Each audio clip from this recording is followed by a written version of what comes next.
Hey, good morning, family. Good morning. Good morning. How's everyone doing? First, Race first, race first. How's everyone?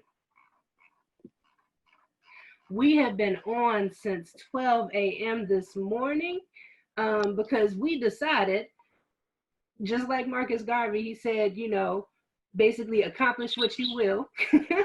We decided that we were going to do a 24-hour marathon event. And so we've been on since 12 this morning, and we're going to continue on till 11:59 p.m. tonight.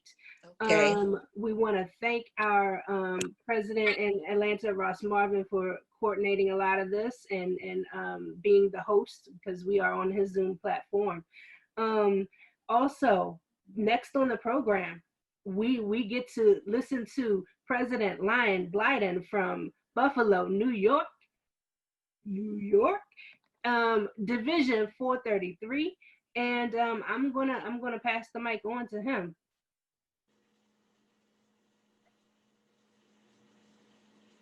Okay, we can't hear you just yet. I have the sharing ability with the screen here. Yes, All right. How's the volume now? Can you hear me now? yes. All right. We will keep it loud. So first and foremost, we want to greet the family in the words of peace. Shalom, assalamu alaikum, hotep, alafia, and as always, race first. Um, we here at the Buffalo Division 433 would like to extend our thanks to President Ross Marvin, Sister Crystal, and all of those who have been keeping this particular call going, like she said, for the 24 hours. It's been amazing. We've been popping in and out. Um, so this type of thing is something that we need to do on a regular basis. So let's keep this going. All right. So to everybody that's on the call, I want to let you know what we're going to do today for our segment. It will be a brief history of Buffalo Garveyism. Basically, it'll be Garveyism in Buffalo, past, present, and future. Okay. So to begin, Crystal, let's see if we got this. We should be good. All right. We will always begin every program we do here at 433 with the singing of our national anthem. So if you don't mind a moment of silence or singing along, please. Look at the words that first verse. Ethiopia, land of our fathers, coming in where we come from. And so we want you to follow along as Mr. Queen sings the song for you. All right, and the words are, if you can't read them, no worries, she's going to be able to break it down. So without further ado, the Queen, we'll give her a hand. Okay. Peace and blessings from the Most High unto you, my brothers and sisters. I am Melvin. I say,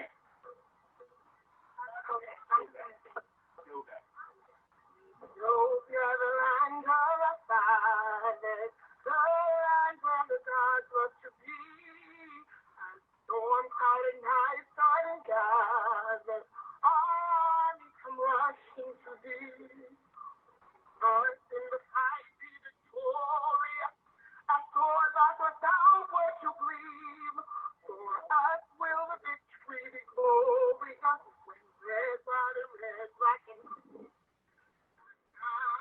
God to victory, let Africa be free. Advance to meet the foe, advance to meet the foe. With the might of the red, the black and the green.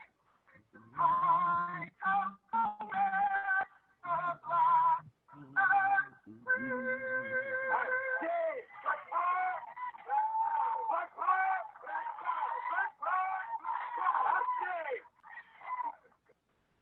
Ashay. All right. Like I said, this is how we begin every event presentation that we do according to our Constitution. Yes, yes. So, what is the UNIA-ACL? The UNIA-ACL is simply the nation of our people. It is very simple. So let's make sure am I still sharing here? Can you see that? No. Let's go on. Stop sharing. The UNIA-ACL government of our people. Yes? So, oh, I'm losing my place here. Give me a second.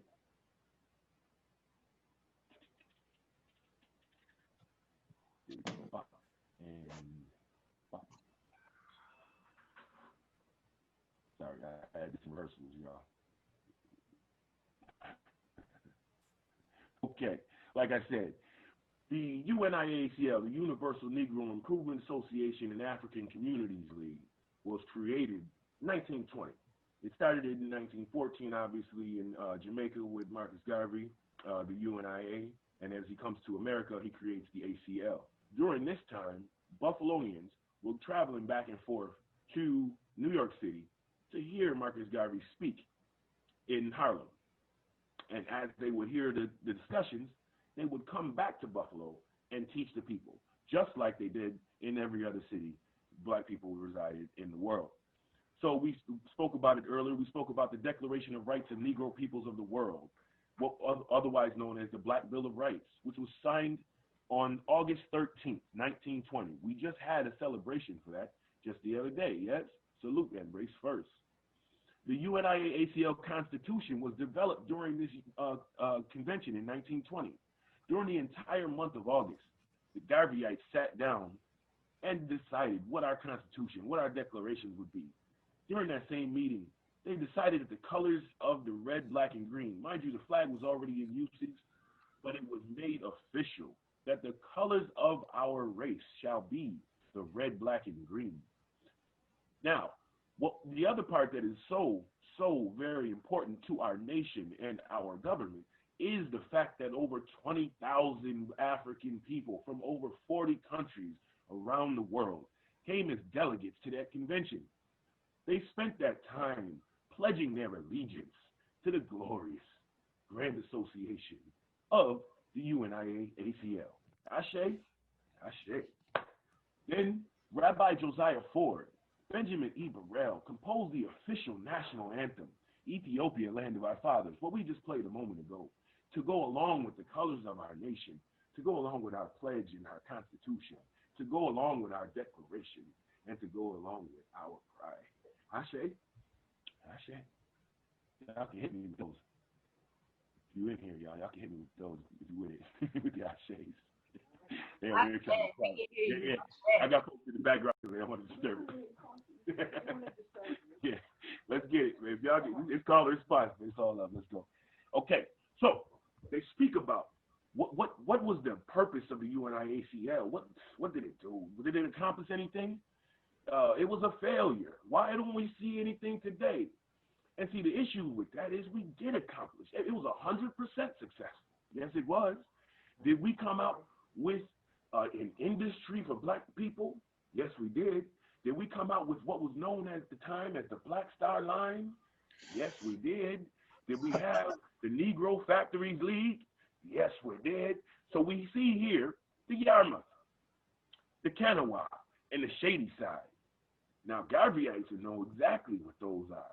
But those of you who don't understand, these are the ships that are spoken of when they talk about the Black Star Line. And people say, oh, those ships were broken down. They did nothing. Oh, really? So how did they sail to Panama, Costa Rica, Boca de Toros, and Jamaica?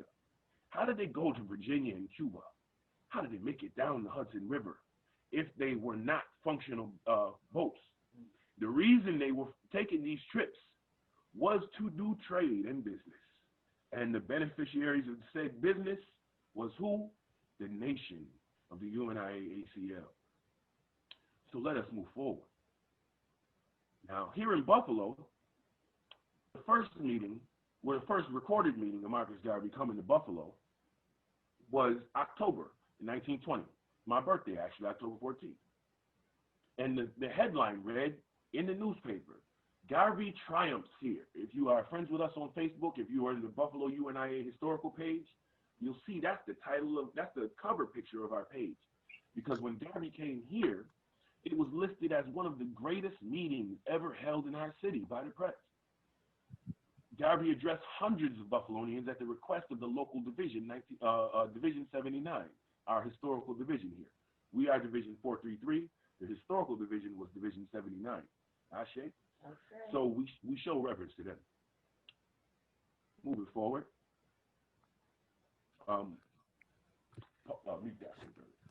So this is a little description we do when we do our classes, when we go to teach the babies about Garvey. You hear the song that came on before us was Teach the Children About Garvey. This is what we do. So like we said, the headline read, it was one of the greatest meetings by the press, right? President General Garvey gave two speeches on one day and another the next day.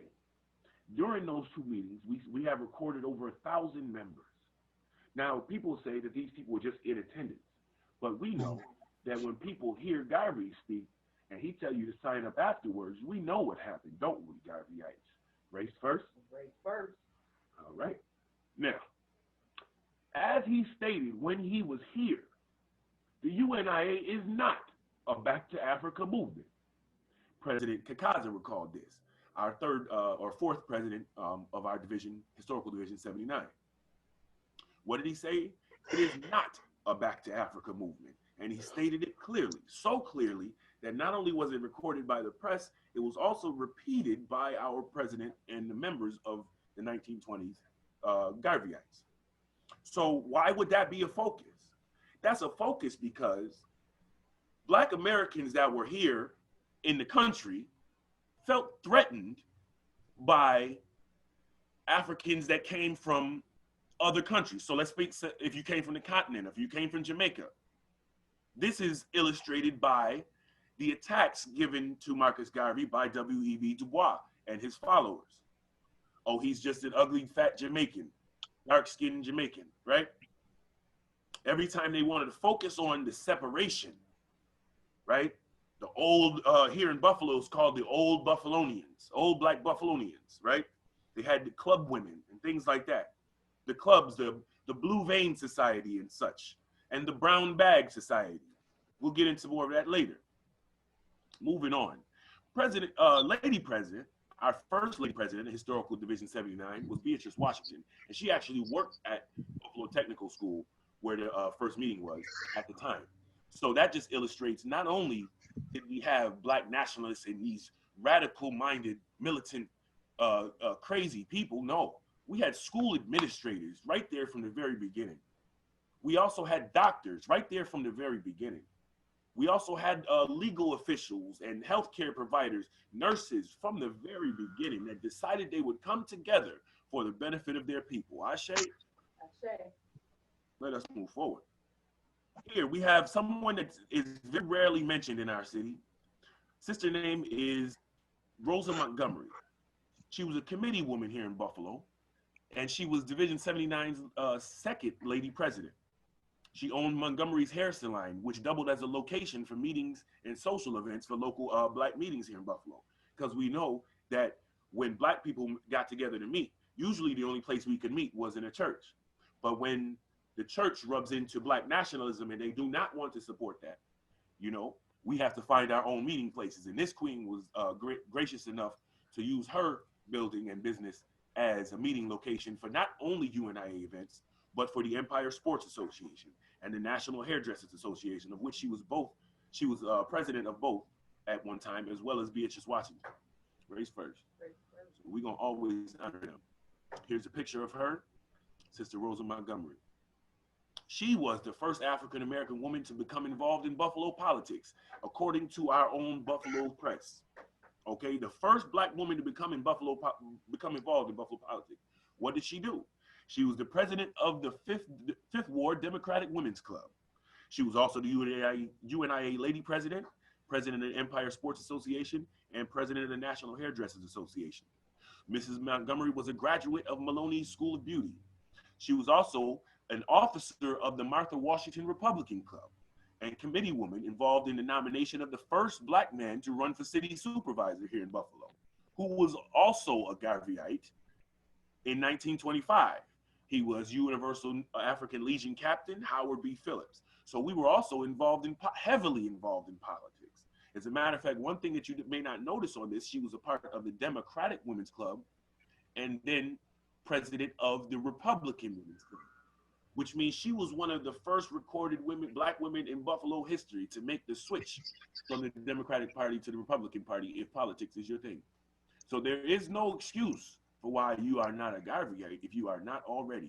Here we go again. Dr. Ezekiel Nelson, his medical office was located at, one of his medical offices was located at 473 Jefferson Avenue.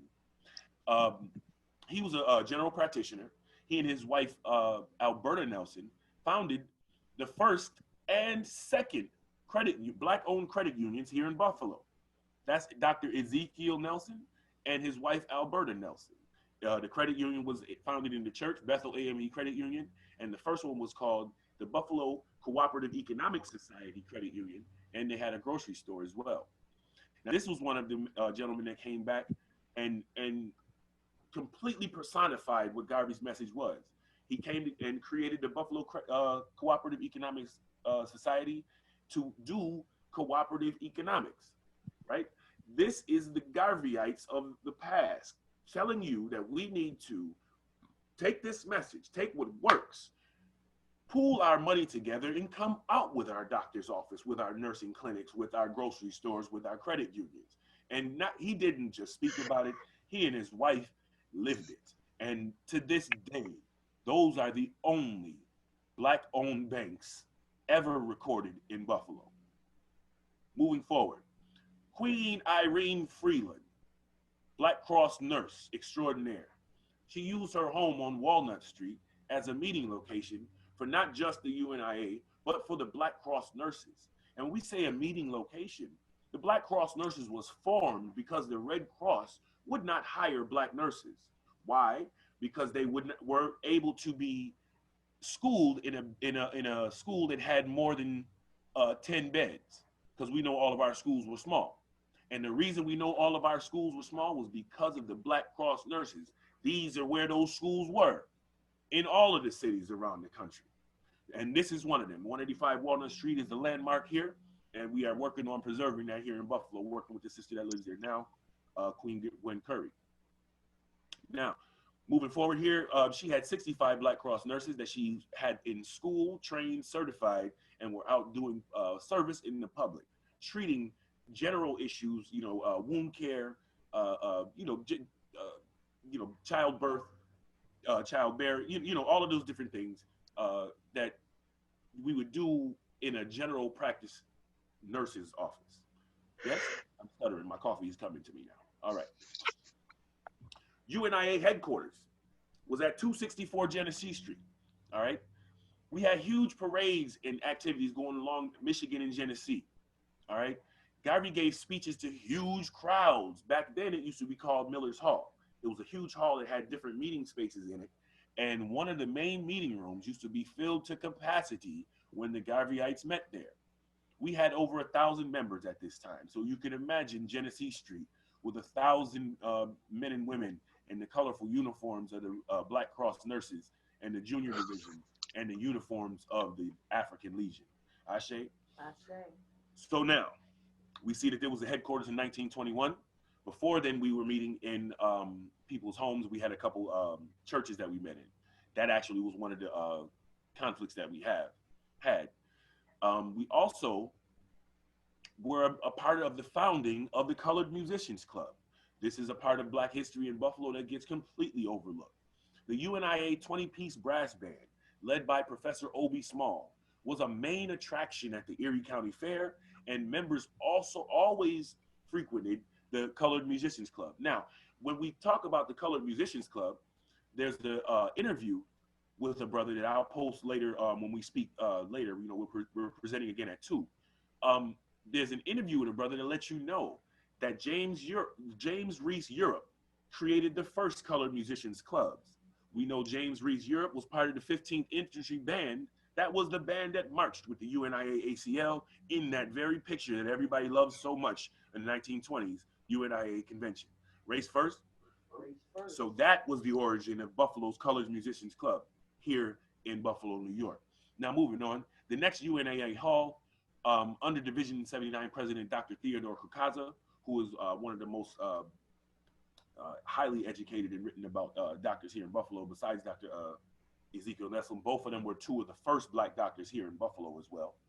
The Michigan Avenue YMCA here in Buffalo, that YMCA is part of Black history. But something that is always overlooked is the fact that not only did Dr. Kakaza and the Black Cross nurses present there during their Black Health Weeks, uh, uh, Mrs. Williams, from our national organizer from Division 79, was one of the major organizers for the Michigan Avenue YMCA. She was one of the organizers that created the bed system to bring people in. So when those people that needed housing, she was recruiting them because she had just recently moved here with 44 Garveyites herself out of Pennsylvania. Race first? Race first. All right. So now here we go with Dr. Theodore Kakaza. Here's his picture.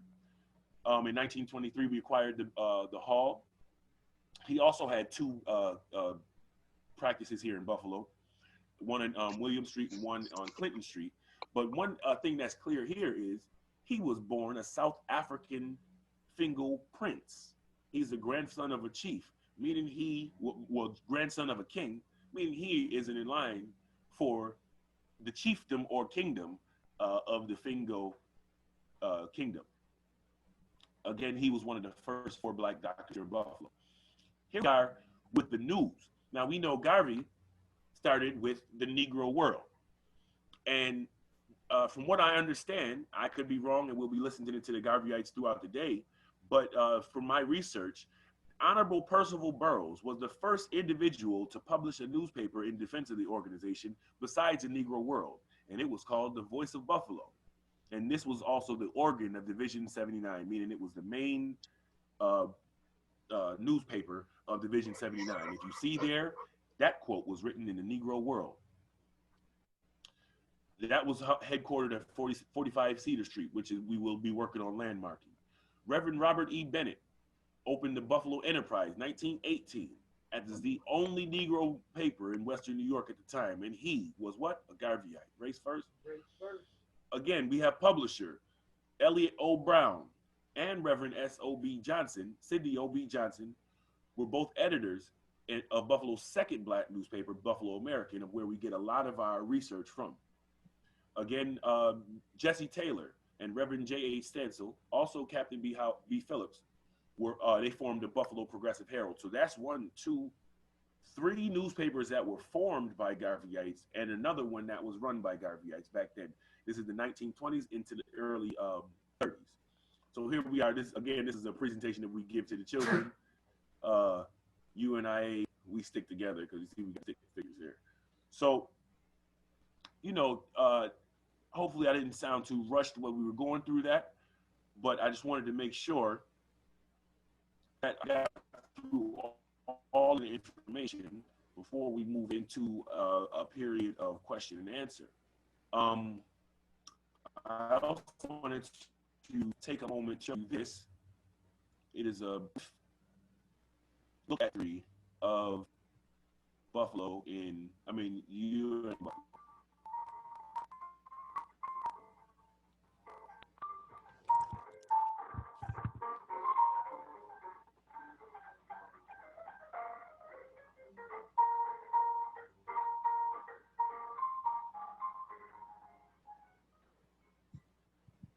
Picture, if you will, 1920s Harlem, New York.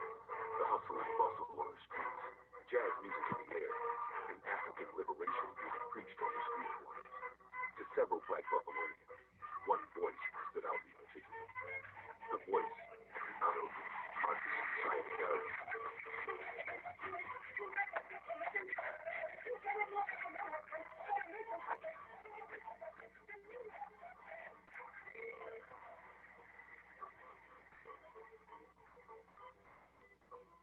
Inspired by the magnificent words standing out in their memory, and armed with the Negro World newspaper, these Black Buffalonians came home and began to organize.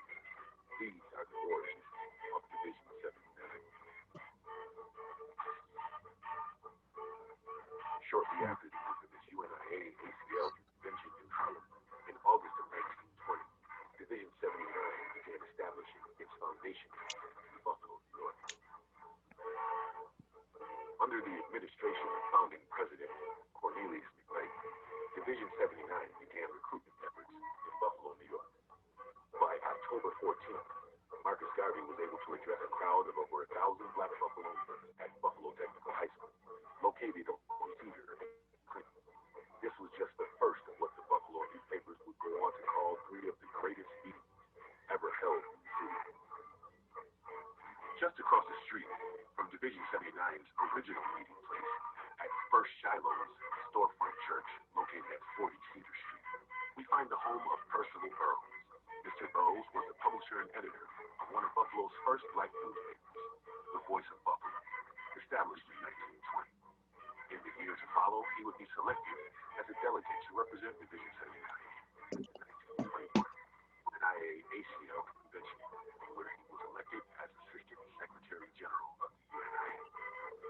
Under the administration of Executive President Arthur Lewis, there was a UNIA-ACL business office, 414, as well as a new meeting location for the division. Longtime vocal supporter, Reverend Sidney Johnson, invited the division to hold meetings at Lloyd's Memorial Church, located at 20 Potter Street, also known as 20 Nash Street. President Lewis, along with organizing committee members John Terry and Robert Willis, were responsible for huge growth in membership and organizing chapters in Niagara Falls, Tonawanda, Lancaster, and Erie. By December 1921, Division 79 was on a roll. The new administration moved the headquarters to 264 Genesee Street under President Alfred Boykin and the division's First Lady President, Beatrice Washington. The Universal African Motor Corps had around 16 members and met at Pleasant Grove Baptist Church on 472 Clinton Street. The Universal African Black Cross Nurses had around 65 nurses and met at Mrs. Irene Freeland's house at 185 Walnut Street. The Universal African Legion, led by Captain Howard B. Phillips, had around 100 members and met at 585 Michigan Avenue. The UNIA 20-piece brass band, Professor O.B. Small, and the Baby Ruth Briggs Quintet led massive parades as well as community events along Michigan, Genesee, William, Clinton, Jefferson, and Broadway. Family, are you able to hear that? Yes. Yes? Okay, thank you.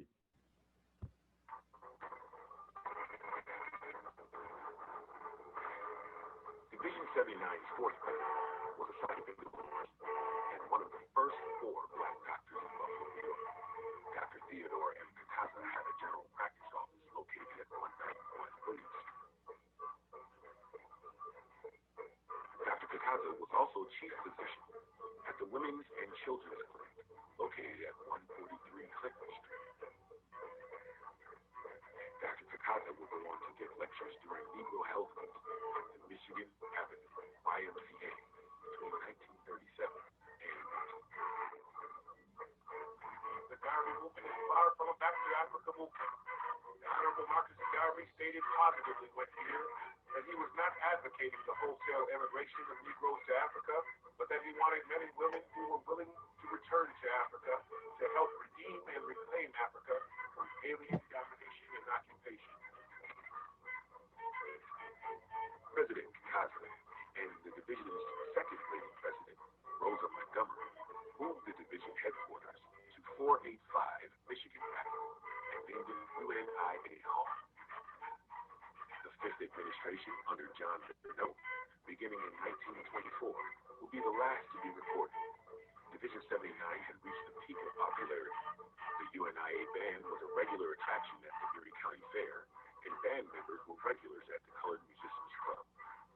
During this administration, the division would undertake its biggest venture yet. President Renault would go on to negotiate the purchase of St. Paul's AME Zion Church, located at 278 Jefferson, to become the new Liberty Hall. The Big Brotherhood Association, located at Golden Hall, at 96 Clinton Street, assisted homeless and unemployed black Buffalonians, from those that lived here already to those who migrated looking for work in the city. Reverend Robert Benton, the rector of St. Philip's Episcopal Church and superintendent and dean of Christ Institute, along with fellow Garvey and Buffalo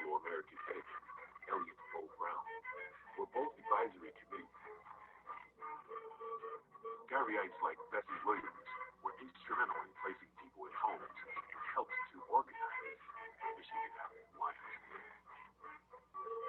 Montgomery Salon, owned by Lady President Rosa Montgomery, hosted many community events and meetings. The National Hairdressers Association, of which both Lady Presidents Beatrice Washington and Rosa Montgomery were members, met regularly at Montgomery Salon at 268 Spring Street. Another of the first 4 black doctors in Buffalo was Dr. Ezekiel Nelson, whose general practice office was located at 445 Cornwall Avenue.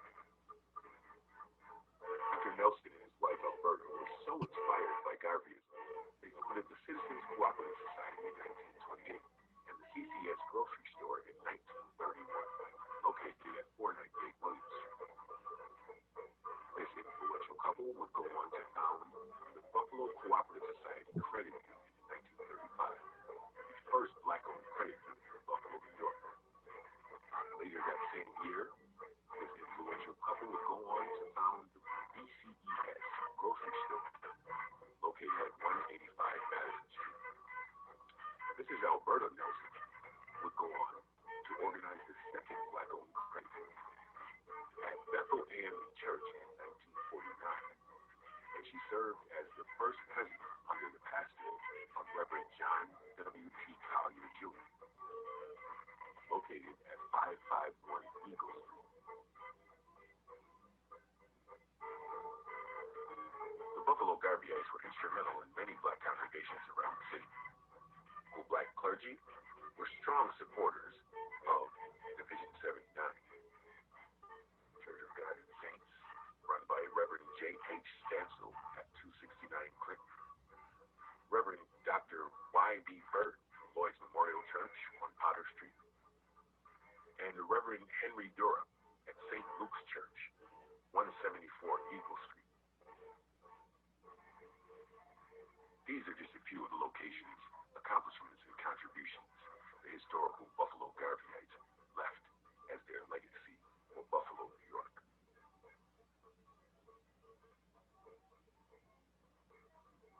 All information presented has been compiled by the Buffalo UNIA-ACL Historical Society. For further research, please visit us on our Facebook page. Also, to purchase books, visit. So we appreciate you taking a moment to watch that with us, folks. So let me stop share. All right. So that is obviously Garveyism in Buffalo's past. So dealing with keeping in the theme of past, present, and future, we are here in the present. And again, like I said, we are sitting here in a room full of Garveyites. You can't see them, but got my little video here so y'all see some of them. Race first, y'all? Race first. All right. So basically, what are we doing now, Garveyites? So the move is we're looking at obviously the current situation of COVID-19. It's a pandemic. It mirrors the epidemic and pandemic of 1919, which was the Spanish flu. And again, going back to the past by accident, part of the reason the Black Cross nurses were formed was because of their response to the Spanish flu. Because again, we weren't hired to work as Red Cross nurses, so we had to serve our own people like we had always done. How did we serve our people during the Spanish flu? The first thing was we created masks, because despite current understanding, the term social distancing and the use of masks were being used back then. The term social distancing and masks. So the Black Cross nurses here in Buffalo, New York, came together and created masks. These particular designs right here were by Brother Curtis Johnson. We had Sister Nina Burgos came out with a couple. We had the pullovers, the full PPE, head wraps at the beginning, because despite what you believe about whether it's whatever side of the argument you fall on, it's better to err on the side of caution. And as Black Cross nurses, we know that we must protect our people no matter what it is. So if there's something that we can do that's as simple as a piece of cloth, then let that be done as a service from the government of our people for our people. I say. And so the next thing that we did, well, actually the first thing we did was create the hand sanitizers. So the hand sanitizer initiative was to respond to the fact that, obviously surfaces and things like that, you want to keep your hands together. We need to get, as Garveyites, we need to push the message of our own everything. So it was our Black Cross nurses here, our Lady President Sophia Blyden and Sister Nina Burgos, they came out with the Black Cross nurse hand sanitizer. And we currently are low on stock, but we will be back soon for those of y'all that are listening here in Buffalo. We also have been shipping them out. That's part of the reason why we're low. So stay in touch with me, send me links. My email is lionblyden@gmail.com. You can also reach me on Facebook if you are interested in getting some of the hand sanitizer. Also reach out to cbpm.org, our page there. These are the type of things that we need to be thinking. Every time we see an issue, we need to create a solution. If there's a problem, if you are not part, it's this old saying, if you're not part of the solution, you are part of the problem. We can't do that if we're talking about being government for our people. So we have to move to be the solution. So other issues that we have right now, obviously, is police brutality and the reason for these protests and things out here. We as Garveyites here at Buffalo Division 433 do not promote protesting because the mindset is, when you protest, you are requesting an immoral person to do a moral thing, knowing they are immoral. And usually that falls flat. So until we have a unified base that clearly understands what they're unified behind, that I think maybe folks can hold on for a minute. So the goal needs to be building so we don't need to go protest. When we said the pledge a little while ago, we talked about defense, protection, and security of the red, black, and green. Defense, protection, and security means in all aspects. So that means we must, like Robert F. Williams, protect our own areas. We must, like the Black Panthers, arm ourselves and make sure that people know that this is not necessarily the area that you even want to, do bad things in.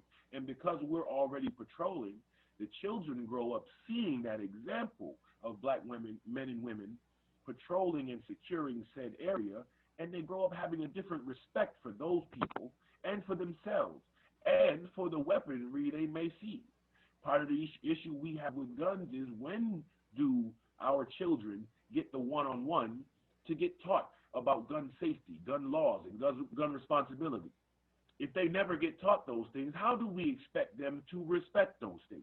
And then now we flip it over to the police brutality when they get a gun pulled on them by a police officer. They have never been taught anything to deal with a gun. So now they are supposed to be calm and respectful when it's somebody on the other side of the gun who had training on that. You understand what I'm saying? The system is set up for us to not succeed, so that means we must have everything covered. We must need a system for ourselves in every aspect of life. We need to make sure we have security covered.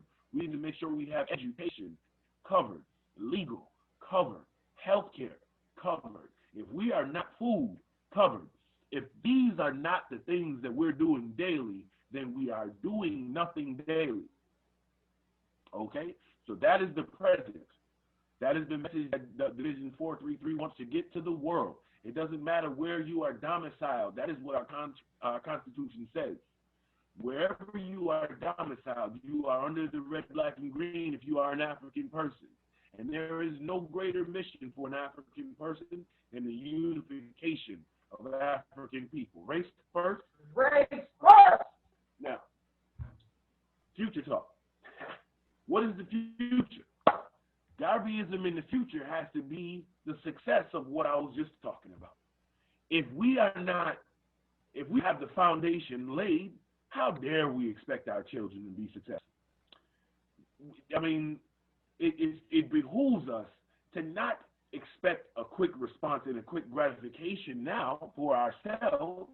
No, we must plan for the future. Garvey said to us, We can wait 200 years if need be. Remember that, Garveyites? So right now, what year are we on? Are we on a centennial month? So we are in 100 years. Garvey been right about everything else. So if we say that he's been right about everything, and we got to follow the example and message that Dr. Syed Garvey, our President General, told us, and we must make sure that we are looking to that next 100 years. So 100 years from now, today, they won't be talking about none of this. They won't have no problems with none of this. They're going to be talking about how much the exchange rate for the UNIA currency is. You feel me? That's what we need to be talking about. We need to be talking about the industry that was built 100 years from now. When we dead, they got to be looking back at us like, yo, those guys reacted back then. Thank you, man. Well, thank you for the legacy that you left us. Thank you for making sure that we had a hospital to bring our children to. Thank you to make sure that all the legal people you could pull together, put that legal library together, so we can have the book to flip through that's just specifically for laws that deal with us. Because we know that there's laws is written just to deal with us. Don't we know it? So if that is not our mission, I am unsure what our mission is. So with that, look, we got 15 minutes. Let's see, what was the next thing? What are we talking about in the future? So, did y'all have anything that y'all wanted to mention? No? We ain't here preaching. Let's get it. Okay, we got 15 minutes, so I'm going to open to anybody in the Zoom have any questions, comments, or concerns? Yeah, there's a question from... Y'all, it's the centennial. So, let's get it. So now, what are we doing for the rest of the month?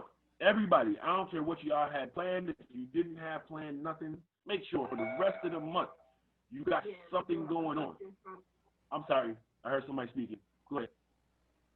Yep, this mute situation is funny. So, like I said, no matter what you got going, whatever you got planned for the rest of the month, make sure that you do something in speaking the legacy of the centennial. I was about to say, in answer to your question, Mr. President, this hello, sister. How are you? Division 432 in Queens, where Jasmine Pitters are president.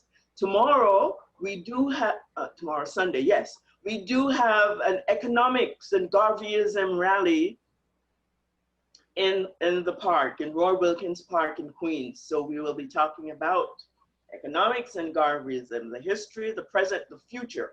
And as you said, building for the future. We will share that too. Yes, ma'am. Thank you. And salute to President Pitter and Second PG Duguay actually gave a wonderful presentation last night on Boy Came On.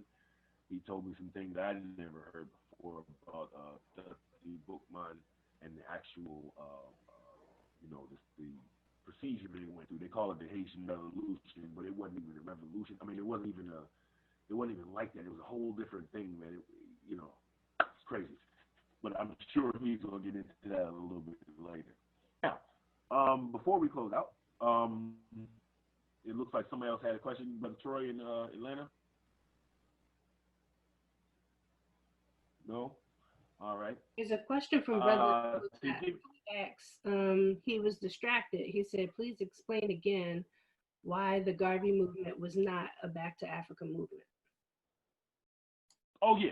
In Garvey's own words, he actually said it's not a Back to Africa movement. What he was requesting was that Africans link with the brethren in Africa to create industry and networks. And in our Declaration of Rights of Negro Peoples of the World, in fact, it states that we should have unmolested travel throughout the world. So no matter where we domicile, right, we are UNIA, right? So it's not about a wholesale movement to Africa. You know what I'm saying? It's about making sure Africa is strong so Africa can support its people wherever we are domiciled. Race first? Race first. Did that answer your question, Bridget? Shane. I think you can unmute, bro. You can just, okay. Excellent. Because yeah, man, a lot of people, and that's the thing that was one of the things that they used to put us down, right? That was one of the terms that they tried to focus on. Like, oh man, see, those uppity, not uppity, those because they have us as low class. You know what I'm saying? Those Negroes, they want to take you back to Africa. Man, we built America. Man, this is our land. And that's just a way to separate. Because everybody talking about everybody go back to Africa. All right, bro, you got a house here. Live in your house here. But let's link up with the family in Africa. Because Darby said it out of his own mouth. If Africa is strong, we are strong as a people. So when he said, look to the east, when a black king is crowned, our liberation is at hand. And then his Majesty, Emperor Selassie, gets crowned King of Kings and Lord of Lords, that's damn near prophecy, right? Because immediately after he gets crowned, that he started the Ethiopian World Federation and the Shashamane land grant, which granted us passage to come back home, right? Which Rastas took full advantage of, which then began the process of what? Our liberation. Like Darby said, I'm trying to tell you that man was right about everything. You find something, please somebody find something he was wrong about. I want to know. So, you know what I'm saying? Moving forward, I know like a lot of divisions, obviously you got something going on. But, you know, the people that's not necessarily all the way in a division that's maybe watching this, you know what I mean, might be catching this somewhere else, you know what I'm saying? Make sure you understand that red, black, and green is not a decoration. This is not a decoration. We call it red, black, and green because that's just a descriptive. That's not even the name of the flag. It's definitely not just an RBG flag. It's not a liberation flag. It's not a unity flag. It is the flag of our nation, the UNIA-ACL, with a hard period at the end of that, right? Because we run into a lot of issues. People wonder what happened. Why did we fall, quote unquote, right? And like I brought up earlier, you've got these societies and these organizations that use things to undermine the work that we do. And I say we historically, right? We have the Blue Vein Society, where if your skin was light enough right here, you know what I mean, and they could see your little veins, now you were cool. They would call you club woman, club man, right? Or the Brown Bag Society. The Brown Bag Society was purposeful, right? It was a psychological trip, right? Because if you match the brown bag, think of a brown paper bag and the color of a brown paper bag. You know what I mean? It's definitely not black. It definitely don't look like Garvey and Booker T. Washington. You feel me? Definitely don't look like Ducky Booker.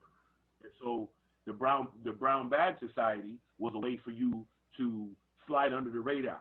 You know what I'm saying? It was a secret society. You got benefits because your skin was lighter, right? You got benefits because you was able to pass. You got benefits because you was able to intermingle with others, right? As opposed to being race first. And that was the issue. When we say race first all the time, and all the time, race first. Quit playing.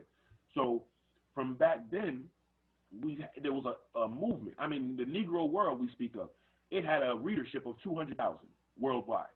The enemies of Garvey had newspapers out, the Chicago Defender, the Crusader, I can't think of that one, right?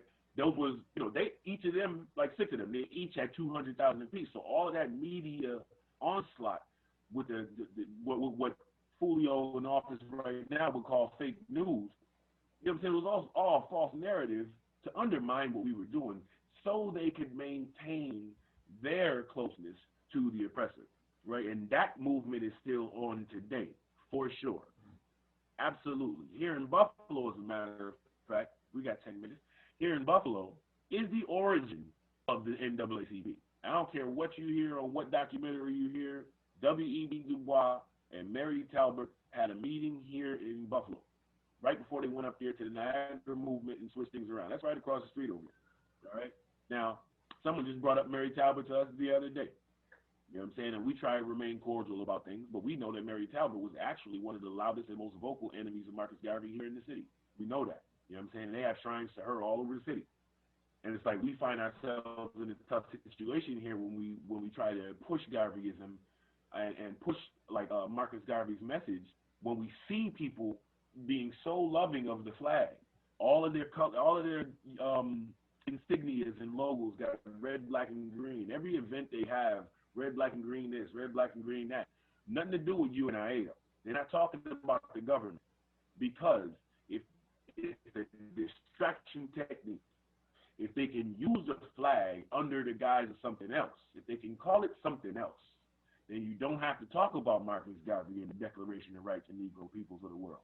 You don't have to talk about that Constitution that tells you that the red, black, and green shall be the colors of our race worldwide. Why? Because it was voted on in a democratic manner at Madison Square Garden with over 20,000 votes. To this day, they ain't got nothing that they voted on with that many votes. Black folks unifying. That's why I tell people the UNIA-ACL was 100% successful. 100% successful. The only reason we had issues was because of sellouts that was trying to benefit themselves. I had a brother today tell me that somebody was mad at him because he used the phrase race first. And I say to him, like I say to everyone, the term race first is not racist. And the only division that will cause is somebody who don't respect our race, whether they be a black person or a white person. You heard me? Because I've been in multiple places, huge crowds speaking. I scream race first. I done had white folks scream it back to me crazy, right? Because they understand what I'm teaching them babies. Just like they learn at home. They learn about, when they Irish, they learn about the motherland of Ireland. When they Italian, they talk about the homeland. Y'all remember Golden Girls when little Sophia would be like, picture it, 1938, Sicily. They always talking about home. See, we don't never have no home conversations. So the only thing we can do is talk about the unification thing. And if we're not talking about that, again, I'm going to say we're not talking about nothing. So I would like to share one in closing while we're getting ready to pull out of here. See if I can make sure and then I will be on them who's going to come on exactly after me, but I'll still be on if I have you and I will respond with it. But again, I would like to thank everybody for giving me your attention and your time. And from everybody here at Buffalo Division 433, we say one God, one aim, one destiny, and as always, race first. Race first. See that? See that?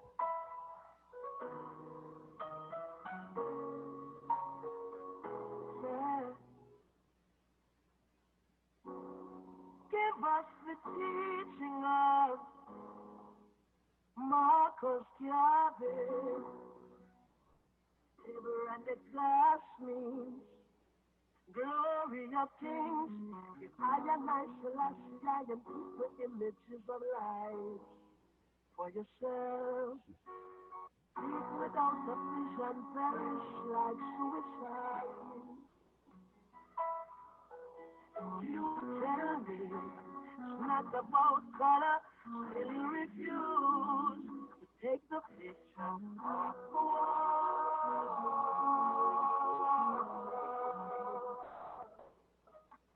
All you do is trick the brother and keep them confused.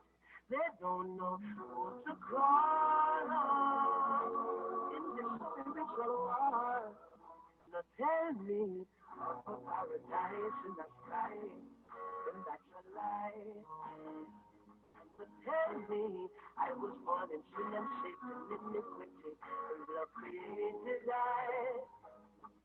Look how many prophets tried to open our eyes.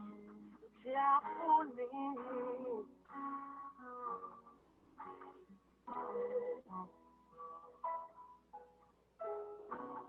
Look how they're treating us. New millennium slavery. Hiding the chains and still beating us daily. Now it's mentally poison to fight for black skin. Preaching at the ending, far out and far in. You tell me it's not about color, still you refuse. Take the picture out your book. I know that's not how it looks. All you do is trick the brothers and keep them confused. They don't know who's the Lord in this heretical war. Don't tell me about paradise in the skies, and that's a lie. And you tell me I was born in sin and secret iniquity, but lovely it is I. Look how many prophets tried to open our eyes. You can't fool me.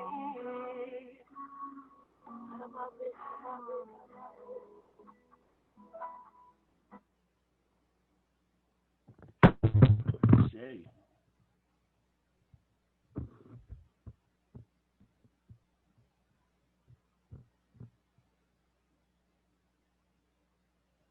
So with that, family, I got 2 more seconds. Can I do a shameless plug one more time, Sister Crystal? Please. All right. So we got something huge that we just dropped. It's called the Black Buffalo mobile app. Is a locator app for Black Buffalo businesses. And what we're going to try and do is set up a situation where we can offer it to all the divisions worldwide. It should be able to work everywhere, even on the continent. So, like I said, this one right here, we are launching soon, like within the next 2 weeks.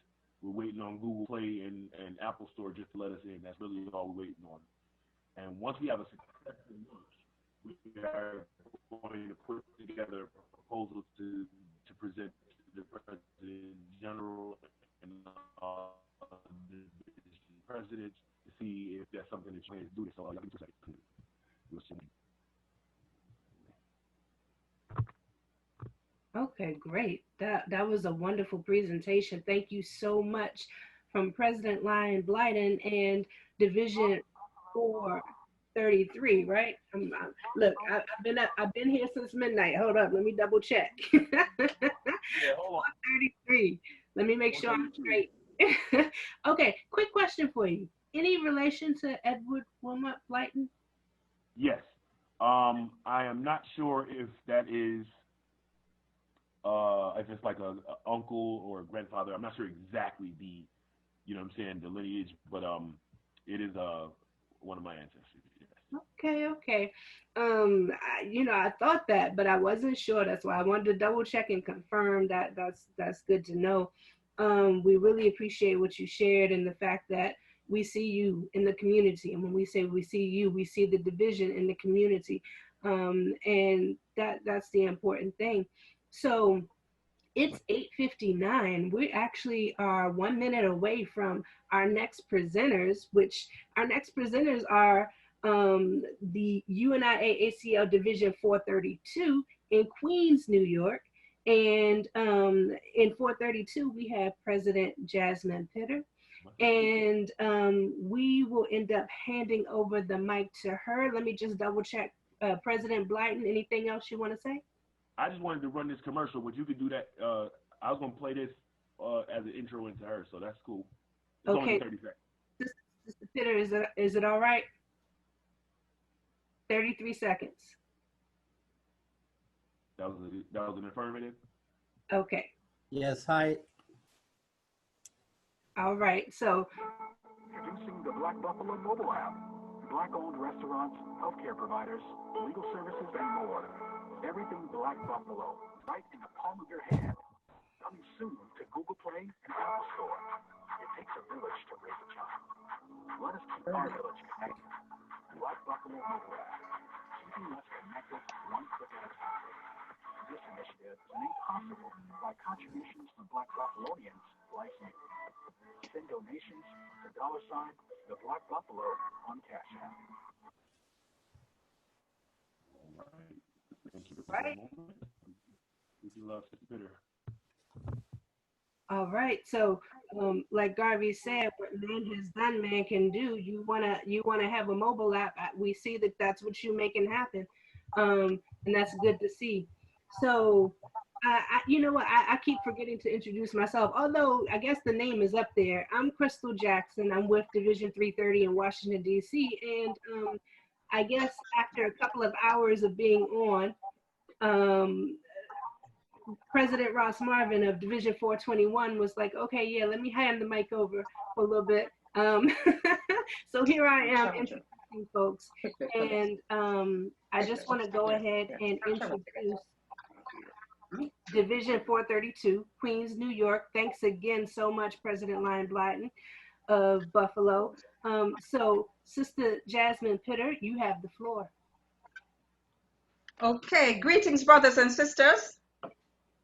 Greetings. Greetings. Can you hear me? Good Yes, morning. greetings. Okay. This is indeed a great day, and thank everyone for being here on the on the Zoom. And at this time, I'm going to turn it over to my events planning coordinator, Sister Sophia Walsh-Newman.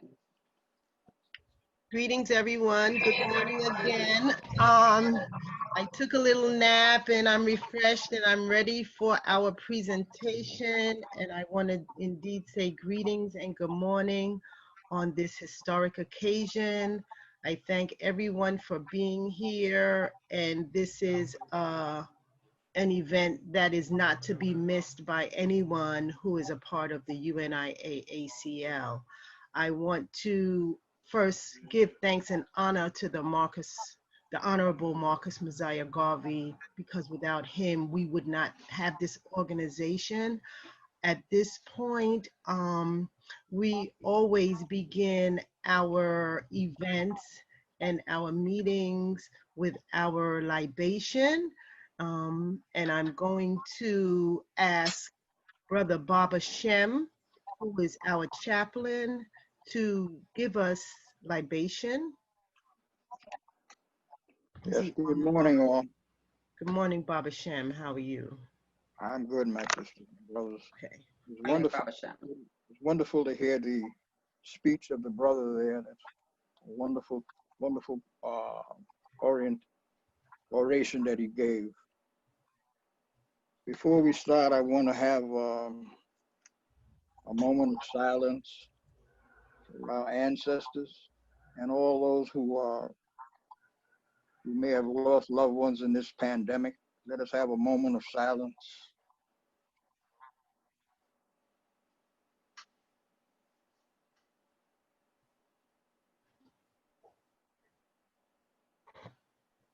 Repeat after me. One God.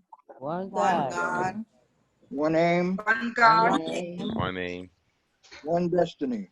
One destiny. One destiny. Hail, only one shining from the moon. Hail, only one shining from the moon.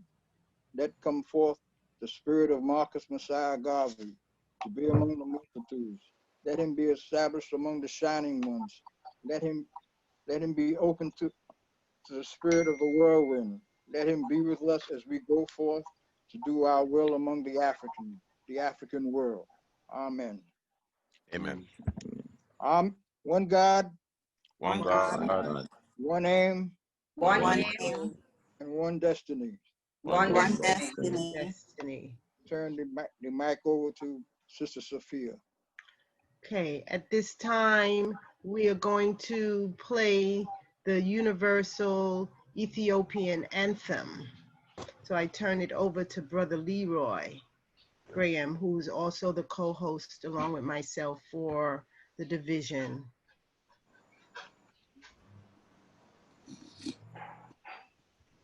Brother Leroy? Yes, I need to have share screen Okay. authorization. Can we share the screen? Can someone allow him to share? Please, you can share it. You should be able to share it now. Thank you. Sister Crystal, you holding it down. Give thanks. Okay.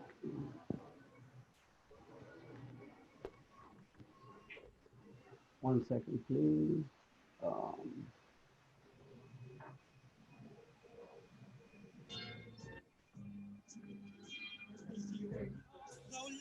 Wanna ask Ashley, you have to pull up on the iPad and start play your screen. Ash. You can't do that.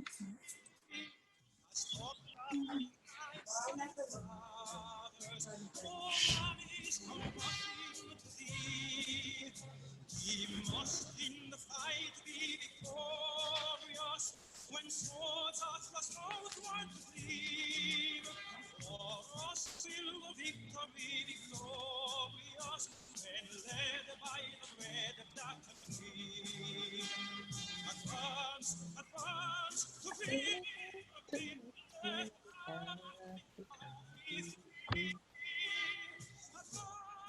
Advance to meet the foe. Advance to meet the foe. With the might of the red, the land of the queen. With the might of the red, the land of the queen.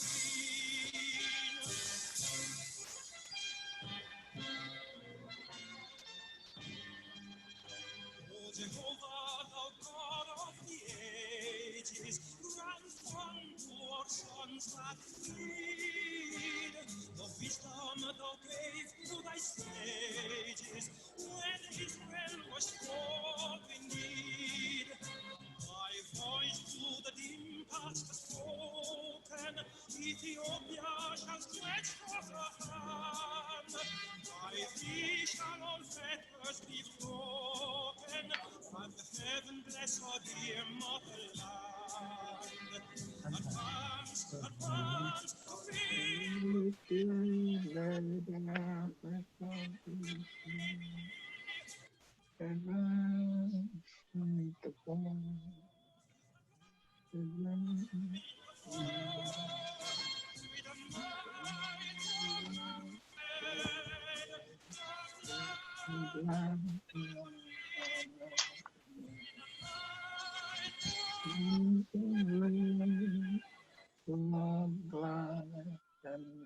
And the green.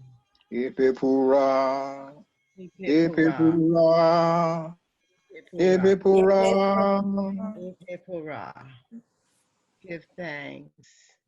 So at this time, I turn it over to our division president, Sister Jasmine Pitter, for her remarks. Okay. Thanks again, Sister Sophia, and greetings again, brothers and sisters. First of all, I'm here being the president of Division 432, the Honorable Marcus Messiah Garvey and the Honorable Carlos Coates Division, and also the home of our current President General, Michael R. Duncan. We are located in Queens, New York, right? And I've been the division president since September 2019. And prior to being the president, I was a membership chair and the director of the Black Cross Nurses. And last year served as a chairwoman for this 62nd convention, which was held in Monrovia, Liberia, West Africa. I also take this time to acknowledge our members and loved ones who have transitioned during the coronaviruses of 2019. We honor them. They have left indelible marks. This year, our 2020 marks a centennial, right, since the birth of this great organization, the Universal Liver Improvement Association. And again, it's truly an honor to be here. Our presenters today, our presentation today are based on the external work that the division does. We have dedicated, focused, and hardworking members. Many serve on various committees and projects. We are working to strengthen our internal organization based so that meaningful teachings and practice of Garveyism is done. We have an administration team, of course, made up of elected and appointed officers, right? We meet monthly to share our success and our challenges and suggestions for improvement. And we are working on our bylaws in keeping with the UNIA-ACL Constitution. We're developing and tweaking the purpose of each committee, establishing protocols by which we will operate, and working at developing systems to meet the aims and objectives of the UNIA-ACL and Division 432. It is my honor to introduce the members of my team, and you'll further get some more information at the communications presentation. But my vice president is Sister Rochelle Wright. My division secretary is Brother Alvin Walford. My treasurer is Sister Jennifer McKenzie. The committee chairs are Communication, Sister Claudette Joyce Spence. Media, Baba Sham Amenra Kanu. He also serves as our spiritual chaplain. Events coordinator, Sister Sophia Walsh-Newman. Membership, Sister Dasmond Lane. Community outreach, Sister Shirley McCarthy. Youth, Sister Audrey Dennis. Education, Brother Leroy Graham. And we have our Universal African Black Cross Nurses Auxiliary. Our co-chairs are Sisters Gwyneth Evans and Sister Yasmin Patterson, with our assistants, Marcia Abraham. We look forward to your continued support as we continue this work, right? So I'm going to say thank you, brothers and sisters, and we continue. I turn this over again to our events committee coordinator, Sister Sophia Walsh. Thank you, Madam President. At this time, we're going to hear from our Vice President, who is going to give us some brief remarks. Sister Rochelle Wright, please. Are you on the line? Yes. Thank you, Sister Sophia. Good morning. Good morning. Good morning, everyone. Greetings, my fellow Africans. I'd like to take a moment to give thanks to our Creator and ancestors for their guidance and protection, to our President General, Michael R. Duncan, and our Division 432 President, Jasmine M. Pitter, for their leadership, dedication, and unrelenting work. It is indeed a pleasure to be here with you on this platform this morning as we gather from all around the world to commemorate the 100 years anniversary of the holding of the first International Convention of the Negro Peoples of the World, which held right here in New York from August 1st through August 31st in 1920. It was a groundbreaking event, and the Declaration on the Rights of the Negro People was adopted. The convention, whose centennial we are now commemorating, was one of the most crucial events in the dawning of the Pan-African movement. Pan-Africanism is a movement worldwide that aims to encourage and strengthen bonds of solidarity among the indigenous and diaspora ethnic groups of African descent. There are many people and organizations that have influenced by the Pan-African movement. People like Amy Jacques Garvey, who was a journalist, an activist, and the second wife to Marcus Mosiah Garvey. Winnie Mandela, South African and anti-apartheid campaigner and former First Lady. Farina Naburian, an activist from Togo who is fighting for united Africa to free the dictatorship and foreign exploitation. Jomo Kenyatta from Kenya, who was an activist and former prime minister. Thomas Sankara, who was also an activist and the president of Burkina Faso. Maurice Bishop, revolutionary and former prime minister of Grenada. Walter Rodney, political activist from Guyana. And Stokely Carmichael, also known as Kwame Ture from Trinidad, was a civil rights leader. The Rastafarians, as well as our brothers and sisters from the Nation of Islam, also adopted the principles and practices of Pan-Africanism. August is indeed an exceptional month, and it is the birth month of our founder, the Right Honorable Marcus Mosiah Garvey, our illustrious leader who gave us the black print for self-empowerment and self-reliance. Marcus Garvey was the one who the father of Pan-Africanism. And in addition, on August 13, 1920, he unveiled our glorious flag, the red, black, and green, which was created for all our people of African descent. Our flag symbolizes our identity, our struggle, and Africa, our motherland. The red is for the blood that unites all people of African ancestry and shed for liberation. Black is for our people, and the green is for the abundance and vibrant natural wealth of Africa. Division 432 administration, auxiliaries, and members have been unfaltering in our devotion and dedication in helping our people and community, both locally and internationally. Our members donated school supplies to the Marcus Garvey Academy in Liberia. Our Black Cross nurses collected and donated eyeglasses to residents in Liberia, made hand sanitizers and face masks. We collected products and supplies and also shipped it to Africa. Our local organization, and we distributed food and fresh produce to community members and administered first aid to events when needed. The past few months have been most unusual time and continues to be an intense period of uncertainty due to COVID-19 pandemic.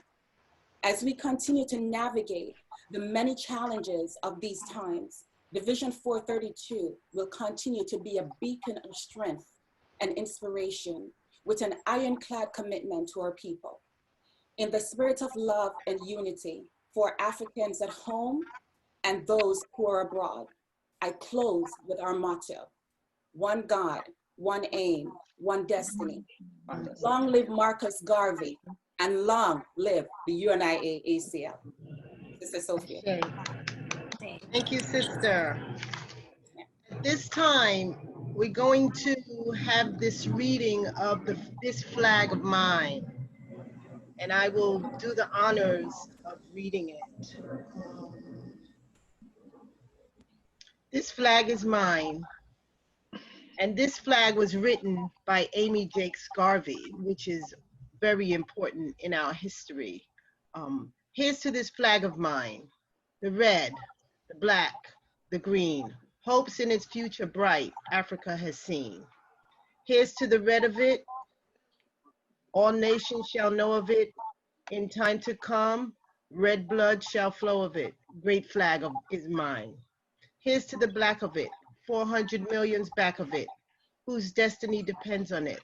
The red, black, and green of it, oh flag of mine. Here's to the green of it, young men shall dream of it, face shot and shells of it, waving so high. Here's to the whole of it, colors broad and pole of it, pleases my soul with it, regardless of what is told of it. Thanks God for giving it great flag of mine. So we honor this ability to have a flag, because at one point we were mimicked for not having one, and Marcus Garvey and his wife, Amy Jakes Garvey, made sure that we are represented with a flag of our own. This flag is mine, red, black, and green. Ashe? Ashe. So at this time, I turn it over to Sister Claudette Joy from our media committee, who will be doing a presentation, a video presentation on the activities of, some of the activities of Division 432. Sister Claudette Joy and Brother Leroy. I yield my time to Baba Shem, who is the chair of the media committee, and he is prepared to do the presentation and introduce the video of which you speak. Okay.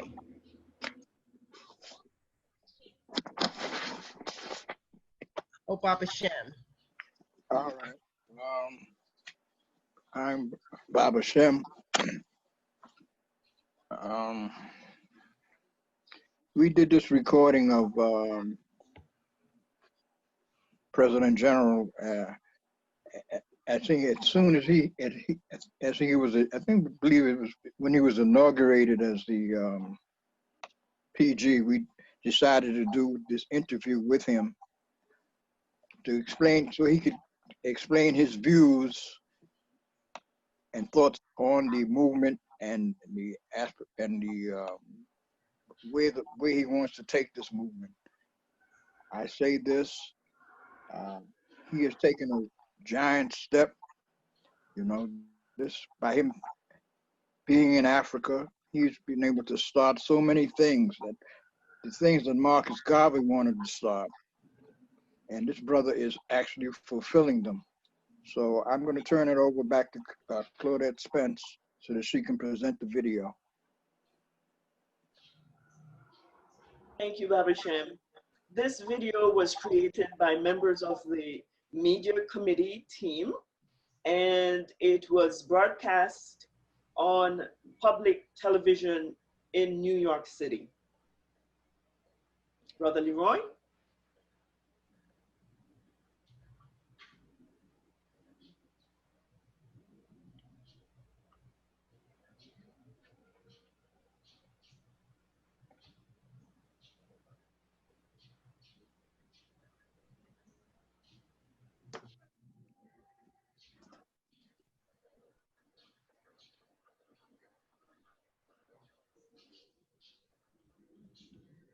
God, one aim, one destiny. Greetings, and welcome to Garveyism on the Move in the 21st Century. That's an educational program created by the Universal Negro Improvement Association, African Communities League, Division 432 in New York City. My name is Claudette Joyce Spence, and I have a special guest for you today.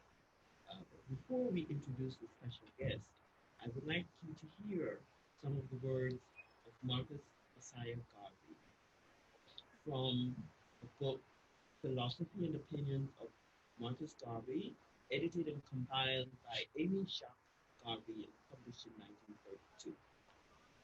Open quote.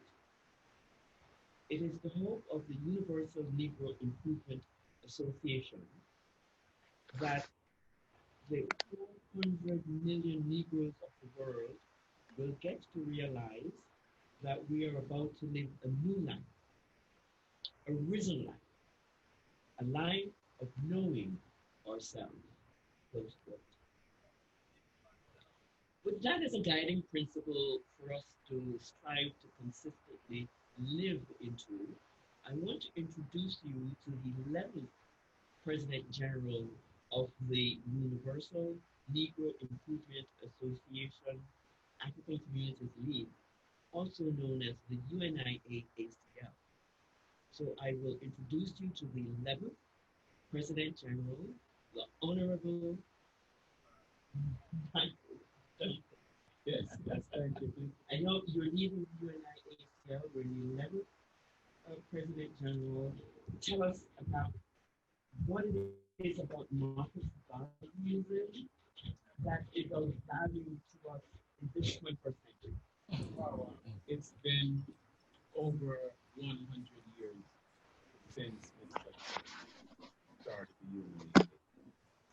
Amazing that it's and needed here today in 2018.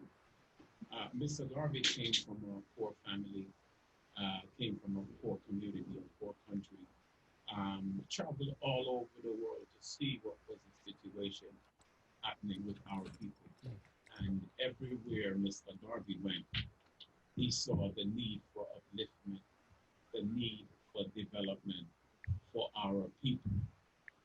One may wonder, why Marcus?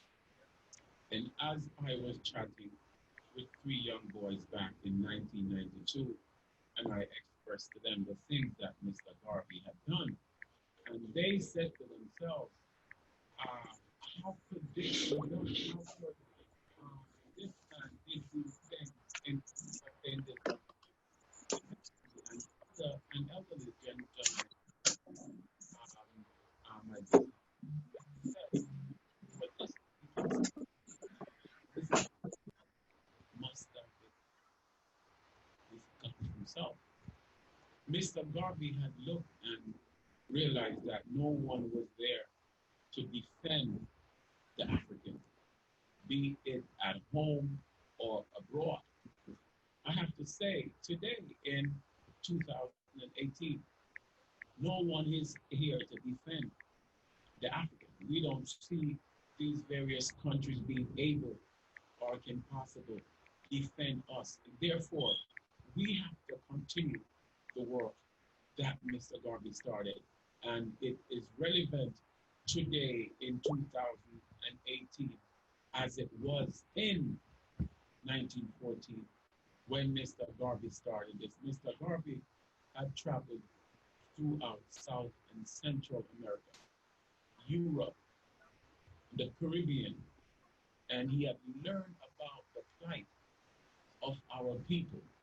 But when it really hit him was in 1914, traveling from London to Kingston, Jamaica. He had met a couple who the gentleman was from the Basuto land. And the Basuto land brother explained to Mr. Garvey the circumstances that black people faced on the continent itself. Mr. Garvey went to bed that night and he had a nightmare of a night. And in waking up that morning, he decided that he had to do something. He had heard about the plight of black people here in America by reading up from slavery by Booker T. Washington. That gave him the condition. That told him of the ideas, the situations that black people were facing here in North America.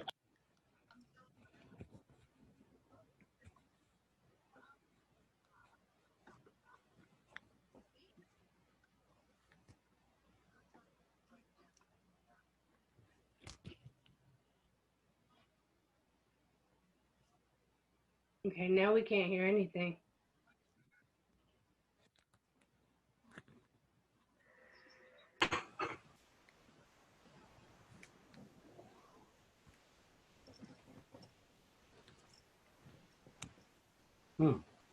Hello?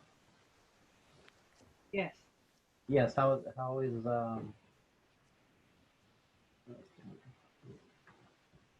great. Why Okay, is sorry Garvey about and that. Garveyism still relevant?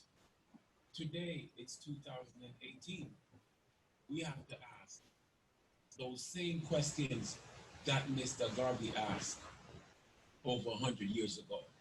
And then we have to go a little bit further and say, where are our banks? Where are our supermarkets? Just like Mr. Garvey, I can't see them. Therefore, we must make them. What Mr. Garvey, it's almost impossible to repeat unless we have the help, unless we have the assistance of each and every living, breathing African to make that difference. Because one must have wondered, how did Mr. Garvey do this? Martin Luther King said, special thanks and praises must be given to this African prophet, Marcus Messiah Garvey, who showed us the way to salvation. Malcolm X said, every time I see an island in the Caribbean, every time I see a country in Africa gaining its independence, I know that Marcus Garvey is alive. Historians have said that what Mr. Garvey did, when he did it, was supposed to be impossible. Wasn't supposed to be possible until 300 years from today. Therefore, we know that the Creator, therefore, we know that God Himself was walking with Mr. Garvey. Mr. Garvey was the man for that time who came here and organized 1,100 millions of us across the world. He organized 1,100 chapters across the world of the UNIA. build an enormous empire by creating the Black Star Liner Steam Corp. Build the Factory Workers Corporation where we were able to build, make, produce, manufacture anything and everything we wear and eat. Some would say that Mr. Garvey wasn't a businessman. But does that really make sense? Think about yourself as a business person. Think about if you have a business running, and think about you having anywhere between 5 and 20 employees. How difficult it must have been to get there and to manage these employees.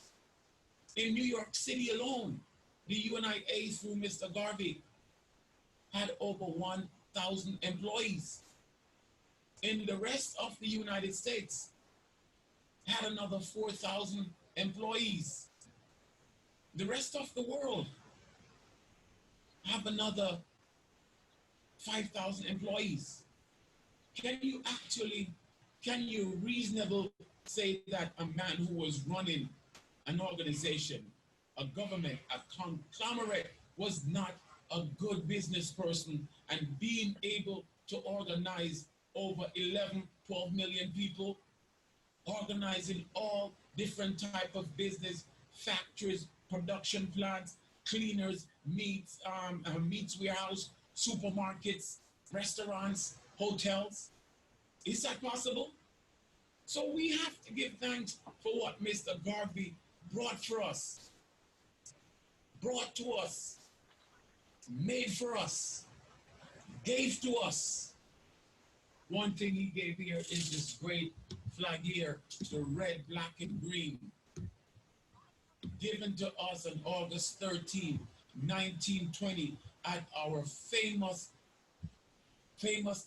convention that the UNIA and Mr. Garvey had here in New York City, Madison Square Garden, where we put 25,000 Africans who came from all around the world to represent the UNIA, to represent the black people of the world. The flag was given, the Constitution was given. Moreover, a sense of purpose was given. When Mr. Garvey came here, the black men here in these United States, they were not feeling good about themselves. They were not feeling positive about their complexion. And two of the most powerful words that Mr. Garvey would say, black and beautiful together. Before that, black people did not view themselves as beautiful. Mr. Garvey said, black is beautiful. And you know what happened? We believed him. Black people believed him. All of a sudden, you start having a sense of purpose. You start feeling as if there will be a better tomorrow. And that's what Mr. Garvey did. Mr. Garvey sold the African to himself. He tells us that the black skin is not a badge of shame, but a glorious symbol of African greatness. And we believed. Mr. Garvey convinced us that there is a better tomorrow. I can say that for all I have done and all I have achieved, if it were not for the things that Mr. Garvey did, I would not be in this position today. I can fool myself in wanting to think that everything I did is only because of me, but you can fool everyone else, but you can't fool yourself. Mr. Garvey said, when I did what I did, I knew exactly. He said, however, men who are in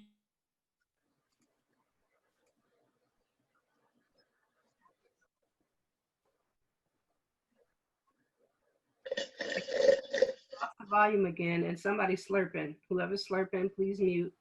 And then the volume, we lost the volume again.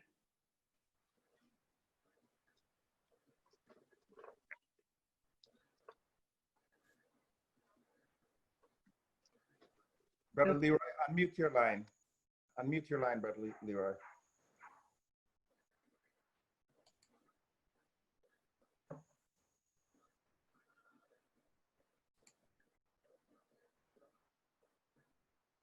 Brother Leroy, you're muted, and I think it was coming through your line. You have to unmute your line.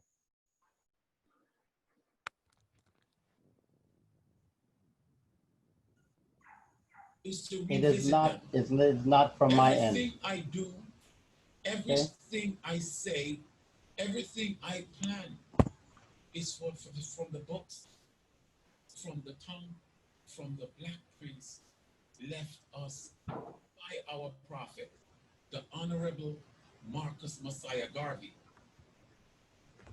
Mr. Garvey said the UNIA is our government. He said each and every one of us who has African blood coursing through our veins, we are Africans. And the UNIA is not for me, is not for you, it's for all of us. He said every one of us are members of the UNIA. There are just two types of members. One who is active, another who is inactive.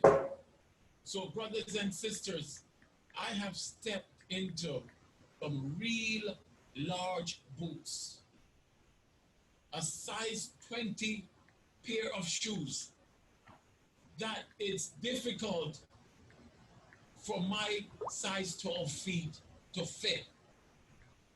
The only way I can fit these boots is for each and every one of you to join our ranks, to be a part of the UNIA, to build that base and build it strong. Mr. Garvey left it for us. It is still here. Before ancient Kemet,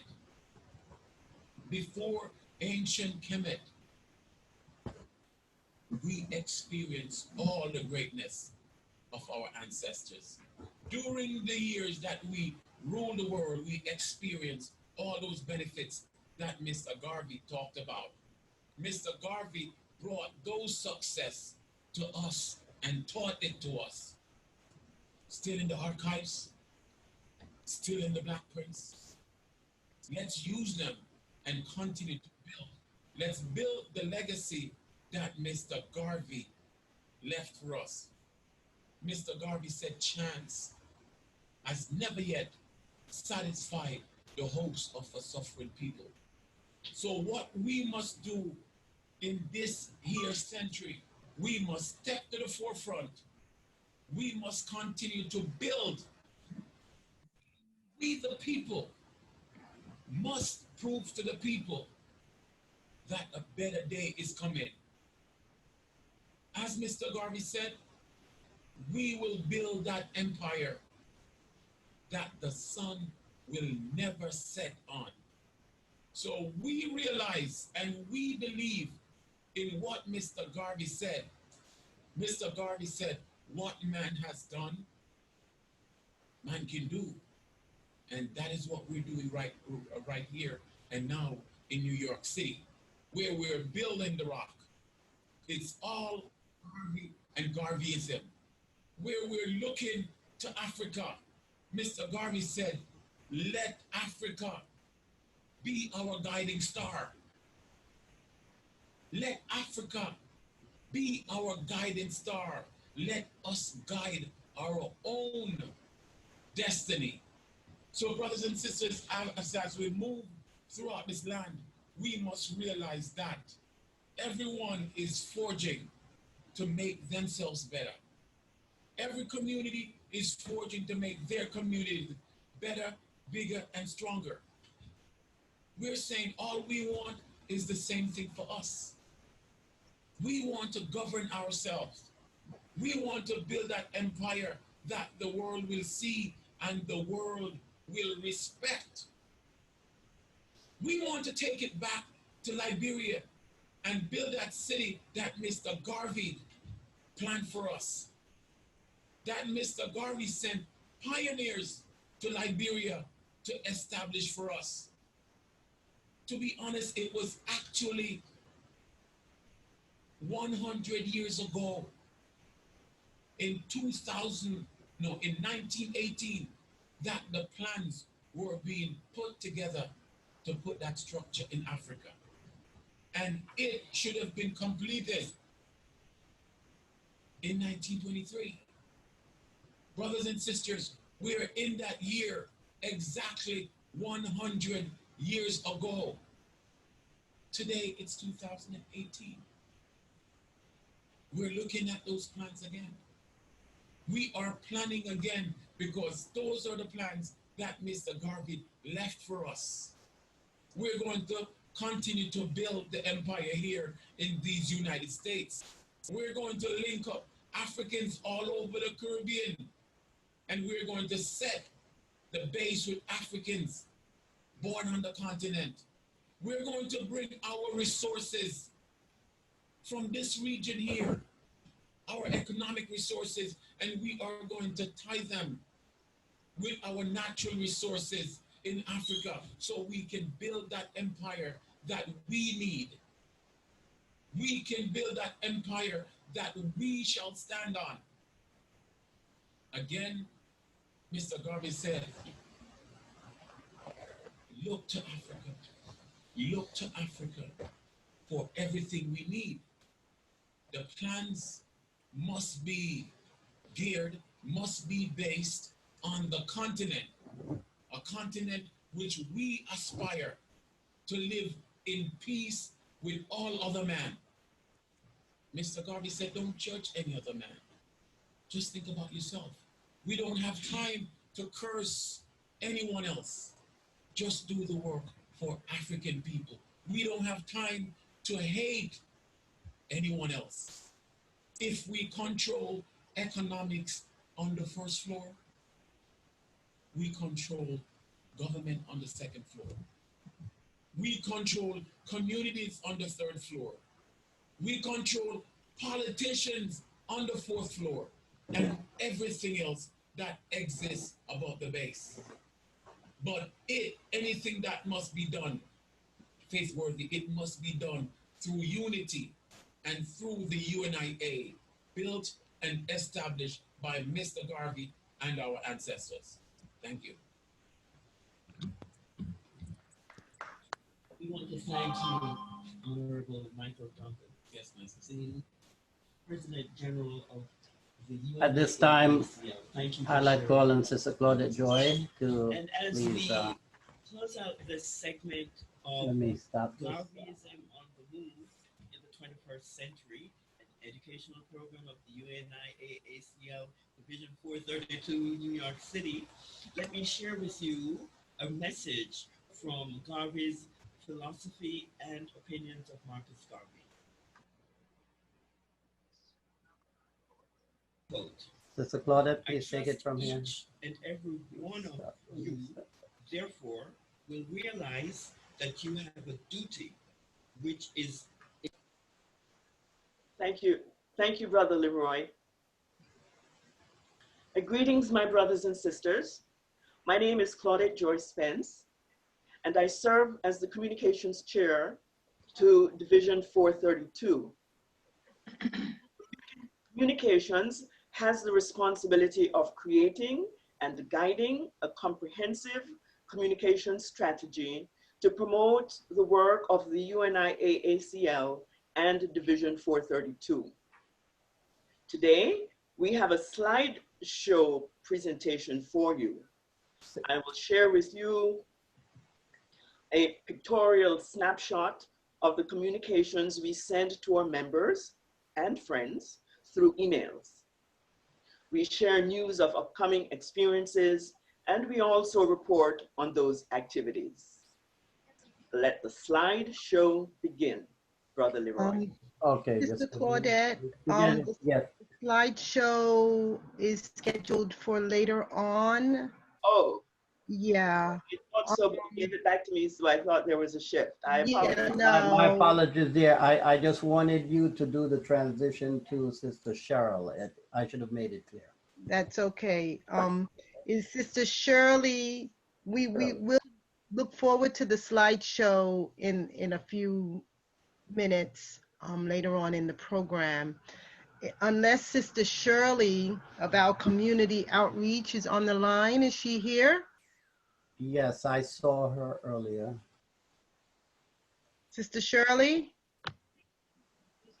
She's on mute. She needs Yeah. to unmute. All right, unmute, Sister Shirley. I'm here. Can you hear me? Yes. Okay, great. So far everybody is great. All right, big up to the UNIA. My name. Good morning, everyone, and everyone from the various divisions. Giving thanks and respect to the Honorable Marcus Garvey, who was gone to glory, but his work still is going on with the UNIA. Great man. Again, also giving respect to for our President General, Michael R. Duncan, and our current president, Sister Jasmine Peter from the Unit 432. Okay, so now again, my name is Shirley McCaddy, and I represent the community outreach in the UNIA. So what is a community outreach? The community outreach is a liaison between the community, services in the community, and other organizations, preferable Black organizations. So what do? I go out and I network, I meet people, find out what they're doing, and see how we could incorporate what we're doing at UNIA and also help also the recruiting. So some of the things I've been doing recently, during this COVID-19 pandemic time, we're still going through it, there was a lot of needy, elderly people, and I just said a word to some people. Do you know some people that I could go out and help, or because there's no I in we, that we could go out and help? I need some referrals. So 15 names was referred to me, plus another 5 names from the division. So we packed grocery bags. We went to the Rock donated most of the food, like canned goods and the different things that people can actually cook and eat, because sometimes you have stuff but you can't cook it. I don't know for some reason, but we were able to distribute 20 care packages food. I went out in the street wearing my mask during the time and people were under lockdown. And Sister Jasmine Peter and a few of us from the Black Cross Nurse, Jennifer McKenzie, and some other people, we went out there in the time when we were on the lockdown, stay home, to go and help these elderly and less unfortunate people, delivering groceries to them. And you should see their faces. I took some pictures, but I'm not doing a slide presentation right now. But we have the pictures, and it's on Facebook, and it's also on WhatsApp. The next thing that I have done really was to network with the Salvation Army family residents, which is commonly known as the homeless shelter. A lot of our people is in that from lack of resources and not knowing how to get resources. So myself, a year ago, with Sister Delali Alagag, who is now the Minister of Cultural Affairs for the UNIA, we organized and we went out there and we put our monies together from our pockets and bought these toiletries, toilet paste, toothbrush, body wash, and all those sanitary stuff for the families. And we went out there and we had about 15 families that we served. And looking at them, I know they needed something else. So what did I do? I did a self-esteem workshop with them. And they were like spilling their guts and just talking. I'm like, oh my God, these people need help. So we have a lot more work to do. This month, the 28th of February, we are back out there again to the Salvation Army family residents. I've now networked with them, and we're doing the same thing, giving out handbags and toiletries. And again, it's money from Sister Delali and myself. So if anybody online want to donate, of course, yes. So the work continues, it never ends.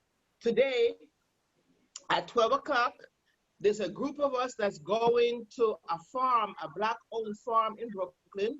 I went to the farm like 3 weeks ago, and I was so impressed. I'm like, wow, came back excited. We need to go. We need to see what's going on, learn about healing herbs, taste some good vegetable cooked meal right on spot. So today we have a group of I booked for a group of 10, of course, social distance. And so I'm looking forward to that trip. And I have a few people, I think I have my 10 quota who will be going on with us today at 12 o'clock. Again, the work continues. Also, I also networked with the Black Resource Network, who is now a member of the UNIA, in terms of providing for you fresh fruits and vegetables to several families. Welcome, Black Resource Network, to the UNIA. In closing, my goal is to stay focused, continue staying focused, always seeking out Black positive organizations who we could network with, and somehow just trying to help our own. A future trip that's planned, but we don't have the dates, because of the COVID problem. I want to do a trip to Washington, D.C., to the Black Museum, so we could see our history. Some of us, most of us here know our history, but sometimes when you go in those museums and see the pictures and see actual artifacts, you're in a maze. These things did happen, so we want to do we want to do some identification and take some people out there to dates to be announced. Again, it's good being with the UNIA, and I will always continue to strive and focus and to build and make it into the great organization that we are right now, even greater. And again, the aim, my motto, one God, one aim, one destiny, and it's nice to share with you this morning. Give thanks. Give thanks, Sister Shirley. You're welcome. We're going to now do a video presentation of one of our members. Her name is Sister Kalila Rose. I'm not sure if she's online. Sister Kalila, are you here? Yes, I'm here. Okay, well, then I turn it over to you, sis. Well, greetings, blessed love, everyone. It's an honor to be here, and this is just a song that I'm a singer-songwriter. Currently, I'm based in New York, and I am a member of the UNIA-ACL 432. Here's just a video presentation of my most recent single that relates to current state of matters, especially in regards to vaccination, which I will. Starting now, starting now. We're gonna need a solution. Starting now, starting now. Put away our pollution. Survival of the fittest, no fittest, no fittest, no fittest. Only the strong survive. Strong, strong. Yes, the weak, yes, the weak. Too much manipulation, false indoctrination, lack of meditation, recuperation, education, intoxication, from the vaccination. What a bum bum bum, what a combination for the generation. We need reparation in every conversation. Don't feed my soul when the times get cold. The fittest, the fittest, the fittest, the fittest. Only the strong survive. Strong. The realest, the realest, the realest, the real. And it opened my eyes. The fittest, the fittest, the fittest, the fittest. So we see that sunshine. Strong. The realest, the realest, the real. Yeah. It's unreal when you lose your friend and you have a friend you're in the middle. Survival on the real. You and your loved ones stay home, but only thing I get Nobody for survival on the real. Them and them talking more, but do we know what we talking about? Survival on the real. It's on the real. Survival on the fittest, no fittest, no fittest, no fittest. Only the strong survive.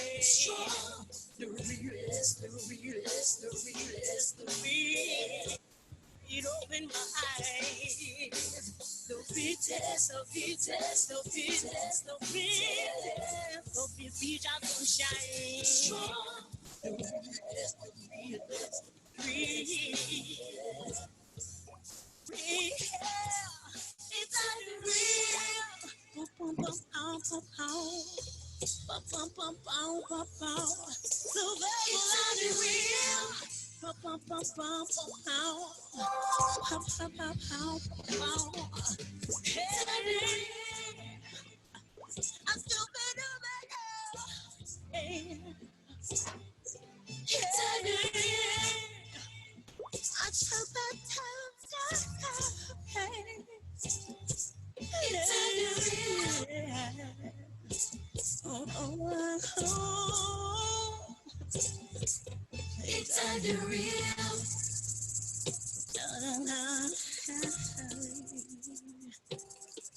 It's unreal.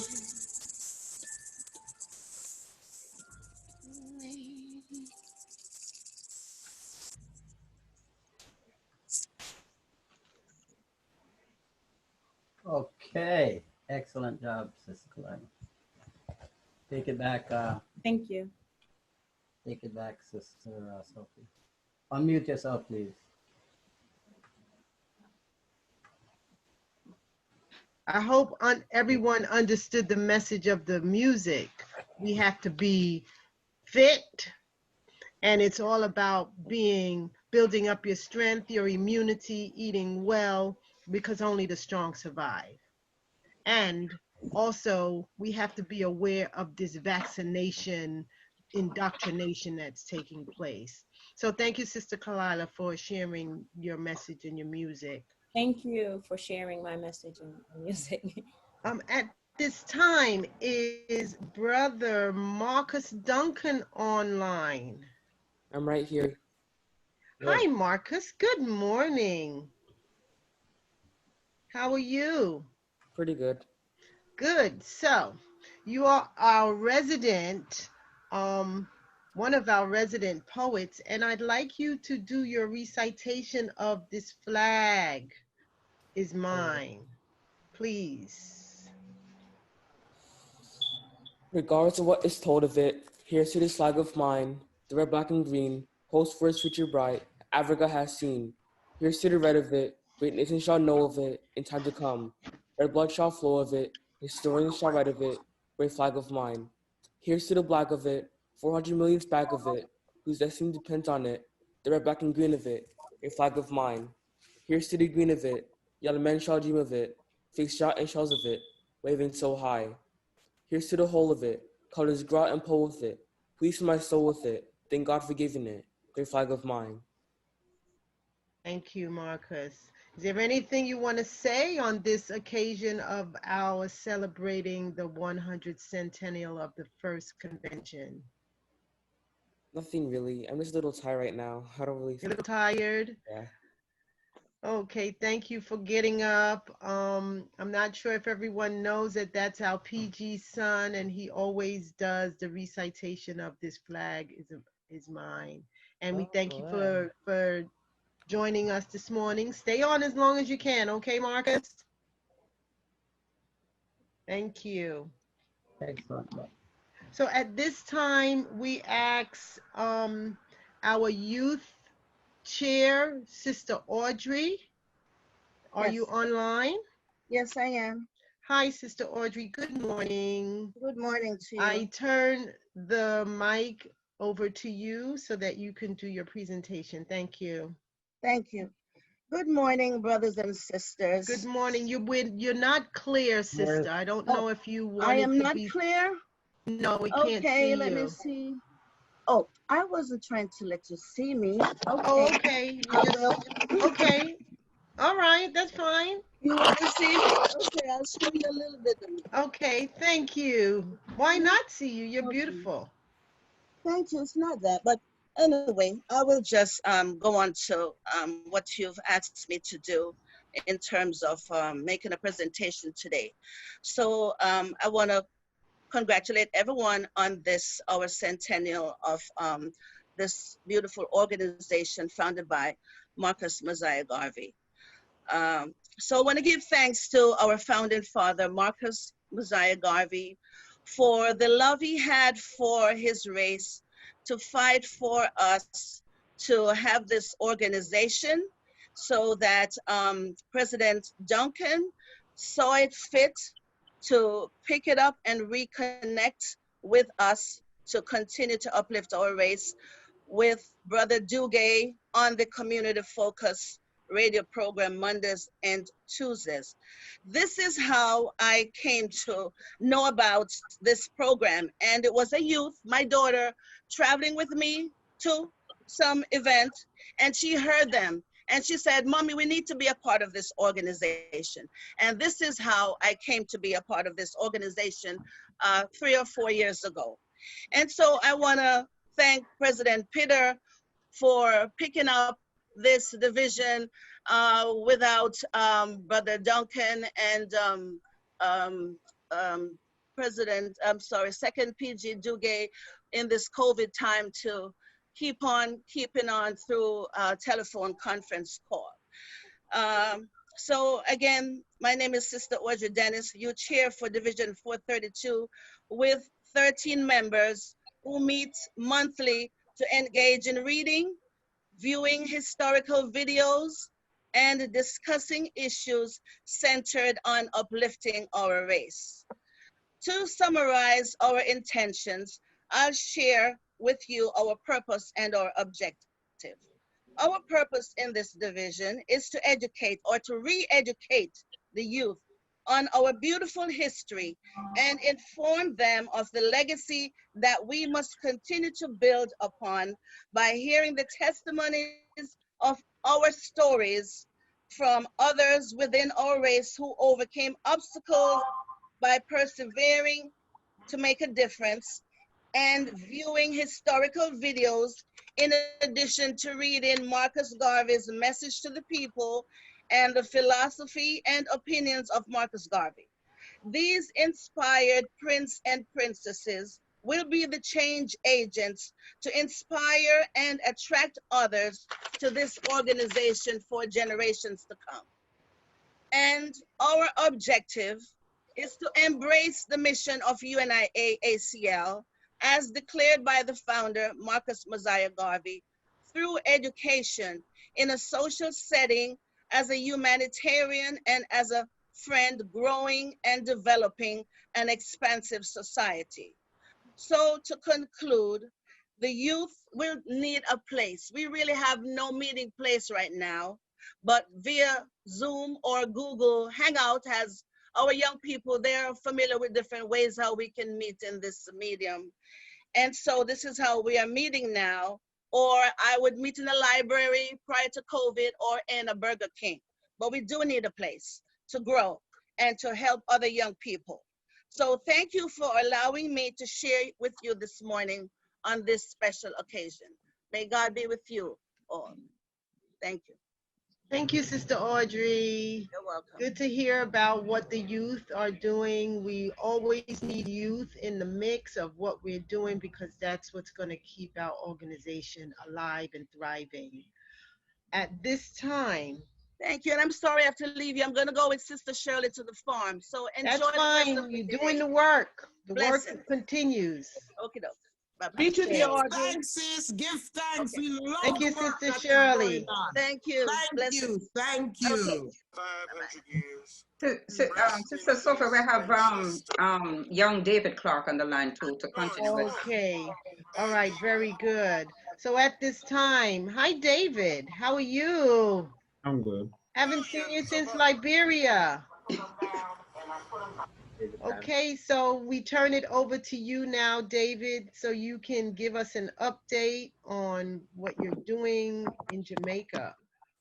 Okay, so this morning, good morning, family. Good Wherever morning. you're joining us from.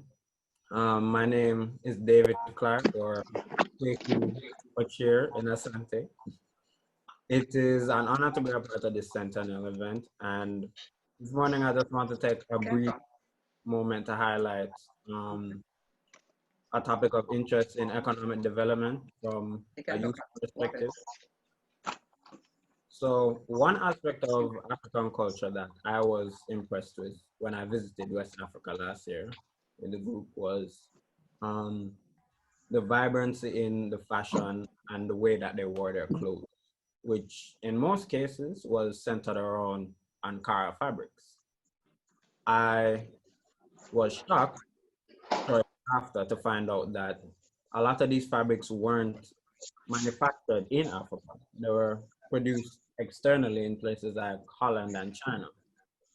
So my thought process shortly after was, how can we take back what's ours, or at least get a piece of this highly profitable value chain? Cotton supports global textile markets valued at $848 billion. The global apparel manufacturing market valued at $786 billion. And cotton supports a $3 trillion global fashion industry. We can't say for sure how much of the cotton, the percentage of the market is related to Africans, but with 2 to 3 billion people, with 2 to 3 billion people as Africans or directly related to the diaspora, we definitely take up a substantial part of that market. So moving a little towards the value chain, understanding the value chain consists of planting and reaping the cotton, spinning the cotton into thread and yarn, and production of textiles and fabrics, and eventually production into garments. We as Africans can take advantage in Africa specifically by planting and reaping in Egypt, and Egypt is known to have one of the finest and most luxurious strains of cotton known as Giza. We can industrialize the processes of spinning the fiber into thread and yarn and making of fabrics in Africa instead of having to outsource and ship them in from outsiders. And we can continue that process thereafter to then make garments like something like this, that we can produce in Africa. Additionally, in the Caribbean, the opportunity presents itself for Caribbean countries to produce sea island cotton, which is the next most premium and luxurious cotton strain. So in closing, brothers and sisters, I want to say that with Africa being fastest growing economy in the world, and with incomes of Africans increasing the fastest compared to anywhere else in the world, our spending power is at an all-time high, and it gives us a vast opportunity to take advantage of this market. Thank you.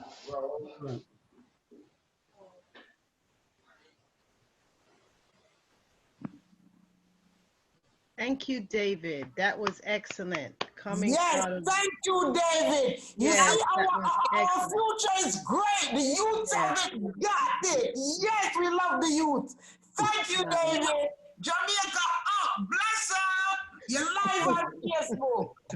Bless up. I love your enthusiasm, Queen Mother. Excellent, excellent. Excellent, excellent information and excellent presentation. It shows that you've done your research, you're doing your homework, And if that's any example, we are in good hands. Yes. Keep up the good work, David. Keep up the good work. Next, we have our very own educator, technical guru, and musician, our own brother Leroy, who's a saxophonist that's going to give us a musical interlude. I'm not sure what he's going to give us, but you're on next, brother Leroy. Okay, first I want to congratulate the young man, and as the young lady in Atlanta from Division 421 says, this organization is in good hands when we see examples of youth such as that young man a while ago. And I think he should be back on again, giving us some more information, okay, for to do exactly what he says. We need to live according to Marcus Garvey and do for ourselves. All right, at this time, I'm going to bring up a little performance here that was done. I'm on saxophone, by the way, and I think you'll recognize the other person there who's singing with me, okay? Enjoy. Okay.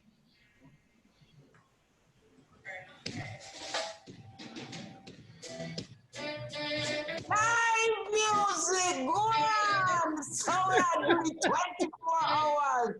Can Africa unite? Yes, I am in African unity.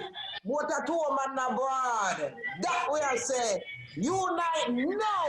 You better be helping Africa. No matter where you are, be African.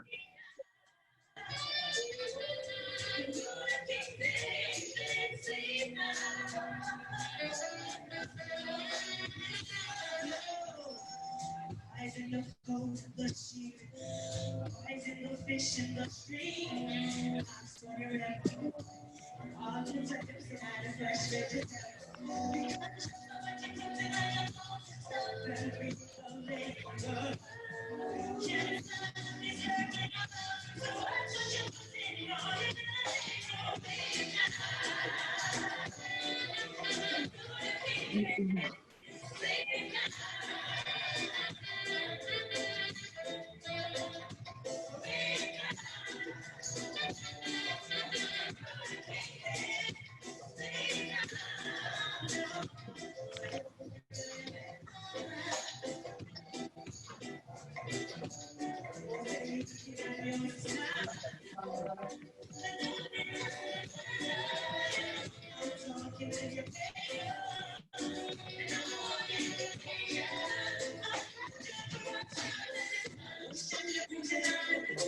Yeah.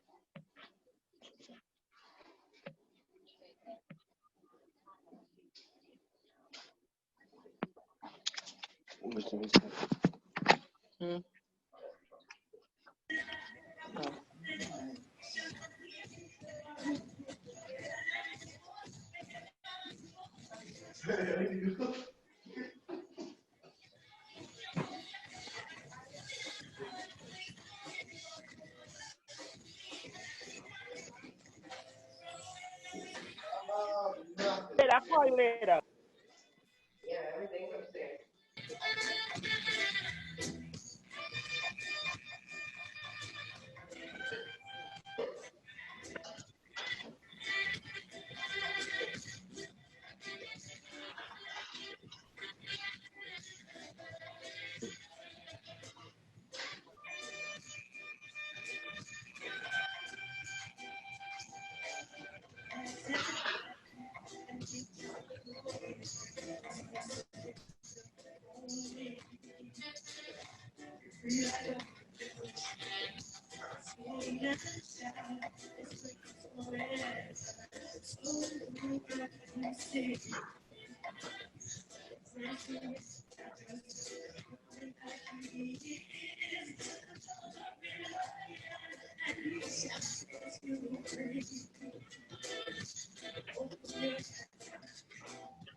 Okay. Yes. Uh-oh. Hope you enjoy that. Somebody needs to go on mute. Thank you, Brother Leroy. Thank you. You're welcome. We could see the movement. If you want to get up and dance, but it's kind of early in the morning. Thank Somebody's you. blending in the background and it's Yeah. Someone's in their kitchen. Can you please put your lines on mute, please? Okay, not sure who mute. Thank you, President Ross. Welcome. I muted the lines, President Jasmine. You can unmute yourself when you're ready. Right. Thank you, Yes. Brother Ross Marvin. So next we have a presentation from our communications chair. It's a PowerPoint, and I turn it over to Sister Claudette. Thank you, Sister Sophia. I'll introduce myself again. I see some others have joined us. Greetings, my brothers and sisters. My name is Claudette Joyce, and I serve as the Communications Chair of Division 432. I'm recognizing our Creator and all of our ancestors and all the Garveyites who have worked, lived and worked and dedicated to us to be able, for us to be able today to be in this celebration mode. Now, Communications for Division 432 has the responsibility of creating and guiding a comprehensive communication strategy to promote the work of the UNIA-ACL and Division 432. Today, we have a slide presentation for you, and it's a pictorial snapshot of the communications we send to our members and friends through emails. We share news of upcoming events and experiences, and we also report on those activities. And so, Brother Leroy, let the slideshow begin.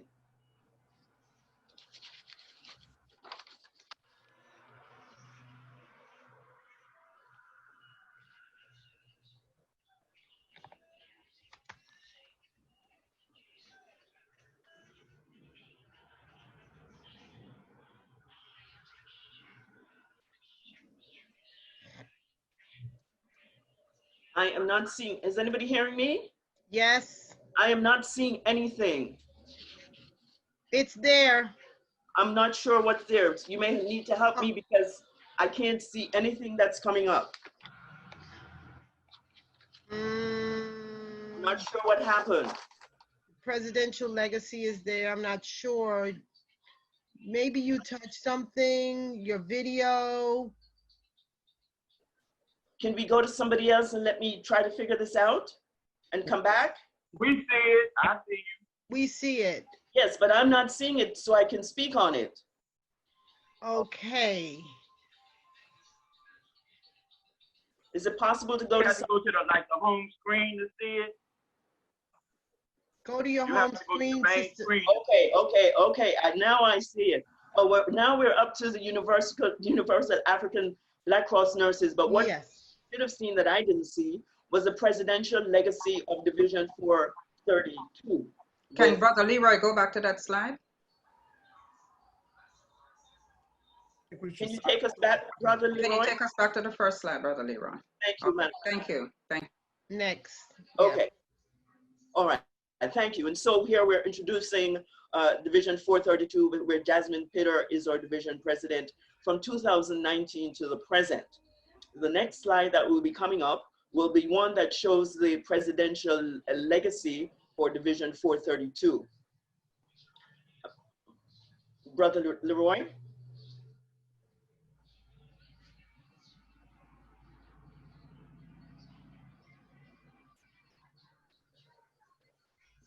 The next, okay, so here we have Michael Duncan, Raymond DeGay, Delali Haliga, Raymond DeGay, and Jasmine Pitter. Duncan from 2011 to 16, DeGay from 16 to 17, Haliga from 17 to 18, DeGay again from 18 to 19, and Jasmine Pitter from 2019 to the present. The next slide coming up would be the slide of the administration team that President Pitter has put together to help us continue to build the foundation of the organization and to live more fully and vibrantly into the mission of the UNIA-ACL. So we have Rochelle Wright, who is our vice president, Alvin Walfall, our division secretary, Jennifer McKenzie, the treasurer, Baba Shem, our spiritual chaplain, Desmond Lane in membership, Claudette Joyce Spence in communications, and the slide has left me, and she has a team, and we're working together to make life better for Africans at home and abroad.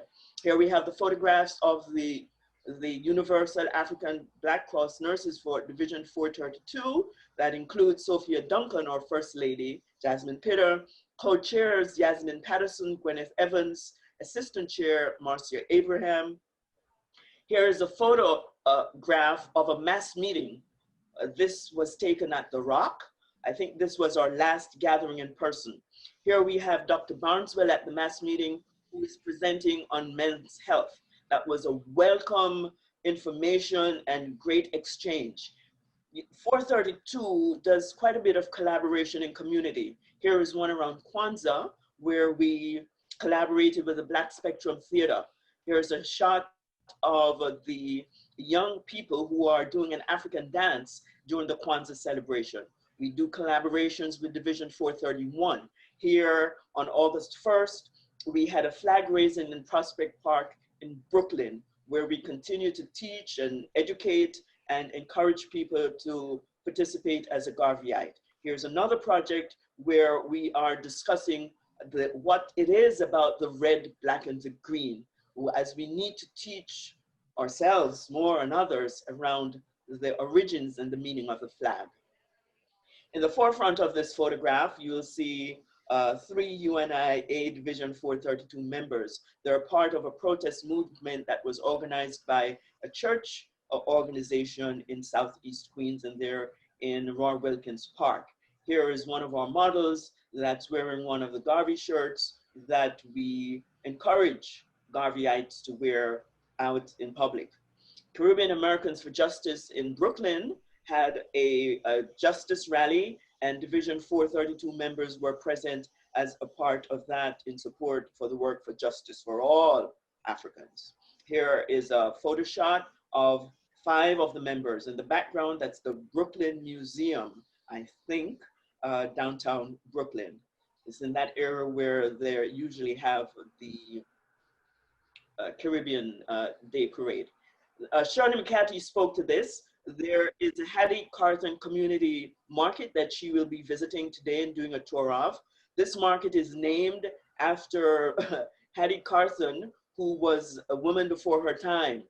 She was an environmentalist and an activist, and did quite a bit of work in Bed-Stuyvesant. And so we lift her up. She's now with my ancestors. We lift her up for the work and the vision that she had. I would call her a Pan-Africanist, but I'm not sure how popular that word was at this time. Here is a photograph with Professor Rupert Lewis, Professor Emeritus. He has done extensive scholarship on Garveyism, and he's on the right, extreme right. His wife is on the extreme left, Maureen. She also does work on the indigenous religions of people in Trinidad and Tobago. Rupert Lewis not only is a scholar of Garveyism, he's a Garveyite. Here's an image of 432's call to participate in the Founders Day celebration we had on July 20. That was our first virtual Zoom celebration event. Here's another collaboration we've done.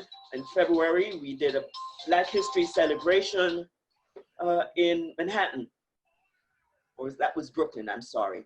Here is a photograph with our president, Jasmine Pitter, and Elder Jose Richards, and Brother Babuti from Division 432, sharing with the Garveyites in the Bronx. I think that soccer ball came out of, is it Liberia? And it's endorsed by some Garveyites. Here is Division 432 doing another collaboration piece with Division 431 of Brooklyn. On the left is Sister Maxine Flowers, and on the right is our PG Michael Duncan. I am reading about Sister Henrietta Benton Davis.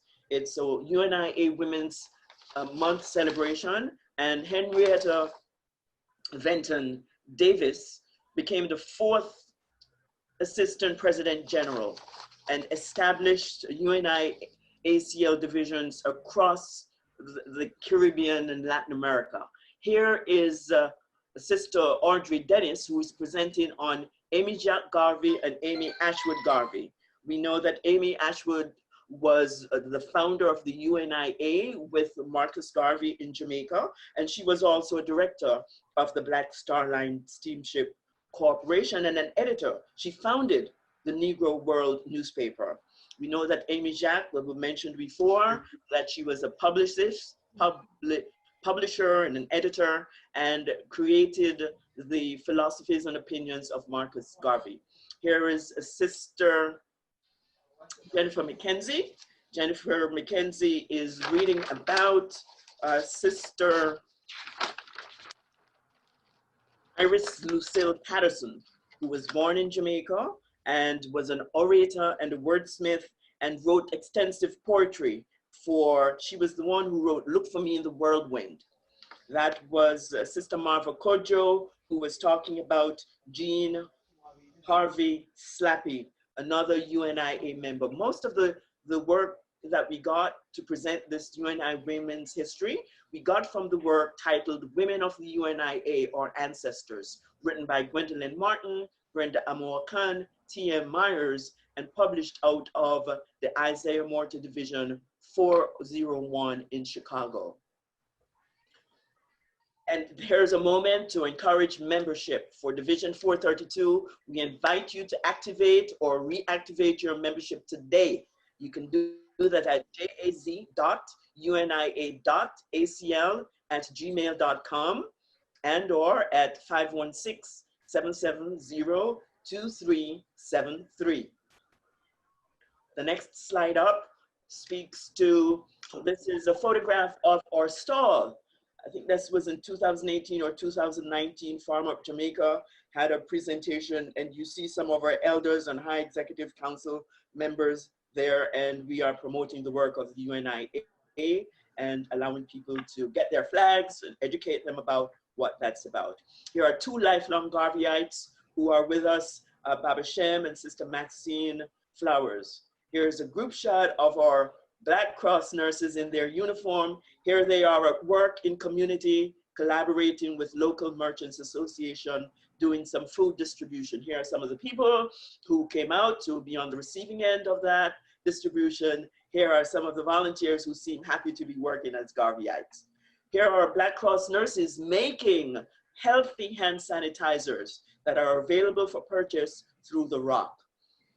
Our next slide up is Black Business Crawl. We're in collaboration with Local Merchants Association, and here's an event we did in March that gave us some exposure in the public forum. On May 18, 2019, we had what we call the Night of Togetherness. You know, we danced, we laughed, we had fun in ways that we do not have when we're at a meeting. It's a different type of fun.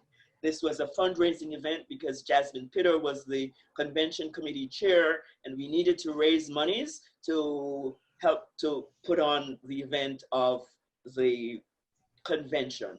We also had a film festival as a fundraiser also. So we were teaching about Garveyism and dancing with each other. Here is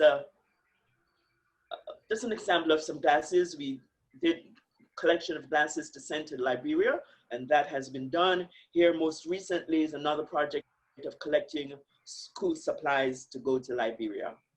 Here at one of our mass meetings, we have President General Michael Duncan, Second Assistant President General Raymond DeGay, and President Jasmine Pitter listening as the PG speaks to the audience. And here we're also promoting today's event. We sent that out several times to our members and friends, and I see that some of them are on the line, for which we are thankful. Tomorrow on Sunday, Division 432 hosts a Buy Black Economics and Garveyism rally in Roy Wilkins Park. That begins at 10 a.m. We'll have dancers and speakers. I am one of two keynote speakers speaking on economics and Garveyism. And Sister Aaliyah Abraham will also is another keynote speaker who will be speaking. One of the interesting things about the presentations is that we have an elder, me, and we have a young adult, Sister Aaliyah, who will be speaking to those of us gathered. And so we say, one God, one aim, one destiny. Africa for Africans, those at home and those abroad. Thank you, Sister Brother Leroy, for your assistance with this presentation. Thank you, Sister Claudette. Very brief, very short, but very powerful. At this time, I yield the floor to our President, Madam Jasmine Pitter, who will be giving us an update on Black Cross nurses and the work that has been done for Division 432. Thank you. Thank you so much again, Sister Sophia, and greetings again, my fellow brothers and sisters. That was a fantastic presentation just done by our community chair, Sister Claudette Spence. So let me tell you about what we have been doing here with the Black Cross nurses. I'm actually honored to be a member of the Black Cross Nurses Auxiliary of Division 432. And as we commemorate the centennial and celebrate the month of Messiah, we also honor our founder, Henrietta Vinton Davis. She was born on August 25th, 1860. That's 160 years. And she transitioned on November 23rd, 1941. At that time, she was at the age of 81. Lady Henrietta Vinton was charged with establishing this auxiliary because it was necessary. At that time, our soldiers, post-World War I, they came, but they were not treated, with the respect that was needed and with the care that was needed. So she was charged with establishing this, and our mission is to provide health and education services to our people.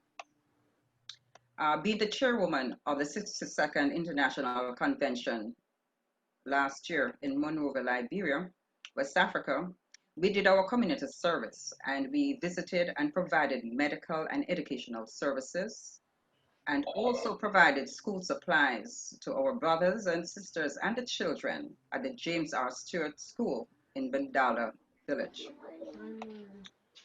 Some services that were provided during that health fair.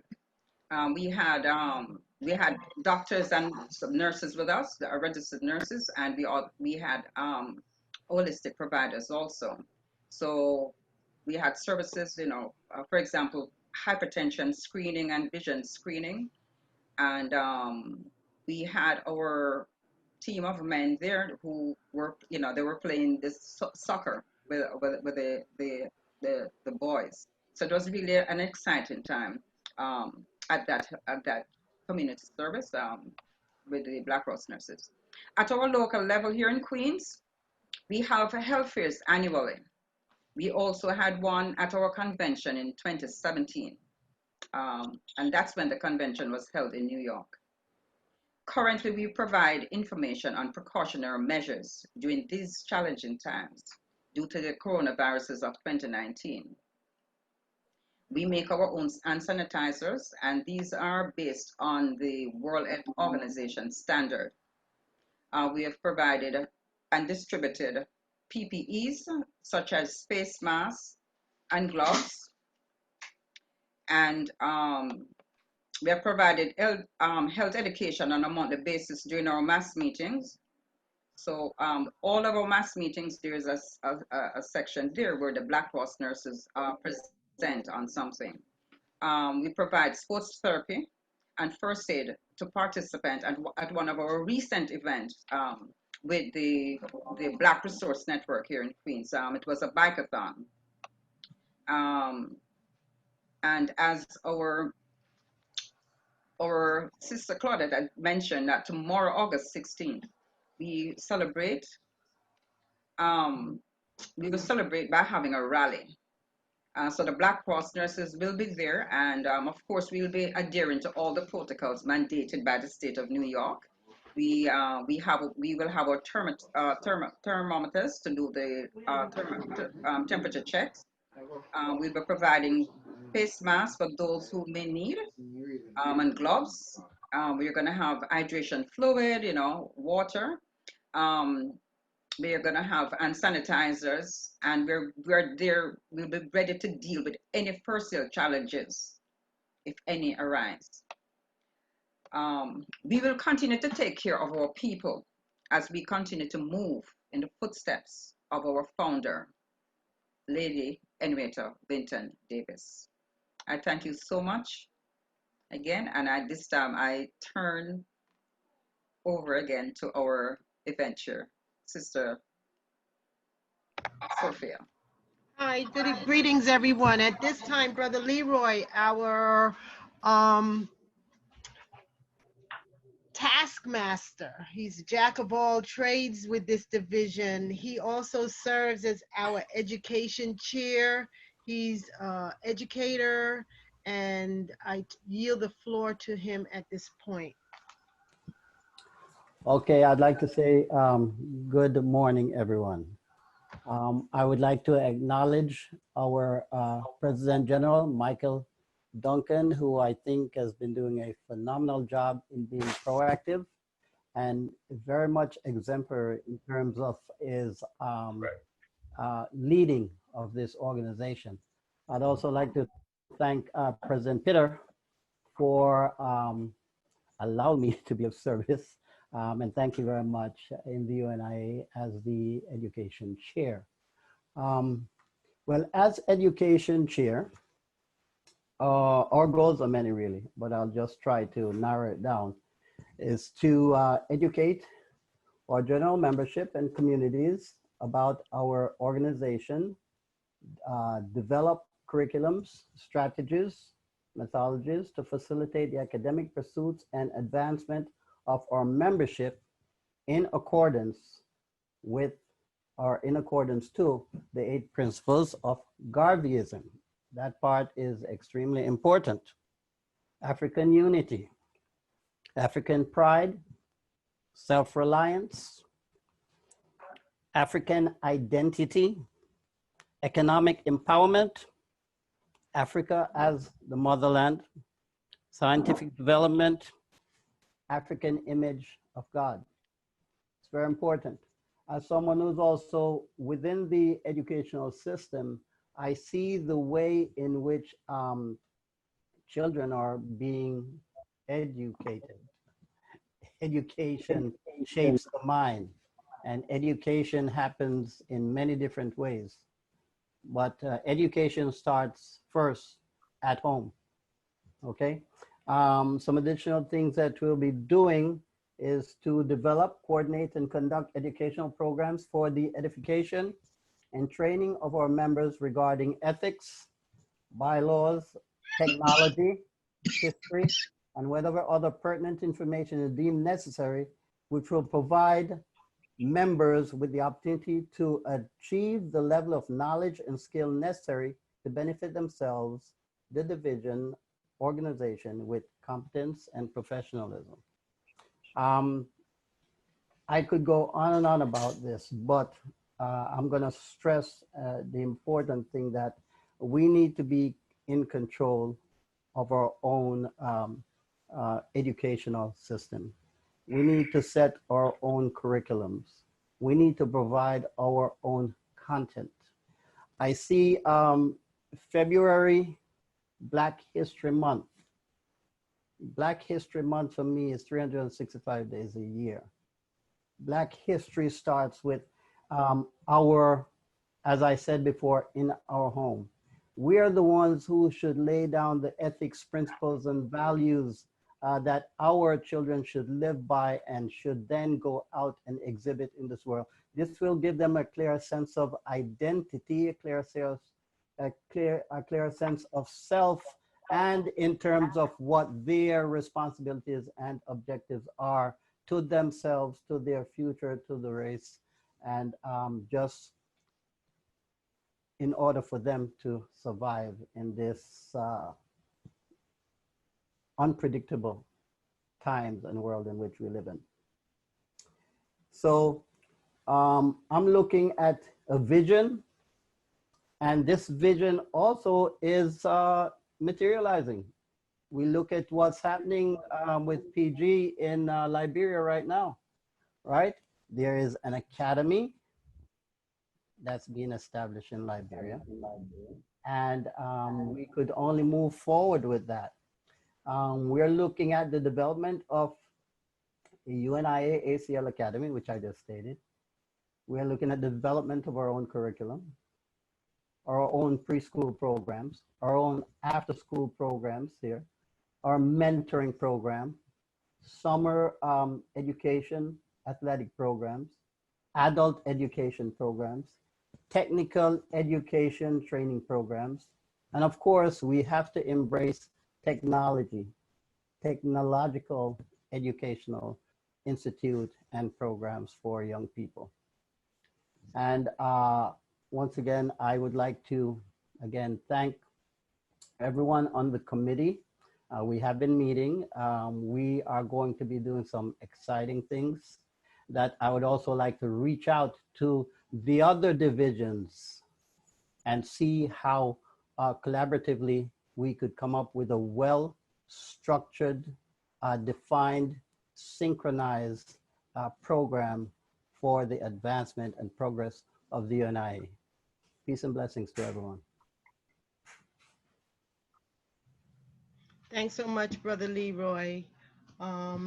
Give thanks, Brother Leroy. Education, definitely. Thank you. You are welcome. Education is a must, and we have to continue to make sure that what we're teaching is in alignment with the philosophies and opinions of Marcus Garvey and Pan-Africanism. Exactly. Ashe. So to that end, I provide my own update as to the events planning arm for Division 432 in Queens. I am the events coordinator. I'm Sister Sophia Walsh-Newman. I am the events planning chair, events coordinator, and I work with all of the committees in their events. I also work closely with our division president so that our events are in alignment with the many holy days for the organization. Some of the things that our division and that I work on, we've done a film festival. We worked on the convention in Liberia. For this year, we've done the virtual Founders Day. We've done Kwanzaa. We are working on doing a rally tomorrow in Southeast Queens, and it is called the Buy Black Economics and Garveyism, because as we see that there's a lot of movement going on in relation to, you know, people waking up and understanding that Black economics, there's power in the Black community. And so we need for those people out there that's embracing this message, for them to understand where it's coming from. Also, Black Lives Matter, it's all coming out of Garveyism. So I work closely with all the committees, and we try to make sure that the events that are planned out of Division 432 are in alignment with the principles of the UNIA-ACL. One other event plan that I have not really had a chance to plan it out properly because we had these two events back to back. This historic 100th anniversary of the first convention, and then tomorrow our rally. We are planning on August 22nd, which is this coming Saturday, a trip to our HQ in Philadelphia.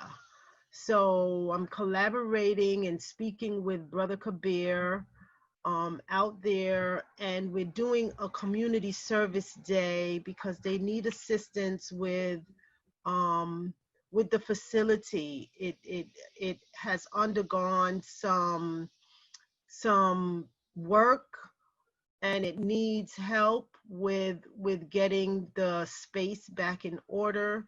So that is our next event. It's taking place on August 22nd, and we're leaving New York early, around, I would say 6:30, 7:30, 8 a.m., heading out to Philadelphia, having a tour of the facility, and then we're going to do a cleanup of the facility, and that is our headquarters, because every organization needs a headquarters, and we have to make sure that our headquarters is maintained and stays in the hands of the UNIA-ACL. I thank everyone for heeding the call when I contacted them for the Founders Day event. That was our first collaboration with many of the divisions, and it was good to know that at a touch, at a call, at an email, that we can come together. That's what it's about. It's about unification, it's about collaboration, and we see that virtually we can accomplish what we will. We can use this medium to come together, to energize off of each other, feed each other, strengthen each other, and then take it back to our communities and do the work of the UNIA-ACL. So on that note, I thank our President General Michael R. Duncan for the work that he is doing. He's a great example of what we can accomplish in Liberia. And I thank our Madam President Jasmine Pitter for giving me the opportunity to serve in this position. And that is the end of my presentation. So at this time, and I thank Brother Ross Marvin, President Ross Marvin from the Division 421 in Atlanta, for spearheading this commemoration. It is historical, and I do not take lightly what you have done. It's a lot of work. Event planning is a lot of work. If no one understands that, it takes a lot. You know, you have to dot your I's, you have to cross your T's, and you need a good team. And I thank my event planning team. Brother Leroy is on it, Sister Jennifer, Sister Claudette, Sister Rochelle. Who am I missing? Sister Kalila Rose and Brother Banupti. And I thank each and every one of them for giving me the support that is necessary to carry out the responsibilities of planning these events, because it's not just a thought. It takes execution. And you can't do it alone. It's a we thing. It's a team. So I thank everyone, and I thank Brother Ross Marvin for spearheading this opportunity for all divisions around the world to come together today. It is historic, and we shouldn't take that lightly. So I'm going to say, here, here, brother. Here, here. Thank you for this opportunity. Sister Sophia, Sister Marcia is also on the committee. Oh, Sister Marcia Abraham, sorry. I apologize. Can't think of everything so quickly. So yes, Sister Marcia, who is also a Black Cross nurse. So thank you. At this time, we have a musical interlude by Brother Basie. Is he available? Test. Can you hear me? Greetings, brother. Greetings. I just want to thank you for recognizing that works as Africans. We can manifest any vision that we want. And brothers and sisters, we got to badge it up for Division 432 in Queens, New York.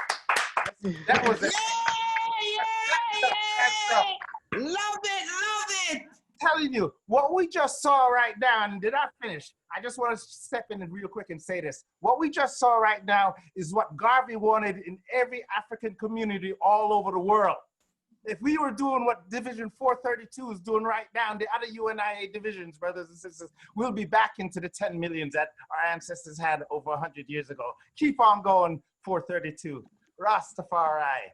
We will be back. You know, and allow me to please big up Ross Marvin again, because you know, as the founding chair of the Atlanta Rastafari community, Almighty Rastafari Kingdom, and Dr. Julius and Neil, oh God, we're there on it. But let me report to the group before we move on to that musical interlude. I've just gotten off the phone with Her Excellency Ambassador Dr. Arikana Chiamborikwa, and she's going to bring a solidarity message to this group between 5:30 and 6. So you all want to make sure the phone charge, on the laptop charge, and everything charge. That you don't want to miss the solidarity message from the ambassador, Her Excellency Dr. Arikana Chiamborikwa, and our ADI, Africa Diaspora Development Institute, the Wakanda Center for Excellence that I and I put it in place globally. Bless up, love you, sis. Love you. I love your energy, sister. We need more of that. You know, we need more fire, more energy, because it's going to take that for us to continue this work.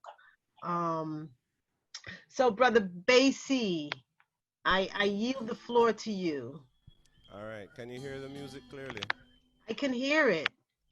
Do you have any more volume? I'm doing a little test. There you go. The beat. Can you hear me? Yeah. It's good. Go ahead. You're good. Go ahead. All right. So this one, just get into view so we can see you. You may be used to, you may have seen me before somewhere out there in the movement. But this one is called One Soul. I just want to drop this one for you. So you do it like this. Yo. One soul, one aim, one destiny, revealing truths mystically. One soul, one aim, one destiny. Yahudan is my identity. One soul, one aim, one destiny. Your weapons of war, them no frightened way. One soul, one aim, one destiny. This is a message from the Naya Bingi. Somebody said, yeah. Make we lively it up now, yeah. UNIA, we said, yeah. And everybody said, yeah. We give praises to our Elohim in the beginning and in the end. Yeah. Second verse. One soul, one aim, one destiny. Humans captured physically. One soul, one aim, one destiny. 500 miles forced bodily. One soul, one aim, one destiny. Chapel and dungeon vertically. One soul, one aim, one destiny. Trafficking centuries immorally. Yeah. When me set me praise, yeah.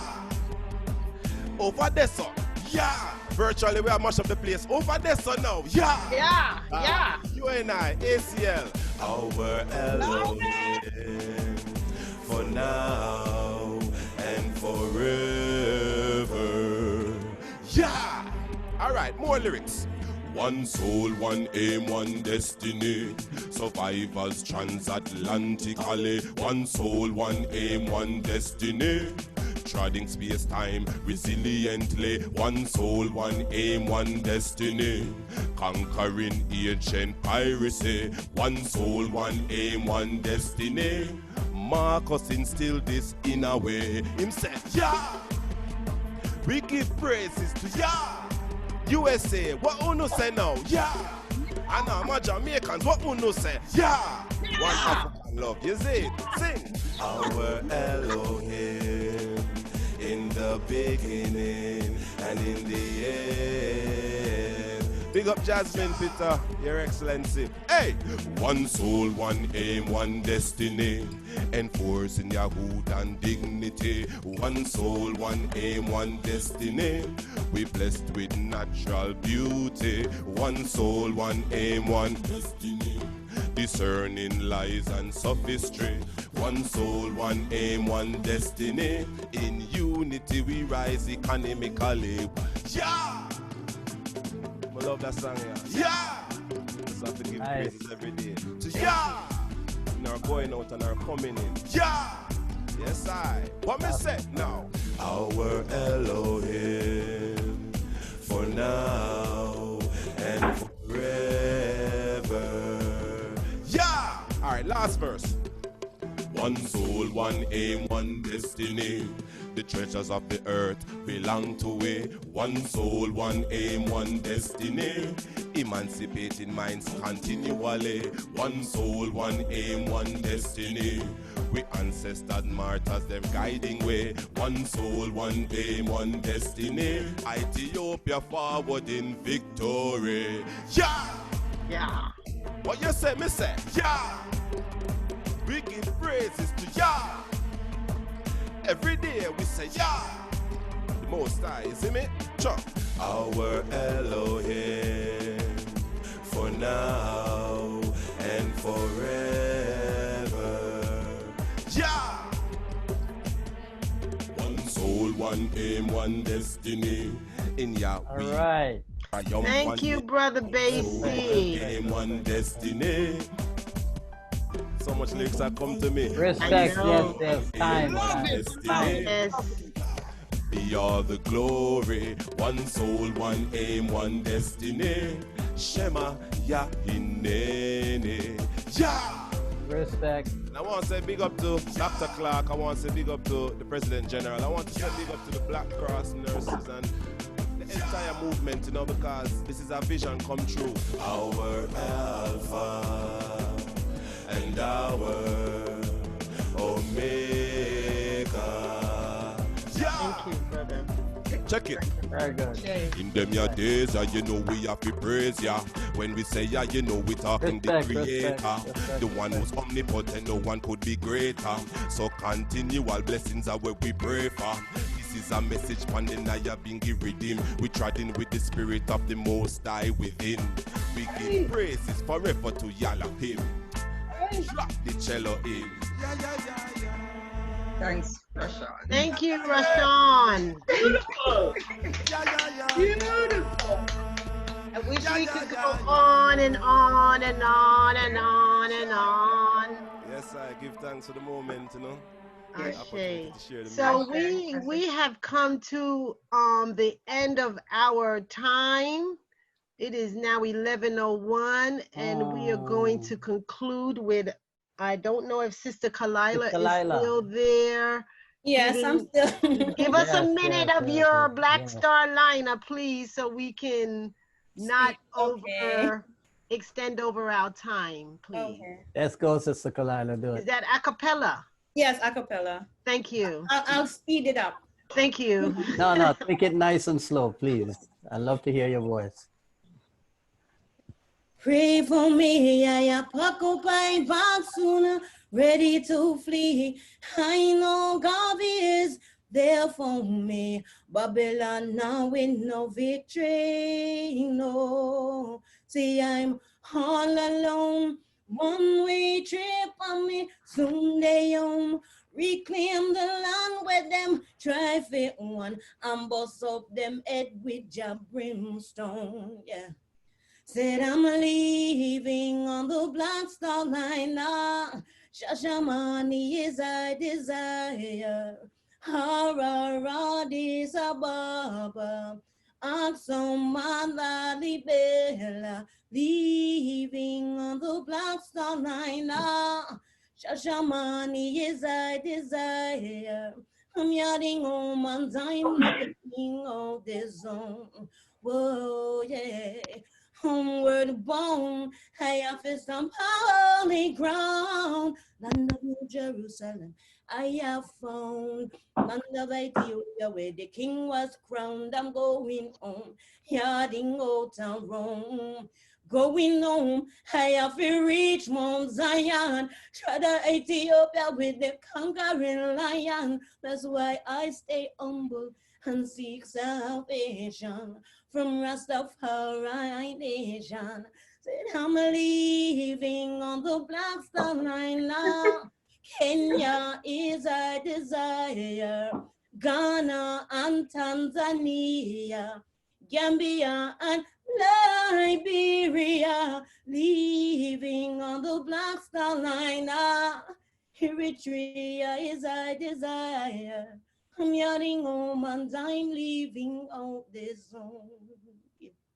See, we've tried too Thank many you, sis. river Babylon side. Yes. Give thanks. Thank you. Give thanks. I wish we can Respect. listen to it Yes, full thank you. out and. Oh, And I yes, just wanted to bless man, we have everyone 24 here. hours, man. It's so good, man. Wow, it's great. Thank you. On Thank the you. phone, Mother Thank Moore. you. Put down And I the just- phone.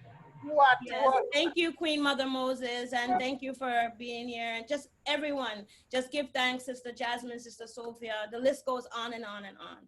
Brother Give thanks, Leroy sis. and blessed love. Excellent, excellent. That was so awesome. You're a Love it. magical black woman. Yes, I. Yes. Leaving on the Black Star Liner. You don't know, big up dreadlocks on the 7 miles of Black Star Liner. And Burning Spear and all of the Black Star Liner Galvin artists them. Yes, I. Okay. Mother Moses, go ahead. Go ahead, sister. Let's let Division 432 go ahead and say whatever final words they would like to say. Please. I yield to our Madam President for her closing remarks. Thank you. Thanks for the extra time. Appreciate it. Oh, y'all were so lovely. You can go all Yeah, indeed. Thanks for the extra time. Thank you, Sister Sophia. In closing, I take this time to thank our President General Michael Duncan for his leadership, for the members of Division 432 team. We have who have contributed to make this 24 marathon centennial celebration a great success. I thank President Russ Marvin for conceptualizing this program. Yes, I do. Give him a hand. Yes. Yeah, we will continue to do the work of our founder, the Honorable Marcus Messiah Garvey, to ensure the future is secured. So thank you so much. And I will let us all recite: one God, one God, one aim, one destiny. One destiny. Well, long live Marcus Garvey. Long live Marcus Garvey. Long live Carlos Cook. Long live Carlos Cook. Yeah, that's the founder of our division. Thank you so much, Russ Marvin. Thanks Long for live having us. PG. Yes, yeah, long live PG. Right, long live PG. Long Yes, live absolutely. PG Michael Duncan. Yes, absolutely. Division presidents. Yeah, and all the division presidents. Yes. And thanks again, Sister Sophia and Brother Leroy, for the job. Well done. Great Well job done. done. The entire team. Brother Ross. Excellent job. The entire team. Sister Claudette, everyone. Yes. Absolutely. Well done. Thank you. Brother Ross Marvin, excellent job. Big up. Brother Ross Marvin, yes. Brother Ross. Well, I want to share this with everybody. And Sister Sophia, this moment reminded me of last night, because you had Sister Sophia and all of us was here from midnight, y'all. We're doing this 24 hours, and we have to big up Executive Secretary Sister Crystal from Division 330 in Washington, D.C., because she held the fort. I ran out of gas like about 4 or 5 o'clock in the morning, and she just held the fort, and I came back this morning, and she's keeping it strong. And I'm brothers and sisters, I'm telling you, it's all of us. It's all of us. Let me tell you a little short thing with division of this now. because the ancestors, is Sister Sophia mentioned last night, about Ras Marvin for putting this together. And it was just mentioned now by President Jasmine for Division 432. And I'm telling you, say, it didn't come from me. It didn't come from me. It's Marcus and the ancestors talking to all of us. They're talking to all of us. They're telling us this is the time. The 100th year, I'm telling you, brothers and sisters, and we have to big it up again, badge it up to Division 432 with President Jasmine Pitter and Sister Sophia. They are ideal role model in every African community all over the world. We have to have a UNIA division, just like our ancestors did it 100 years ago. That's why we were so. Right. You see what I'm saying? So y'all, if you don't have a UNIA division in your city, get 7 brothers and sisters. That's what the Constitution says. 7 brothers and sisters, and come together and form a local chapter of your UNIA division. And those who might just want to be members, I'm going to put in the chat. So anybody can join the UNIA, join your nearest division from wherever you are. Brothers and sisters, I'm telling you, Division 432 set the pace and the tone for the rest of the day. And it's only getting bigger because my co-host, Queen Mother Moses, where you there? Come in. Right there, some brethren, but not going nowhere. We're there. You know, see? It's over 25 years. I'm sorry, I forgot to give him the money. I didn't find it until later. Everybody thinks it's Ras Marvin, but they don't know the queens that I have side by side with Ayman, Pushanai, like Queen Mother Moses, the lady president for Division 421, Queen Sassy, Sister Tania, Felicia. At 12 and it's 11. This shows that, and when I saw the pictures from Division 432, the Black Cross nurses, I was looking for a brother in the picture. Okay. I couldn't see. I'm telling you, where would we be without our sisters, brothers, son? Okay. You see, one family, one God. One God. One aim. One aim. One aim. One destiny. Brothers and sisters, Right now. I want to tell you a little bit about what's coming up now. Queen Mother Moses, make the announcement again with what's going to happen between the 5 and 5:30 hour. Brothers and sisters, this is the seed. We are the seed, the UNIA, to unite all of Africa, brothers and sisters, because everybody carry the red, black, and green. Sister Moses, go ahead and tell us again. Blessing, yes. She's going to be, Dr. Her Excellency. You put down the phone so we can see your face, sister. Here. Guess what? Because we're live on Facebook, we don't know. We have to use all of the medium. So that's why the phone is on, because it's a live thing going on Facebook. Yeah, but we aren't seeing your face. All right. We're Now, not seeing your face. She says she will be available between 5:30 and 6.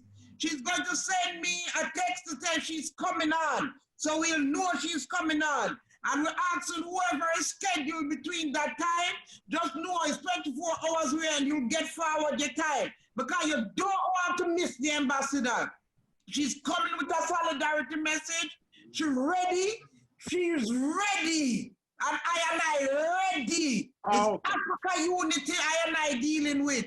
And we're there with the brethren, the sistren, and the youths them, you overs, because they call upon all the I and put a new trinity in place November 2nd, 1930. Man, woman, and child.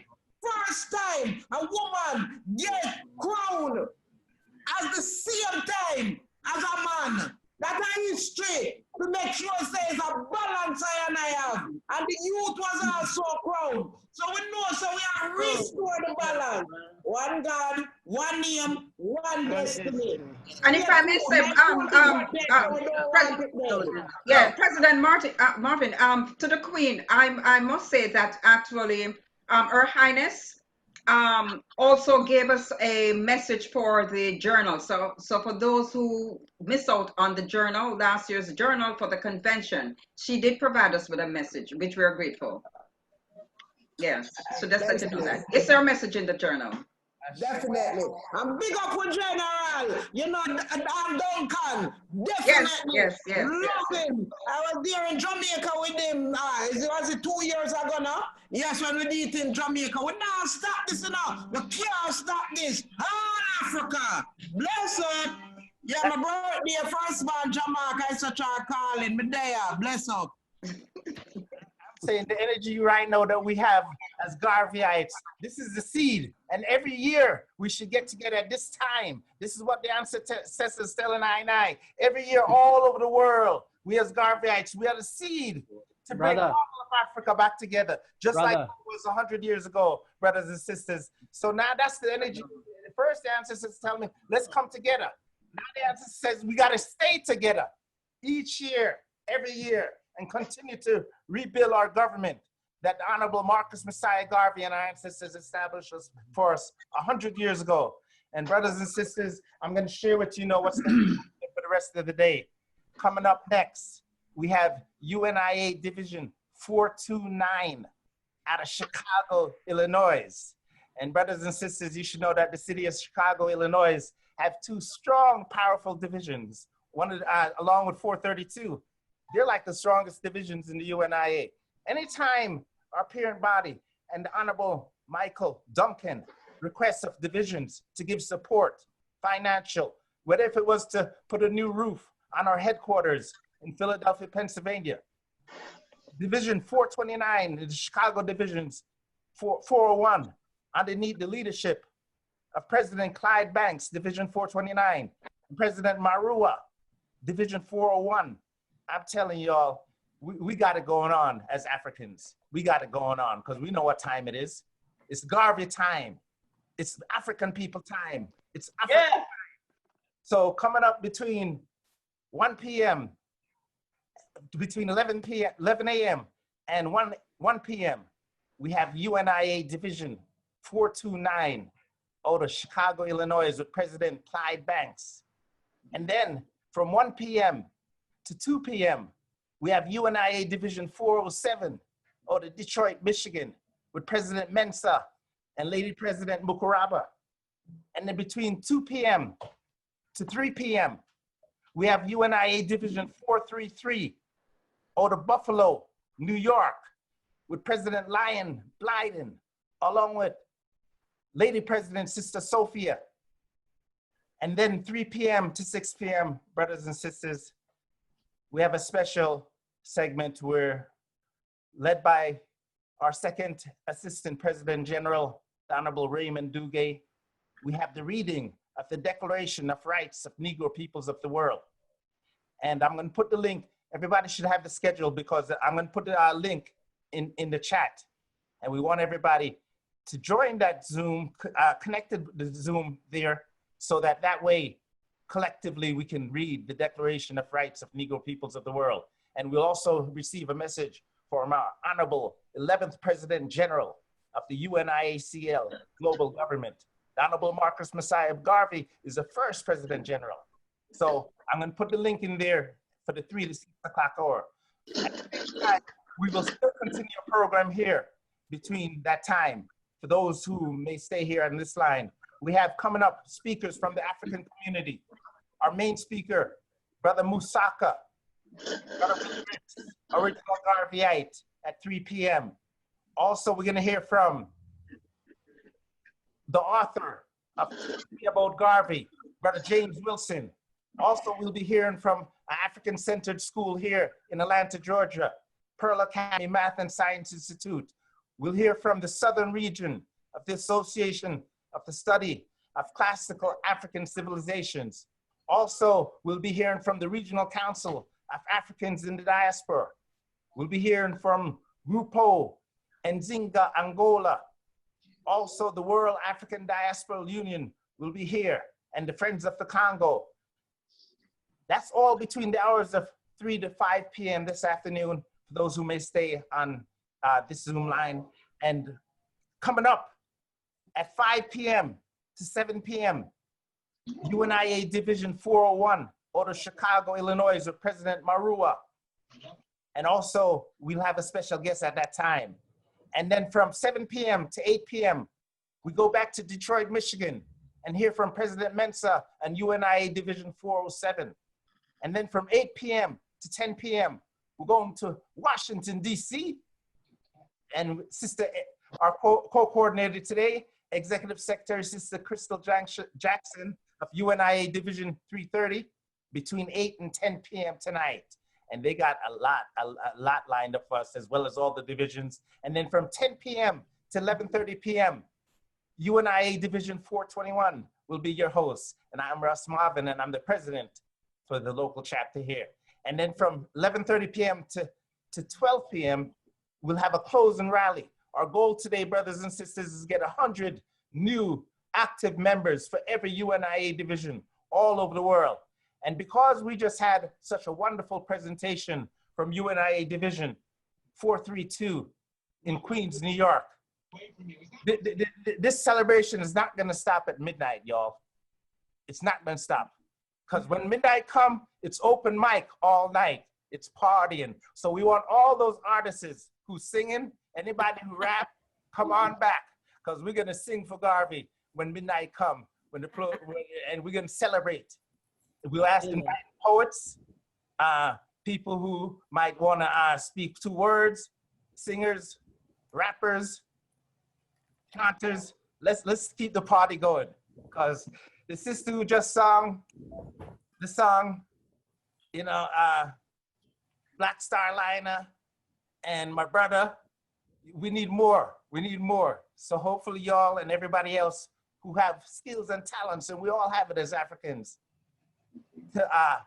let's keep it going for Garvey. Let's never separate again, since we all come back together right now. So at this time, brothers and sisters, I want to bring to you a brother. When we started UNIA Division 421 in Atlanta, Georgia in 2009, is one of the brothers I met. And at that time, he was the president, and he still is the president of UNIA Division 429 out of Chicago. And this brother here gave 421 so much love. He's a leader in our government. And not only is he a division president for 429, he's also our ministers of labor for the UNIA-ACL government. Y'all, we have a government. We have to rebuild our government. So right now, I want to introduce to y'all our next division, who will be hosting from now until the 1 p.m. afternoon. And they got a lot of big things going on. Y'all better get on the phone and call your friends, share the Zoom link with them, tell them, come on in, because this is the seed. We are the seed, y'all, to unite all of Africa. This coming together is the seed. So right now, let's all badge it up and welcome UNIA Division 429 out of Chicago, underneath the leadership of President Clyde Banks, and also Lady President Georgia Jackson. Let's welcome them to the stage. Badge it up. Yeah, Mildred, come on in. Greetings from Chicago. Chicago. One God. Around the world. One God. Grace first. One aim. One destiny. One destiny. I'm telling you, President Ross Marvin, you gave a brilliant introduction. I wish I could just travel with you around the globe and have you work with us, because we would have thousands joining if we could do that. And I appreciate all of your consistent efforts in recruiting for not only your own division in 421 there in Atlanta, but for all of the divisions worldwide. You have that kind of reach and exposure, and we appreciate you for all of that. I want to also show appreciation for President Jasmine Pitter for that excellent presentation and holding it down for the last couple of hours. 432, just superb. Par excellence. I just love the way that you're able to move the mic around and show all of the different energies that you have within the division. And that's the way it should run, as President Ross Marvin mentioned. I'm bringing greetings to you from here in Chicago, the Garvey and Nkrumah Memorial Progressive Division, number 429 in Chicago. I am Brother Clyde Banks. I've got Vice President Brother Victor Betts here with me. And Baba Eli Hofnai also will be joining us in just a moment with some drumming. Last night was a ball opening up at midnight Eastern. It was 11 o'clock our time. We were able to kind of go over some of the things that are going on, and not only in our respective divisions, but some of the powerful programs that we are developing at present. So, it's a pleasure to serve our people. I always have looked at it like that way, and not being a burden, but more a pleasure. And I certainly take a lot back from being able to serve as not only president of Division 429 officer here in Chicago, but also on the High Executive Council, as President Ross Marvin mentioned, as Minister of Labor and Industries now. So that was a new appointment. So we're just developing some programs right now that we'll be able to roll out worldwide. So I'm appreciative of the Honorable Michael R. Duncan for giving me that opportunity. He is doing an excellent job as PG, bringing quite a different perspective. Myself as a businessman, entrepreneur, and worked in corporations, that is something that I have looked at and said, well, look, that's a piece to the UNIA that we need, because we do need to pay for things such as our international headquarters. We have the Garvey Center here in Chicago. It's not that easy to pay the heating bill. You know how cold it gets in Chicago and New York and other cities in the north. It costs money to do that. So we are appreciative of all of the members and many, many supporters that we've had along the way. It's an honor to be able to bring them into a place like this, in our previous home, not too far from here on King Drive in Chicago. As President Ross Marvin mentioned, this is an opportunity to do a drive for membership. And we are hopefully taking full advantage of this, and that we've gotten the word out to our greater Garveyite community and reached out to them to come in and listen in throughout the day. We're going for 24 hours, so anytime they've got some time, they can go ahead and log in. A lot of people have Zoom on their cell phones and tablets now, so they're mobile. And anytime they're standing in line somewhere or at the gas station or whatever, they can, again, link up with us and see what's going on in the various cities and what projects that they might want to plug into, because that's part of it. It's not what the UNIA can do for you all the time. It's also what you bring to the table, what your energy and focus is, and what your passions are. Brother Victor, our Vice President, would you like to introduce yourself? Yeah, in these trying times, we as a people cannot sit back for Biden, for Kamala Harris or Trump. We can't wait for these politicians to save us. Sorry, my point is this: we cannot wait. We as the people must do what we got to do right now. Whatever it is, do it now. Do not wait on the government. Do not wait on reparations. Do not wait for a stimulus check. Go out and get your money now. Do something now. Right now. Do something now. Do not wait. People dying, babies dying, old people dying because they waiting too long. Okay, we don't have time for this. Enough is enough. You understand where I'm coming from? Say Ashe. Ashe. All right. I want to also Baba Eli Hofnai, and he brings with him a lot of energy that he brings into the schools and to the parks with our youth, bringing them some of our culture with the traditional drumming. Baba, would you like to say hello to? Yeah, I'd like to say UNIA family. Tap to the UNI family, peace and blessings, and the beat goes on. Everybody got a beat, and we got.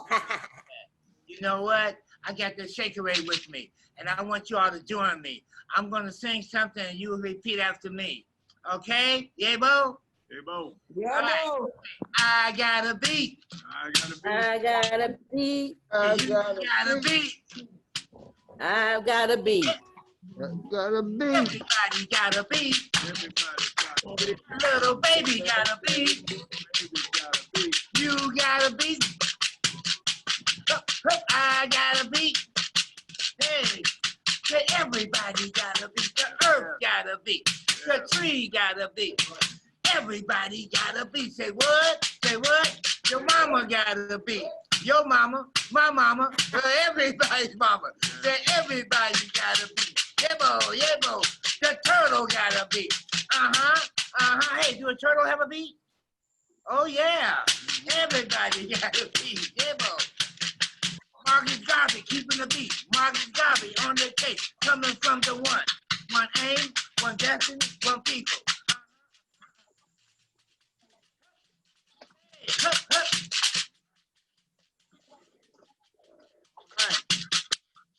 To the people. Right, we're going to definitely come back to you, Baba. Yes, yes. At this time, I'd like to open up as we do with 429, either opening or closing. We want to do the Universal Ethiopian Anthem.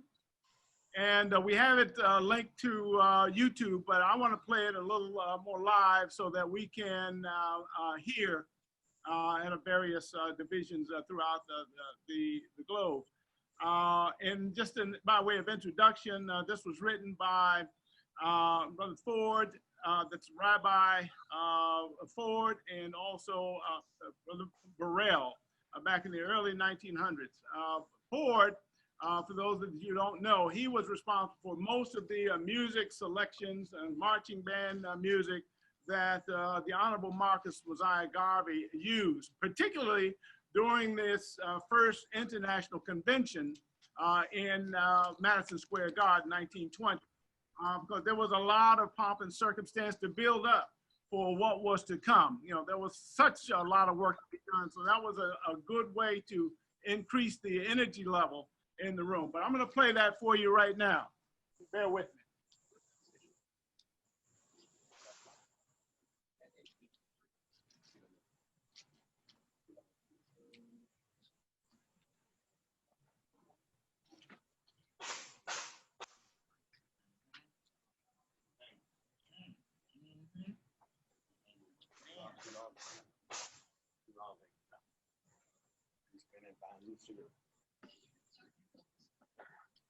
Oh.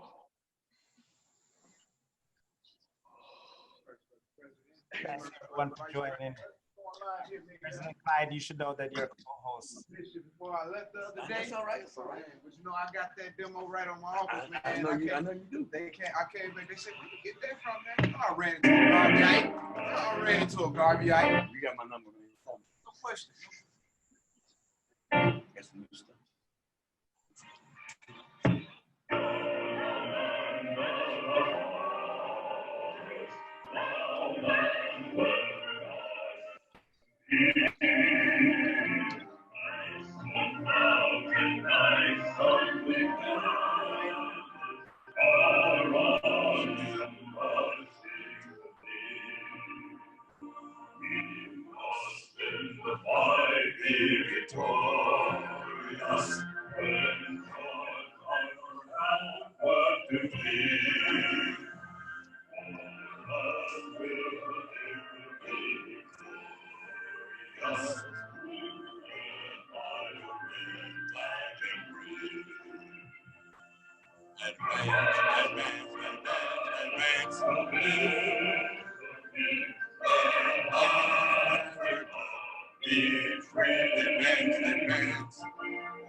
way to be free.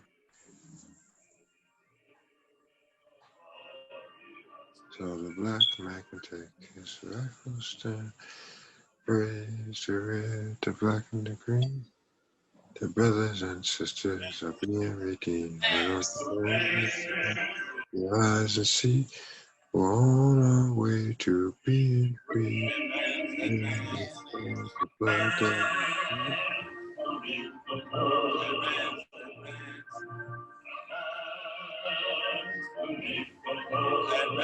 Advance.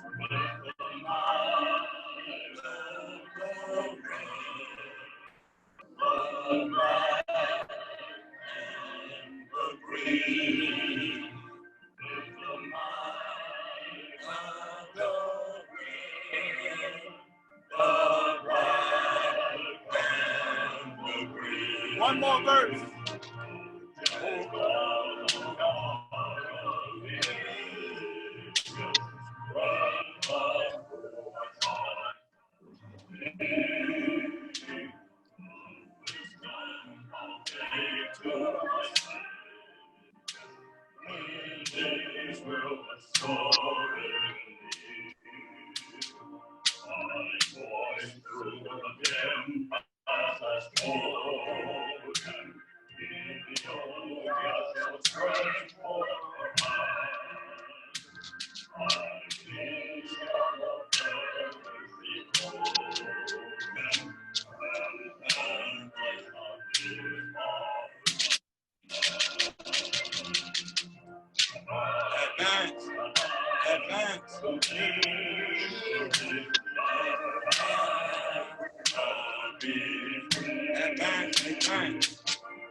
Thank you all for that. One aim, one destiny. Ethiopia today and Hopefully forevermore. the sound picture okay. When we Salute. did it through YouTube last night, was a little faint. Hopefully you all were able to hear it a little bit better. But that was recorded by our own Lady President, Sister Georgia Johnson, and Brother Maceo Leon Thomas back in 2015 at our own studios here in Chicago, One Stop Productions. And we had our own people doing the mix and what have you. So that was a great project to be able to work on. And from there, we were able to build another program, what we called it Black Love Music Extravaganza, using our own division of people and bringing in some of the musicians from throughout the city to do that. So instead of having Valentine's Day, we were doing that instead. And again, showing the Black love, which is certainly something that is part of our objects and aims. We need to make sure that we love ourselves. We just wanted to also cut to a couple of other sites that we're going to be operating from, namely one of our former President Generals, his resting place, the Honorable Charles L. James. So we'll be cutting to Brother Shaka Barak and Brother Timothy Gooseby and some others, also folks from Division 401, and bringing that up. Vic, what time do you have now? It's 10:40. All right, so about 20 minutes we'll be doing that. And then also we're going to be going out to our agriculture cooperative in Fort Wayne, Indiana.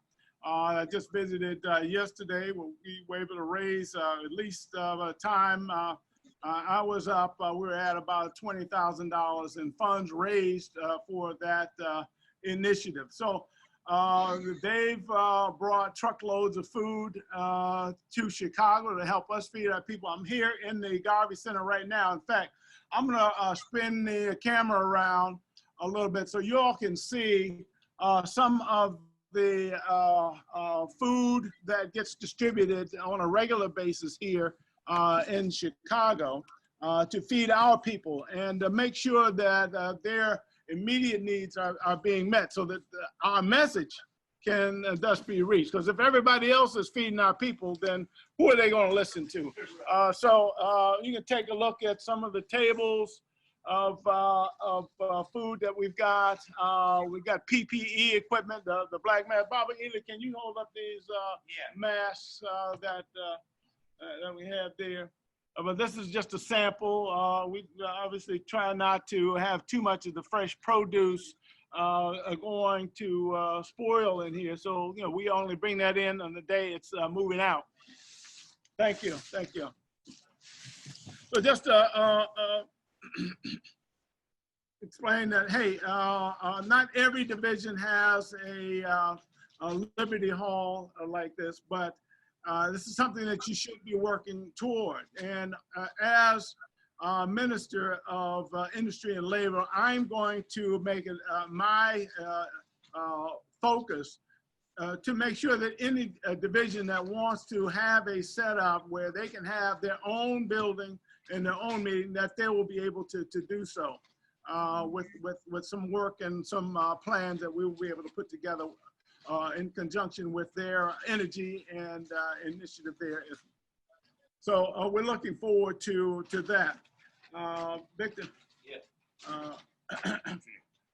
we want to also discuss some of the programs that we have done. One of the mainstay programs has been going for 26 years at Get Your Gumbe with Founders Day program. Sister Mary Abota, founded with her now ancestor husband, Narabota, thought that instead of our kids dressing up as goblins and ghosts and things like that was kind of nonsensical, use that time and energy with them to look at some of our own heroes and sheroes, as Garvey intended that we should be doing. Absolutely. We should make our own heroes and sheroes from the perspective that if we let others tell our story, you know, they won't be talking about our people and the people whose shoulders that we stand on.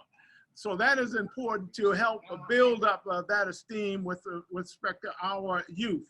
You know, and sometimes we've had them as young as 2 years old, 3 years old, a little difficult to work with, but but we also get them up to 14, 15 years old. Right. Which again, you know, they're really coming into their own at that point, and we want to make sure that we have a connection with them, and that they can come to us for mentorship through our sisters or our brothers, and help them figure out, you know, what their path in life is. So that has always been a great program to work with. Ross Marvin, is that you? I think they're just showing the top of your head, I think. Just the camera. But we want to also lift up programs that recognize. That's not me, and whoever's talking, please mute your phone. That's perfect. That's perfect now. Thank you. The programs whereby we honor people that, men and women that are doing great works. We want to lift them up as much as possible. So our Men's Day and Women's Day programs have been able to do that. So we're able to, one, get good crowds into the hall, for one. That has shown to increase membership because we got them there, the families of those people that we honor, and they will come in and at least have a listening ear at that point. And so that's something. Can you turn it off? Victor's phone, as usual, is ringing off the hook. As he is in high demand with his technical expertise and visual arts, electronic arts. So We have always leaned heavily on our vice president to prepare our programs, certificates, and things of that, posters, banners. And so he has certainly been a mainstay to help us put on a good program from month to month. So, so those are three of our mainstay programs, but then we also would have things such as our annual health fairs. That is a takeoff on the Black Cross nurses. So we want to make sure that we have everything from mental health to physical health, exercising, the whole 365 degrees for a person to maintain a healthy mind, body, spirit would be included in those health fairs. We've had them here at the Garvey Center. We've had them different points throughout the city so that, again, we can be more inclusive. So that's one thing I would encourage divisions to do, and that is to sometimes have meetings outside of your normal your normal meeting place. It's great to have a centralized place, but sometimes you can't reach some of those. For instance, Chicago is a big city. Suburbs make it even larger. So if you look at the metropolitan statistical area, then we might have 10 million people in Chicago or the greater Chicago area. So we shouldn't look to restrict ourselves into just 1 mile radius. And I would certainly encourage others to do that. With respect to some of our other programs that have been successful, we have done our Drum Fest, and so we'd have a drum circle and invite the community out to participate with that. The energy levels are high, and again, it's an opportunity for us to project our image, our UNIA brand, and make sure that we're getting some of the Garveyism into the minds of our community. We look at how, so many people still don't know about who Marcus Garvey was or what his legacy organization, our great Universal Negro Improvement Association and African Communities League, is all about.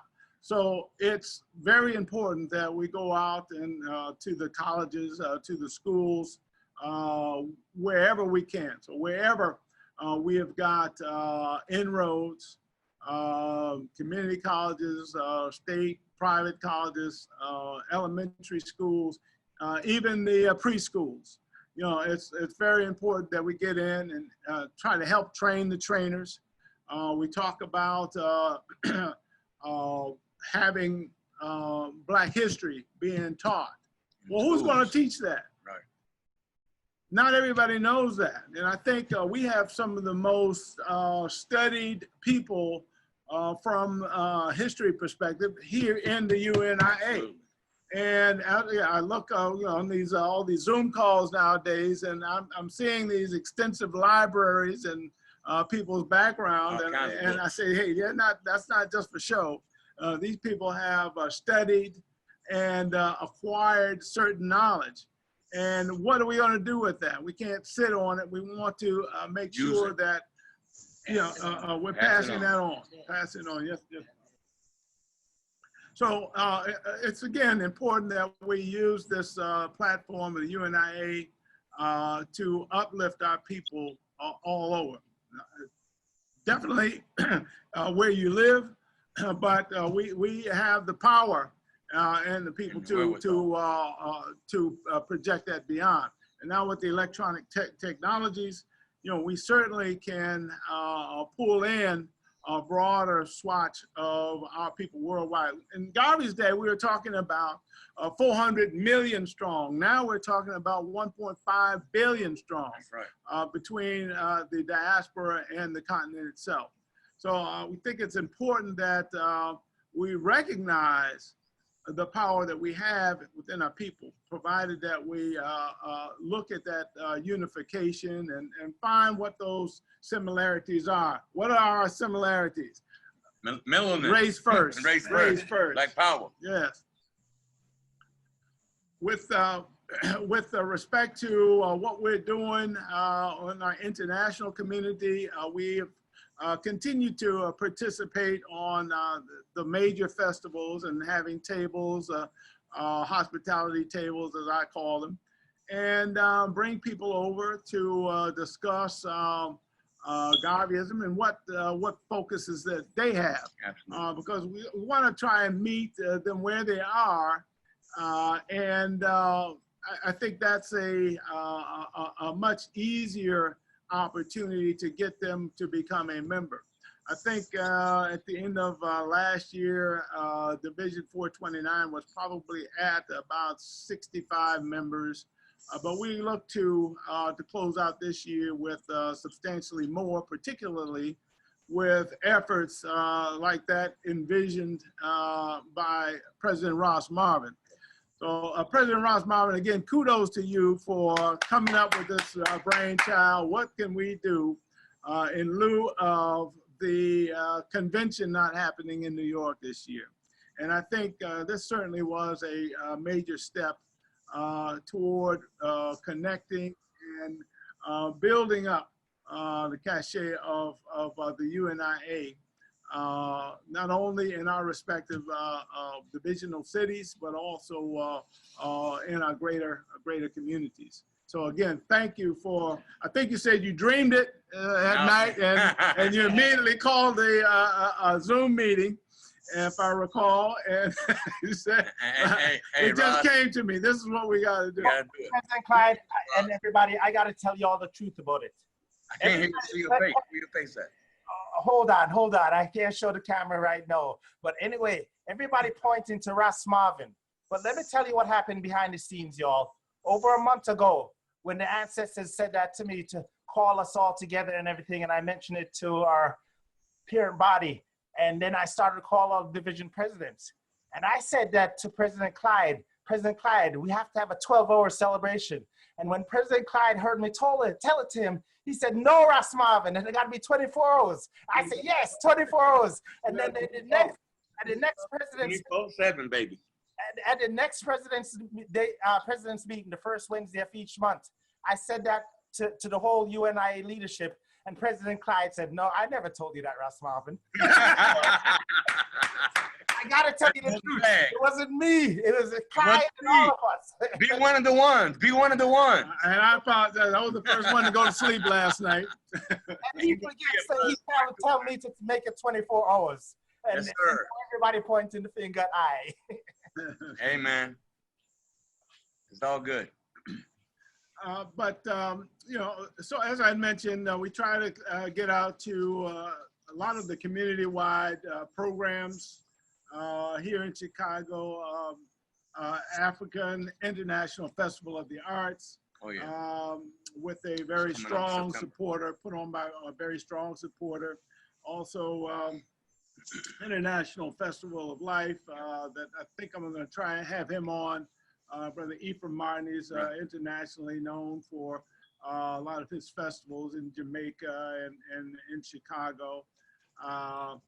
And right now we're aiding him, the UNIA is aiding him in making DuSable a holiday in Chicago, and also getting a street named. So we're trying to rename Lakeshore Drive DuSable Drive, since he is the founder of Chicago. So, so Brother Ephraim Martin, we'll try to get him in a little bit later today also. He said he would come on.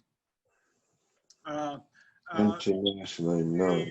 Of course, during December Kwanzaa season, we're out at some of the various citywides and community-based Kwanzaa programs, either co-sponsoring or just assisting with that. And again, having hospitality tables, and sometimes we'll have, depending on the year and what we're doing, we'll have books that will be for sale, like Race First, Philosophies and Opinion, anything from the Garvey Library. So those have been great ways to draw in people to the UNIA. But you know, just most proud of our division members, like Brother Victor, his sister and mom, also Dr. Scott, who was our treasurer. We've got people that we're working on for starting some of the legions, because we find ourselves going out at night throughout the week and just trying to keep a calm in the neighborhoods during this this hot summer pandemic. And protests. And right now, we just need to beef it up a bit. I missed last night. There was a couple of protests, or I should say, meetings that were outside that a lot of the brothers would do have uniforms on and do that. But those are steps that we should be taking, but we just have to be more robust in that approach. So we're looking forward to doing more of that in the future. We've got some people that that we like to call on to help step that effort up. So again, it's not just one thing that a division would be responsible for, but you got to make sure you look at all the talents that you have. And some of you, like Division 432, has probably got 400 members. And, at least 400. So, and meet different areas throughout the Not there yet, but we're working on it. I'm sure. I'm sure, as we speak. We're so proud of 432. Just a great job.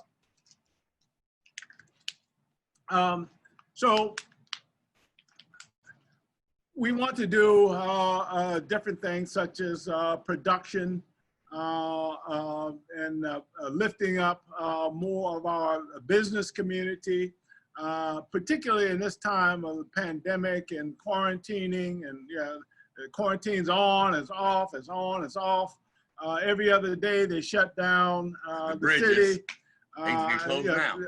Victor and I had a breakfast meeting the other day, and I wake up and they've shut the whole city down. Right, and I couldn't even get in. So you couldn't get to me. It takes another hour and a half just to get over to him. But so if we're having these challenges, everyone else is having these challenges, probably tenfold. And as a result, it's up to us to make sure that we can provide as much assistance as possible. And I know different divisions are focused on different things. In Buffalo, New York, Brother Lyon has done a tremendous job with the Black Cross nurse piece of it, and making sure that the PPE equipment and the sanitizers were readily available, labeled with UNIA logos, just to make sure they understood where it was coming from. So we didn't have to have outside foreign people coming into our neighborhoods and taking care of us. We didn't have to have our hand out to everybody else. We were taking care of ourselves. So that is the spirit that Garvey taught. So we don't need to wait for other people to do what we should be doing for ourselves. Whatever man can do. Self-reliance. So the influences that we can have, again, not only on our own communities, but nationally and internationally as well, are going to be very important as we go through. Our President General, the Honorable Michael Duncan, has shown us that way by reaching out in Jamaica, reaching out in Ghana, reaching out in Liberia, just to name a few. Getting Sister Rosemary James to be High Commissioner and taking care of the divisions on the continent. Again, putting the right people in the right place is very important, that you have coverage. You can't do it all as one or two or 5 or 10 people. So you're going to have layers to actually be effective and get the traction that you need. So I have every confidence in our President General to do that. We hopefully we'll be able to move forward with a couple of other initiatives with land in Belize as an example.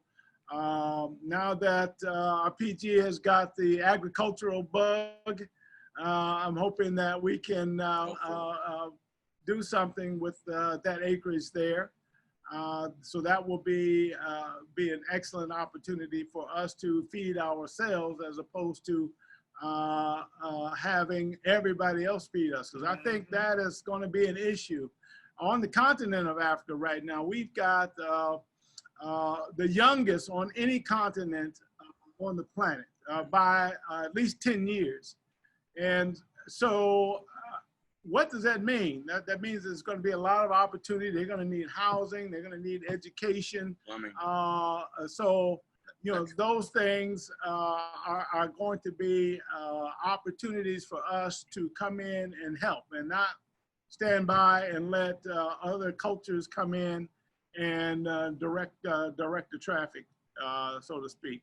So that way we can make sure that it be following a righteous path. And then we're talking to, and I think the sister said that she's bringing in former ambassador to the African Union, Dr. Chimbori, at 5 o'clock today. That's fantastic. I just love her. She, speaks truth to power. You know, that piece that she did on France and their legacy control over what we call Francophone nations in Africa. It's just very powerful, eye-opener. I mean, a lot of us knew about the history of France in Haiti, and the fact that independence in 1804, but yet they're still paying reparations to France in 1947. Right, and we ain't got a dime. And we're wondering, well, why are they broke? This is the country that put France on the map pretty much. That was their main cash cow when they were under France. So again, we should not question why things are the way they, but we need to move forward and make sure that we are doing what we can do within our sphere of influence. At this time, I'd like to turn it over to Brother Victor to say a little bit about some of the tech programs that we have done here in Division 429. Okay, everyone. First of all, it's very, very, very important to have 3 things when you deal with technology. Number 1, have an email address, a personal email address not related to your job. Number 2, have multiple flash drives or external hard drives to store your images and your text and your videos on. We have gotten to a point where some people do not archive memorable moments. For example, Dr. Conrad Worrell was here back in January, and he's now an ancestor, but we have all his information on a flash drive, we have it on a hard drive, we have it on our email, we have it on an external hard drive. People, you must learn how to document and keep your electronic files. That is very, very, very important. Anything that you write, text, spell out, paint, draw, speak, video, archive it and save it on a flash drive. I think the biggest flash drive is a terabyte. You can get them at all kinds of Office Depots or Office Max or the Apple stores, but you got to keep that intact with archiving your electronic files. The last thing you must do as far as electronically, like Ross Marvin has done well, is keep people communicating by Zoom. But Zoom is twofold. Zoom is zooming in and focusing, and Zoom is speed. We got to have speed when you talk about electronic technology. Speed. don't waste time, okay? If you look at all these political ads and all these commercial ads, they are not wasting any time on, oh, I forgot to text you, I forgot to email you, I forgot to copy it, I forgot to save it. No, don't forget jack. Keep your stuff saved on a flash drive, a hard drive, a email. I wouldn't trust the cloud. Okay, the cloud is cool for some people, but they can hack your files just as well as they can on your flash drive. You keep it secure. People got to be PC and Mac savvy, okay, and Linux. That means knowing all kinds of operating systems. Ross Marvin can attest to that. And I know some of you people out there don't know most of the stuff I'm talking about. I would love to have a Zoom technology fair. That's very, very important. What is a flash drive? What is a JPEG? What is a PDF? How do you send a message from a telephone to a video signal and vice versa? Be technical savvy. And that's it. Victor, can you sum up what you covered in like the last couple of tech? Yeah, the last show I did, the last thing I did, I asked people to know how to save things in certain file formats, PDF, JPEG, as well as TIFF files. And the reason why I did that, because we do a lot of programs using Microsoft Publisher and Microsoft Word.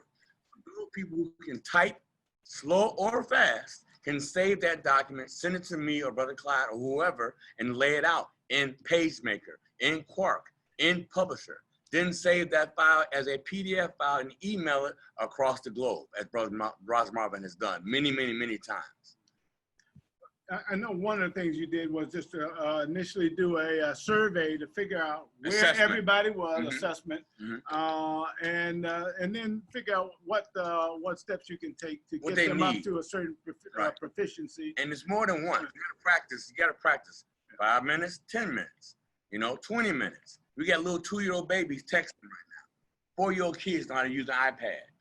We had to bridge that gap with the elderly. We have to teach the elderly using our youth to bridge that gap of technology. This guy behind me, who knows, he might know from his grandson or great-grandson can teach him something, okay? And then he can teach them something. It's reciprocal, okay? We gotta learn how to teach each other with this technology, because the Jew and the white boy ain't gonna teach you nothing. They'll take it. Okay. Go ahead. All right, we're right at about 11 o'clock. We're supposed to cut away to Ross Marvin. Do you see Brother Timothy Gooseby in? Can you cut over to them? Yes, President Clyde. Put on my glasses. Brother Gooseby. Who's the home? He's the home. Gooseby. You're a co-host to Brother Clyde. Brother Gooseby, raise your hand so I can see you. Do you have your video turned on? Okay, where's Brother Gooseby? 429. Excuse me, y'all, my eyes ain't good, but here. Okay. So the share the screen option, right? He's able to share screen. Okay. Brother Gooseby, unmute your mic. Your mic is muted on your side.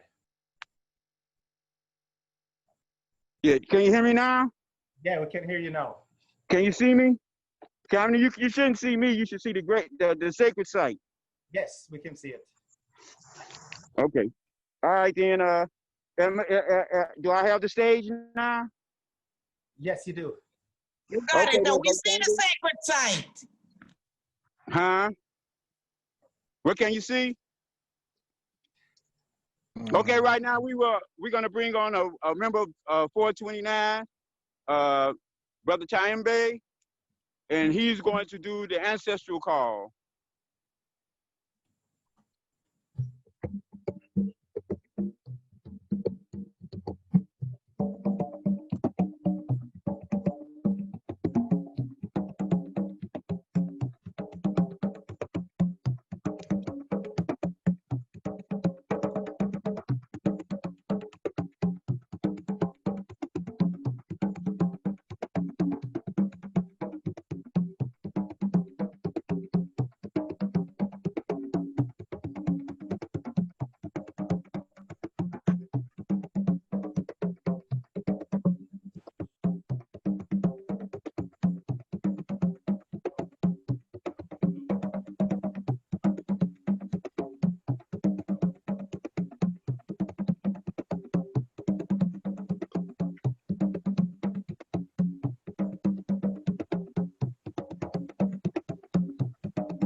Ashe. Ashe.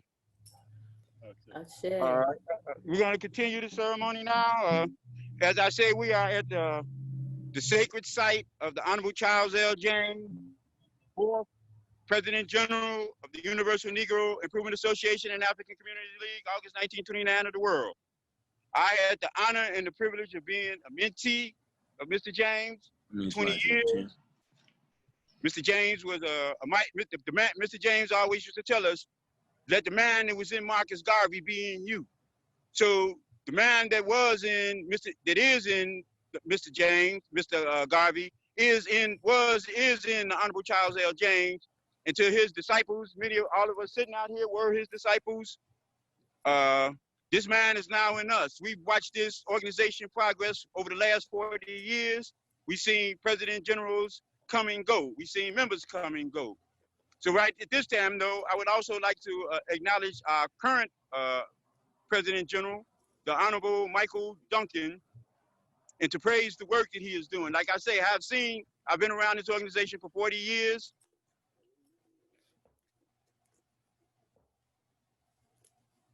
Sound went out.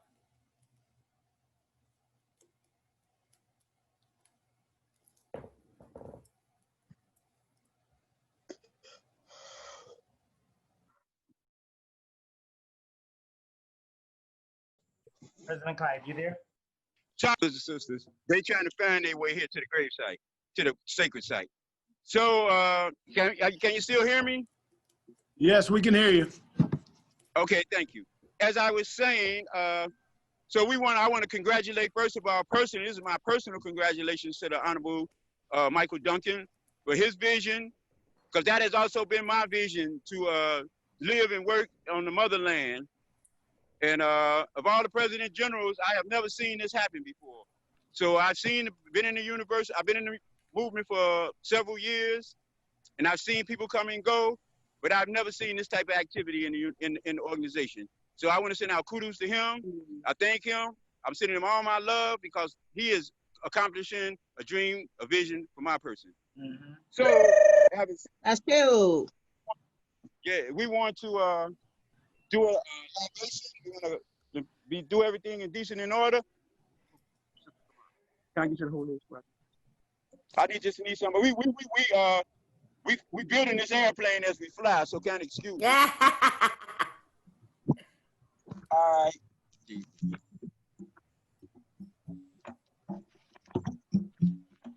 After a moment of brief but profound silence, I will commence.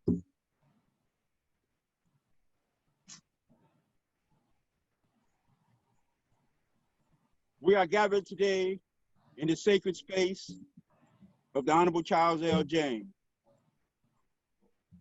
Generally, we call out a litany of ancestors, recognize them, but I personally, because of my love and devotion for the Honorable Charles L. James, will reserve this libation exclusively for his person. To the Honorable Charles L. James, we shall not forget thee. Libation. Amen. I'm satisfied. They took a picture. Now, without further ado, we will. That's the way to do it. Are y'all getting me? We having a little technical difficulty. Yes. Okay. We just have a still picture of them holding the banner, but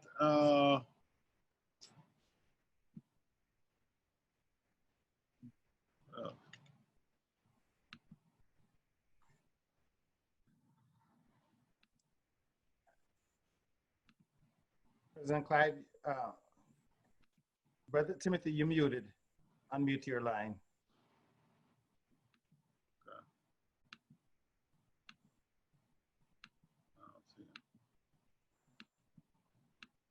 Yeah, Brother Timothy line, he must have hit the mute or something. okay, gotcha.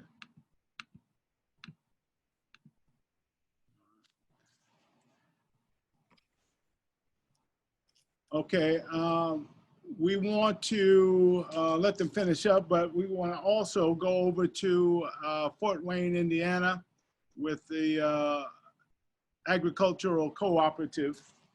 I was just there yesterday and doing a great job of feeding people and connecting with the food distribution and networks there.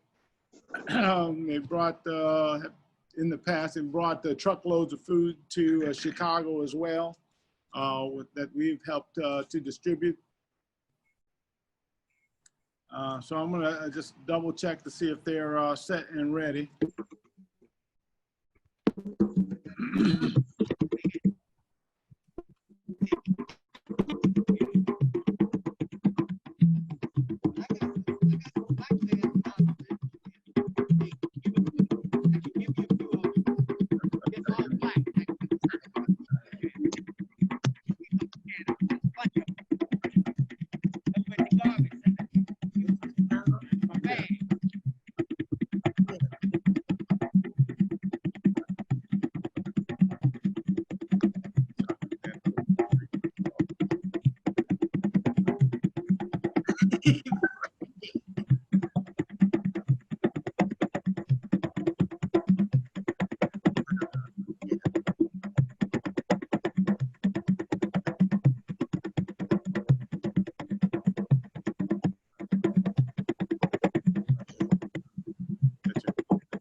Oh, okay.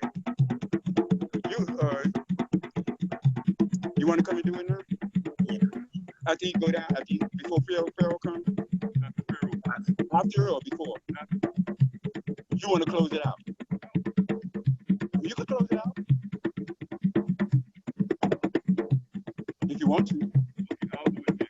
Okay, you do it. So when he finishes, you gonna close it. You didn't let Pharaoh close it out. Well, the replay ain't gonna close it out. But I'm saying if you take too much longer, then I probably if Pharaoh don't get here pretty soon, I'm probably gonna let you. It would be good if you came and did it then. He is at the gate. Yeah, look, he still could get lost. That diagram ain't not that easy to follow.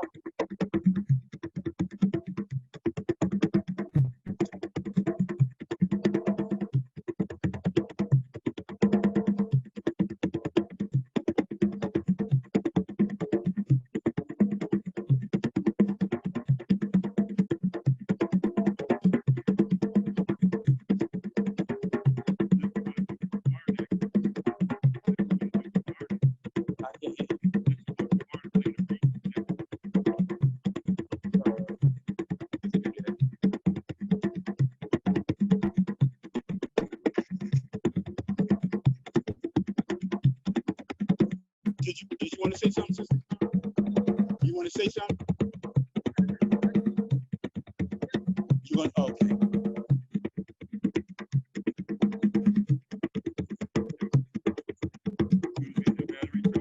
Mm-hmm.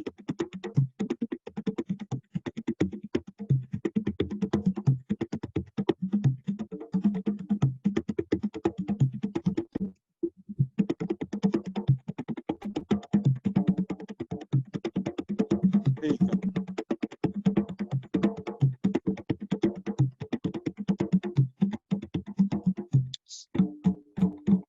Okay.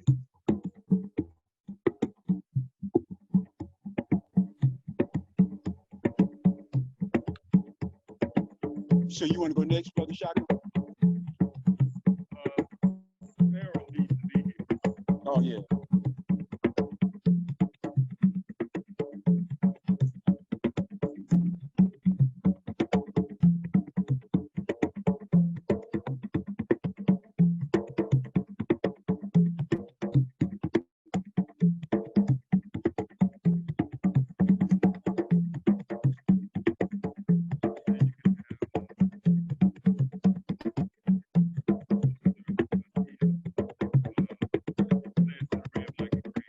They already did that. But not here. But they doing it every time. I mean, we could. His son did it.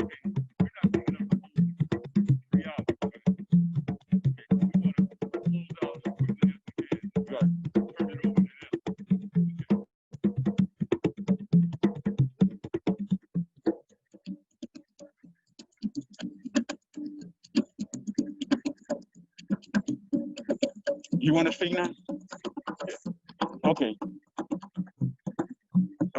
I'm gonna have you close it out, right? Not now though. Hold this for me. Can you feel? I'm gonna hold the flag. Well, Brother Shaka gonna speak, and then Kamar gonna. We, like I say, they know, they hear everything you see.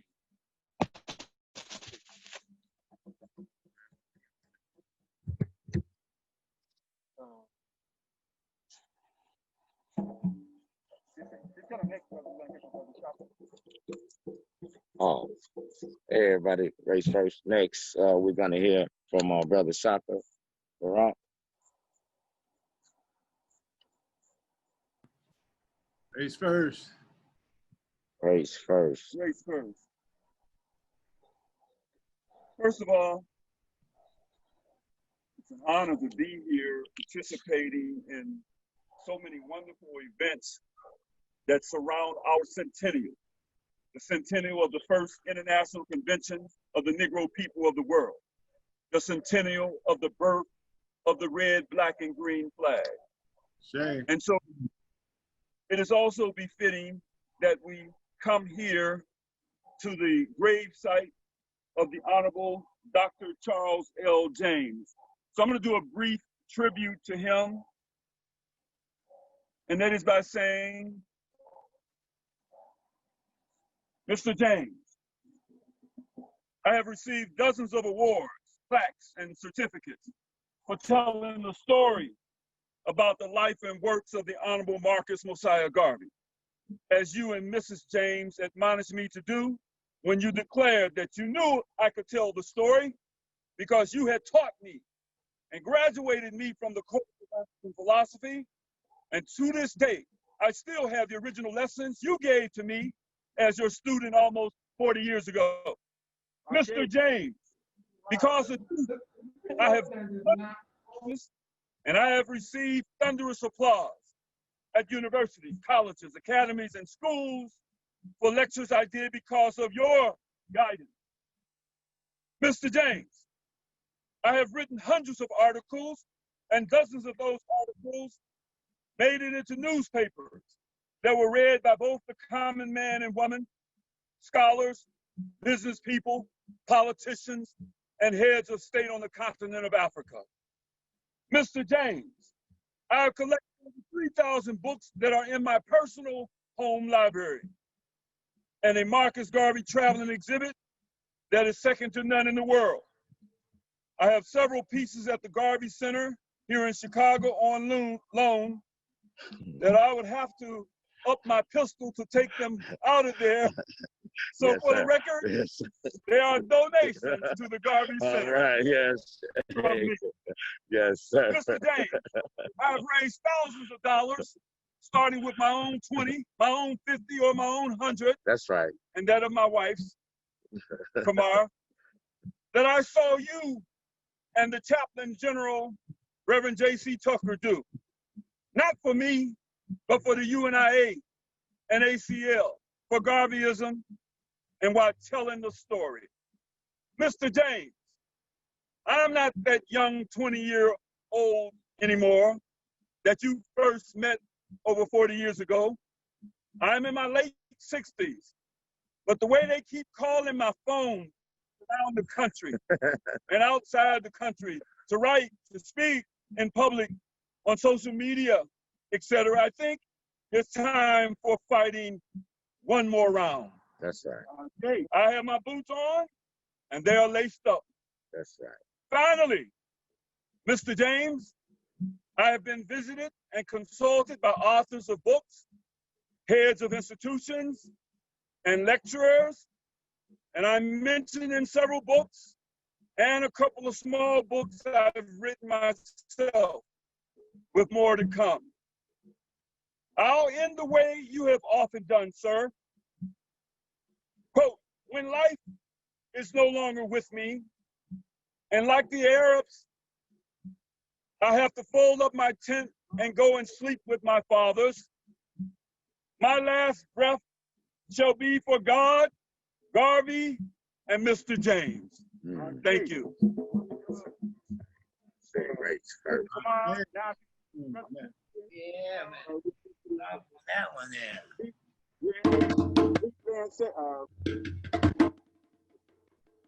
My cat got my tune. Man. Sir, I should run for president, right? Yes, sir. I gotta make more gas than any of them guys. But anyway, Mr. Kamar.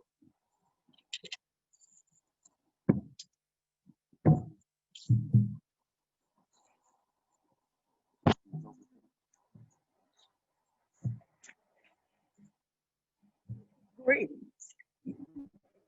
As everyone to, as Mr. James would, humble your spirits as we do one of our prayers.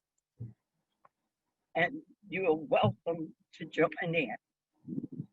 God of the right. God of right. Our battles fight. Be with us as of yore. Break down the barriers of might. We reverently implore. Stand with us in our struggles for the triumph of the right, and spread confusion evermore, the advocates of might, and let them know that righteousness is mightier than sin, that might is only selfishness, and cannot ought not be. In ours, Lord, faith and grace, and courage to endure. The wrongs we suffer here apace, and bless us evermore. Thank you. On behalf of our President General, the Honorable Michael R. Duncan, parent body, President Clyde Banks, local officers, and members of the Garvey and Cool Memorial Progressive Unit 429 of Chicago, Illinois, we lay this wreath on the grave site of the fourth successor and fifth President General of the Universal Negro Improvement Association and African Communities League. This is done in memory and dedication and love to the late Honorable Dr. Charles Lionel James, son of Antigua, rest in peace. Signifying and acknowledging his loyalty and faithfulness to and for the Honorable Marcus Messiah Garveyism and the UNIA.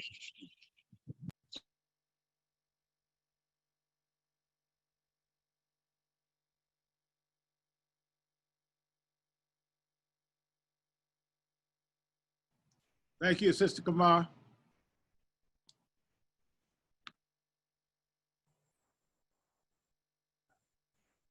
They're muted, President Clyde, for some reason.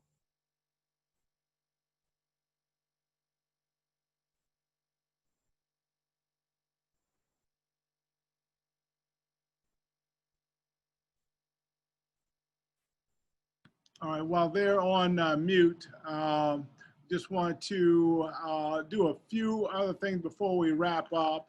Want to cut to the Human Agricultural Cooperative, Fort Wayne, Indiana, run by a member. Okay, we're back. Quote, any race that is continuously subject to another admits its inferiority. The Negro will never be able to hold up his hands as a man and speak as a man until he is able to do the things that other races have done and are doing. This is the urge that focuses men on to the accomplishments of those things that are worthwhile. And it is hoped that the African at home, as well as the Africans abroad, will work towards this. Martin Marcus Garvey wrote that in July 1938, 2 years before he passed. Thank you for allowing me this opportunity to speak and to lay the truth. My name is Kamar Mashallah Bora. I serve under the Honorable Charles L. James as his first vice president of our local division in Chicago, Illinois, from 1986 to 1988. Special thanks to Brother Timothy Goosby, Brother Kayemba, and to my husband, Brother Shallow, for their sacrifices and contribution to this program. Also, like to thank our special guest, our president and lady president from Division 401, who have graced us with their presence here today. We'd like to end by saying, God bless all of our presidents. One God, One God, one aim, one destiny. One destiny. Oakwood.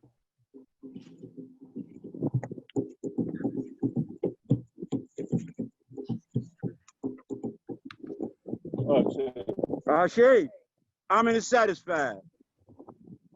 Now we will have we were blessed by the presence of Brother Farrell, the president of Division 401, which Mr. James was one of the original members back in what 1938, something like that. But Brother Farrell will come and speak on behalf of Chicago's complimentary division. Race first, everybody. Race first. Black Power Matters. It's truly a blessing to be here to honor one of my greatest heroes, one of the first heroes that I actually had the blessing of knowing as a child. Like Honorable Charles L. James grew up in the UNIA. I also grew up in the UNIA. And I remember being on 48 in Cottage Grove as a wee little chap, a wee little guy. And I remember this beautiful black man with such a booming voice. All right. I mean, we could hear him when we got out of the car on the street on Cottage Grove. That's right. That's right. We would hear Brother James up in there just letting it go, roaring like a lion.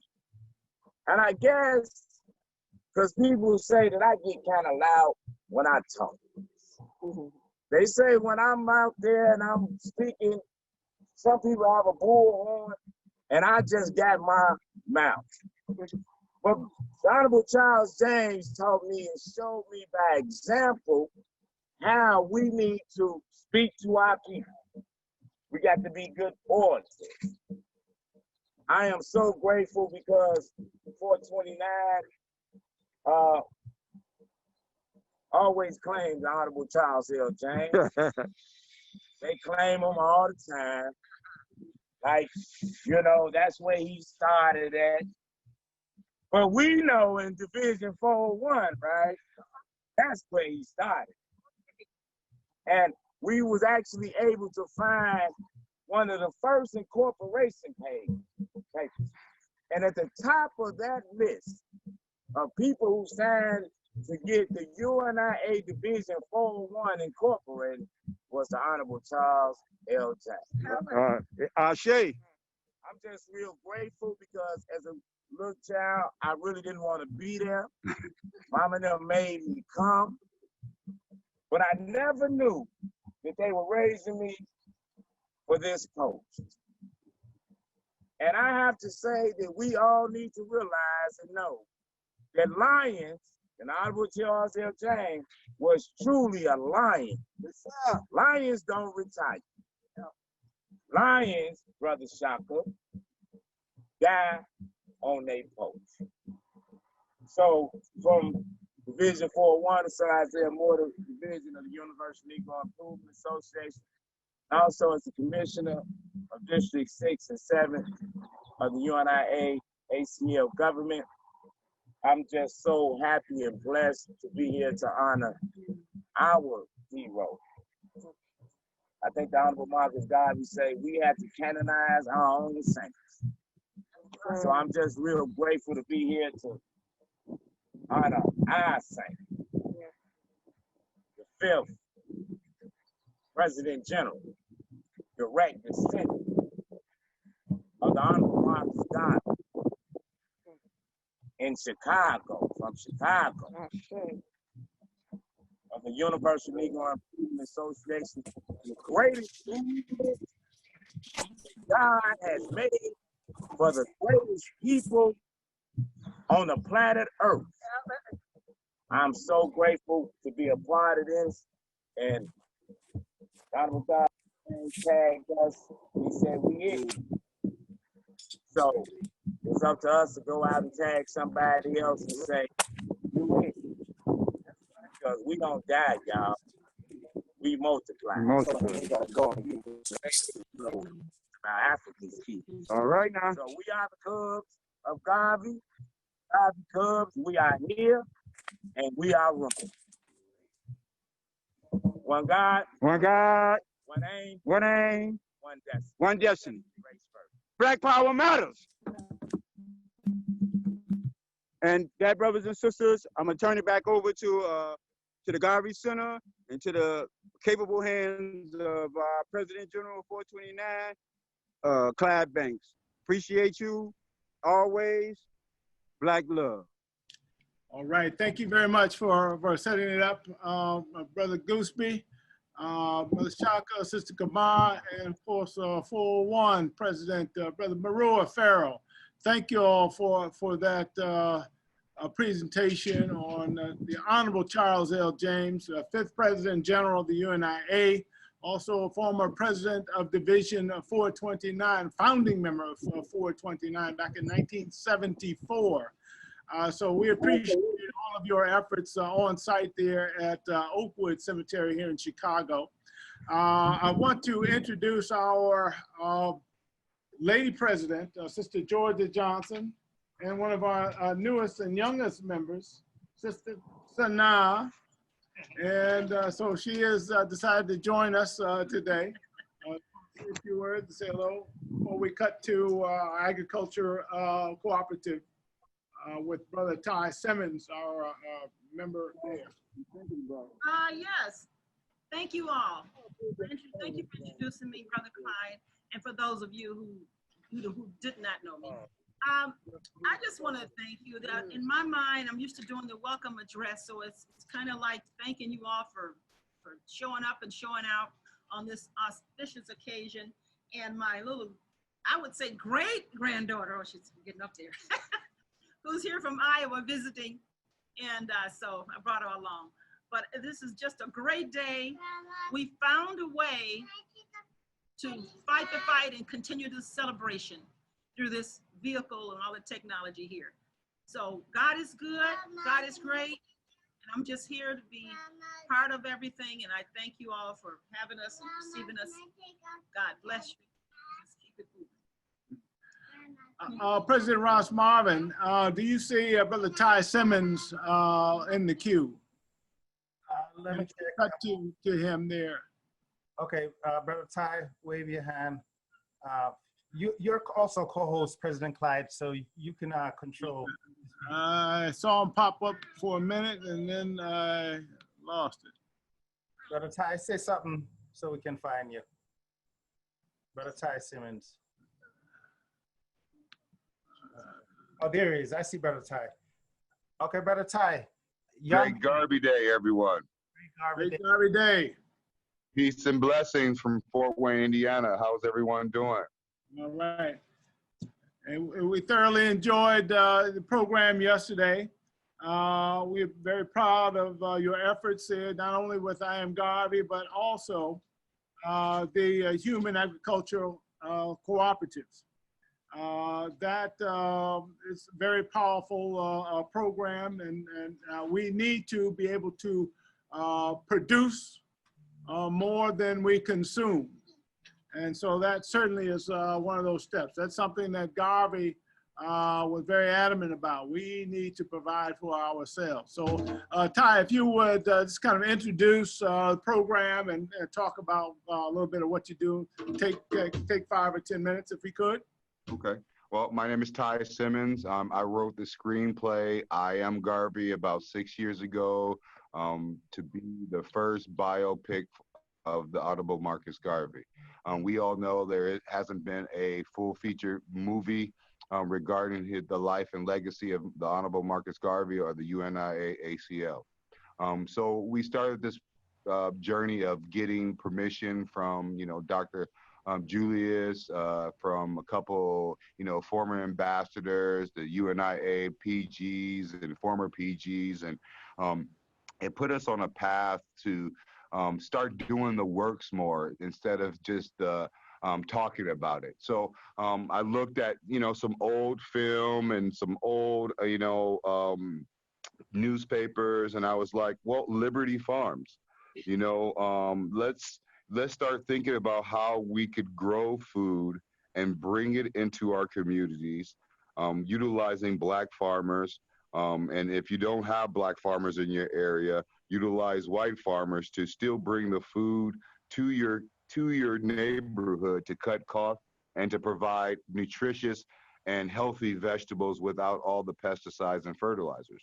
So 4.5 years ago, we started a Human Agriculture Cooperative Youth Program, where I teach young people how to grow food all the way up to harvest and then taking it to the market.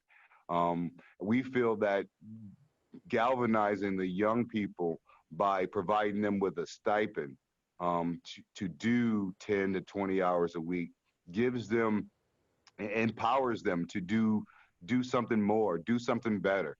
I remember when I was 12 years old, I used to sell newspaper subscriptions door to door. And, my mom always had a problem with me taking long showers and long baths. So she was always telling me that water bill, boy, that water bill, boy.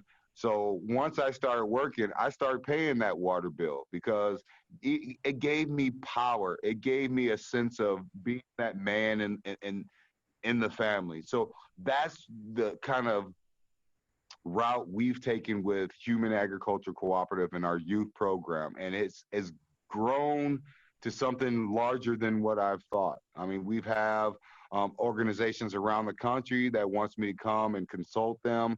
We have local organizations that want me to utilize the youth program with their organization. But I'm race first. So if it's not talking about, helping Black children first, I'm not really trying to have it. So, they still try to duplicate it. They still try to get our intellectual property, and I deny them. Because I know what they're trying to do. I know they're trying to hijack the program so they can take it to other areas so they can get funding and don't think about what we're still doing. So I'm trying to maintain the intellectual property while still working forward. So our next piece of it is food distribution. And we felt that we could change the community harvest food bank or food bank kind of model, where instead of our people going to the food bank, giving them huge application information, giving them, IDs and everything, we wanted to take the shame out of needing food, needing healthy food. So we partner with Taste of the Garden, Legacy Taste of the Garden out of southern Indiana. They're the oldest Black settlement in Indiana, in Lyle Station, if you want to look it up. And basically what we did is we started a network of Black farmers in Indiana, Black farmers throughout the United States with the National Black Farmers Association with Dr. Boyd and Kara Boyd. And basically what we're doing is getting ready to activate our own infrastructure of food, where we can go through all, I call it the trifecta, where you can go through all steps of this trifecta and impact people with hunger, not only for hunger relief and charity, but also with wholesale and retail. So the first part of the trifecta is the farm, of course. That's the original source of food, where, you know, you put in one mustard seed and you can get, you know, 30 pounds, you know, pounds of mustards off that little seed. And that's what we emphasize. We want to teach the young people that the little that you put in can grow so much. And then the second part of it is we just received funding for a greenhouse, not a hoop house, a full-fledged, you know, polycarbonate 30 by 48 greenhouse where we can heat it up and grow food all year round. We live in region 5, which is really cold, so we only can really grow food for about 7 months of the year. So I wanted to hurry up and get that part implemented because we've been missing a piece of our youth farming program and our food distribution. The final part of the program, which is, it's not a part of our non-for-profit, okay? Most non-for-profit have a for-profit entity so they can be, you know, help the non-for-profit to become more sustainable. So we have developed a small pilot grocery store. Unfortunately, due to some broken promises with the city and stuff, I fell for it. Yes, I did. I felt that they were going to help us, but they were just basically trying to grab intellectual property so they can help their friends with a grocery store, or they can help their friends not allow us to have a grocery store. In our city, my major, major enemies or combative people are, you know, the grocery store industry. You're looking at Walmart, you're looking at Kroger, you're looking at Family Dollar, Dollar General, and Save-A-Lot. None of them want us to have a grocery store. So they have paid politicians, they have paid lobbyists to basically try to figure out a way to stop us. So financially, they stopped us because they had $180,000 on the table for us and then pulled it back at the last moment, thinking that we're going to have to stop, thinking that I was going to quit. And what that did is just, it pushed me harder. And we're about a month away from opening up. And what we'll provide at that grocery store is health produce from Black farmers, local farmers, and our national suppliers, so we can keep the cost down, keep the price of the food at a reasonable cost, and always keep it natural and healthy. So this is who Ty Simmons is. And I want to also thank, you know, President Banks, Shaka Barack, the UNIA, for always being there, opening up their doors, opening up, you know, their hearts to a younger man trying to do something, you know, outside of what was his normal, you know, opening up their homes and cooking, you know, fried green tomatoes with me. You know, I showed Shaka Brock a great recipe and I fried them up some green tomatoes. We got to give our elders that, you know, they're just due. And that's what I try to do. I try to always make sure that we give our elders the just due. So thank you for having me here. If anyone has any questions, I'm here for a few more minutes, or you can look us up on humanagriculturalcoop.org, or you can email me at humanagricultural@gmail.com, or iamgarvey2016@gmail.com.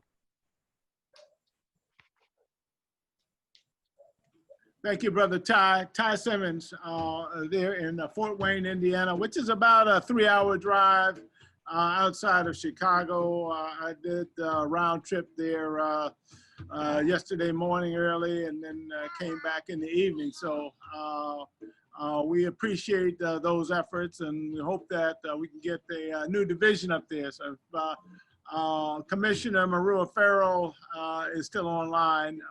We'll keep that in the works to pursue. And by the way, speaking of that, congratulations on President Ross Marvin being named commissioner of that Southern District there. So thank you so much for, again, taking up the mantle of your role as commissioner, President Ross Marvin. Can he please give out his contact again? If you want, Ty, are you still on? Can you give? Yes. Excuse me. Let me. Excuse me. I didn't see that. Also, give thanks to brother Ross Marvin. He has been there from the beginning on, you know, information, knowledge, and on the technical side. I mean, that man is the genius, but on that computer. If you haven't connected with him or anything about, you know, collective Black people movement and what they're doing as well, I know this is not the platform for that, but I want to give thanks for him and all he does. And our contact is Human Agricultural with an AL Co-op, COOP at gmail.com or Human Agricultural Co-op at .org. Let's big it up, big it up, big it up for the Human Agricultural Co-op. Brother Ty Simmons, I am Garvey. From since day one, Brother Ty has been telling us about that. I am Garvey, we are Garvey. President Clyde, come on in because y'all still have some more time and y'all sharing the Garvey Center there in Chicago, Illinois. What I wanted to do is try sharing the screen and running a slideshow for a couple of minutes. So let me see if I can shrink my screen and pull that up. Just a second. Bear with me. Screen. And now I'm going to.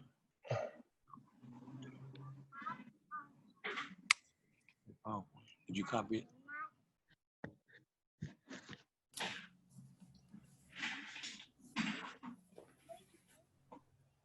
No, I didn't copy it. Oh, you didn't copy it. Right. Okay, so, No. it's right here, right? Right, yeah. You want to delete those two? Okay. No. Oh. Go play it. Wait a minute. Share. Right.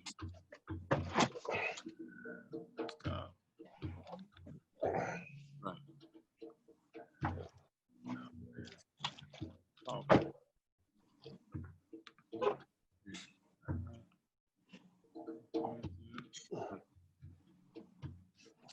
Ask can you see it? Can you all see that screen?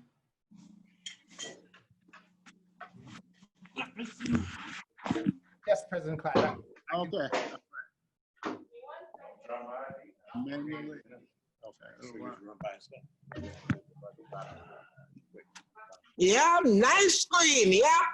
Thank you. I appreciate You that. back myself. That's Brother Victor Betts' work. 429 President. Mount Usmore, Barack, Martin King, Harriet Tubman, Mandela. Where's the priestess slideshow? That was part of it? Yeah. That's some of my work. I'll train y'all later.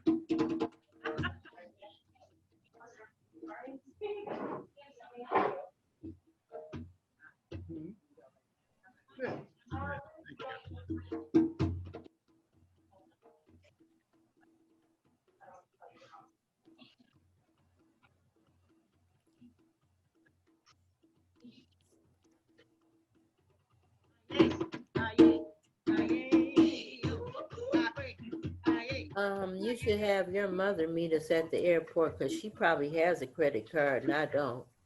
They can put.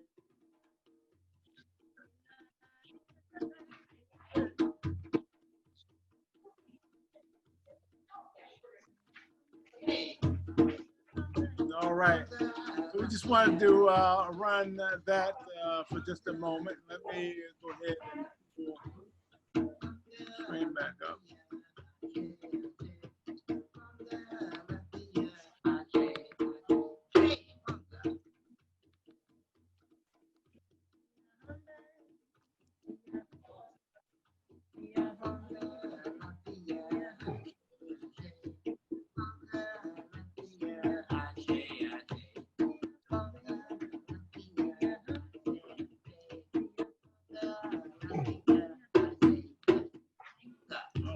All right, so we're back live. For those of you all who weren't with us at midnight last night, you missed a rendition of the UNIA Universal Ethiopian Anthem that our Lady President presented us and graced us with. As we begin to wrap up our time, maybe we'll convince her to to do that again, along with the recording that they made, and we could share that with the group. And we'll be transitioning over to Sister Mugaraba and Brother Mensah in Division 4, the powerful 100-year-old division, and Division 47 in Detroit, Michigan. So we're looking forward to what they're doing. They've always got a consistent line of programs that they're providing for their community there. And in fact, Sister Mugaraba has graced Chicago on many occasions, has come through and shared with us her time and expertise in agriculture as well. So I'm sensing a consistent theme with respect to feeding ourselves, which I think is something that is very important. We have to know what we're putting into our bodies. And what better way to know that is if we are growing it ourselves and providing it for our people. I shared with you some of the food that's being distributed here in the Garvey Center, but Ty does a considerable amount of that in Fort Wayne as well.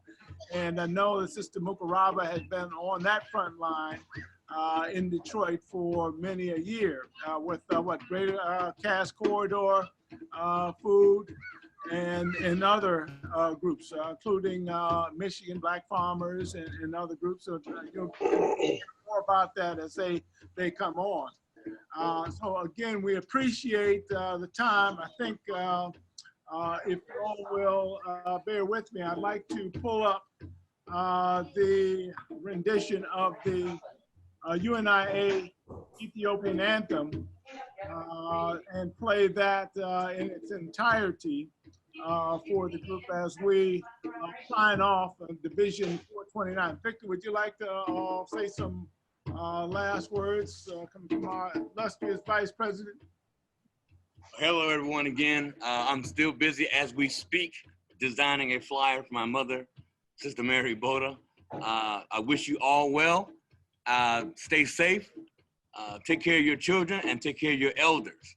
But again, remember what I said about saving your files, electronic files on a flash drive, okay? Save them on a hard drive, email them to yourself, everything. Be as archive savvy with your files. Don't miss them and don't not save them on your flash drive and email them to yourself. I need you to come on the Zoom with me now because I want you to show them what you've been doing over there. Yeah, right now. Sweet, can you stand up for just a minute? Well, please, what I'm looking for is called Kakilambe. Kakilambe is what they call here in Mali, West Africa. We have many different names. I like to over different names. Kakilambe. Maimo, mama. Maimo, Kakilambe, kwe kumbe. Maimo, mama. Maimo, kwe kumbe. Kakilambe, Kakilambe.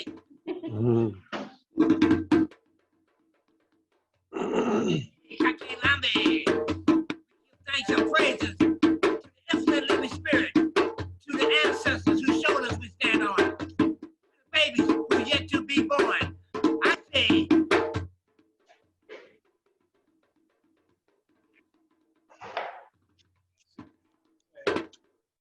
I say, thank you, Baba. Not power to the people, people are the power.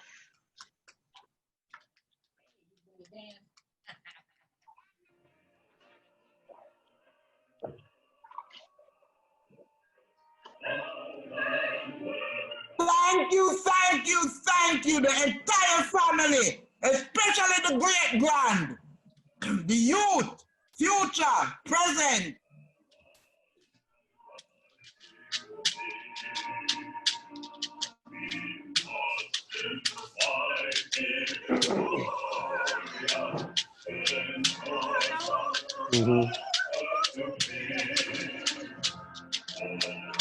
Okay.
Red,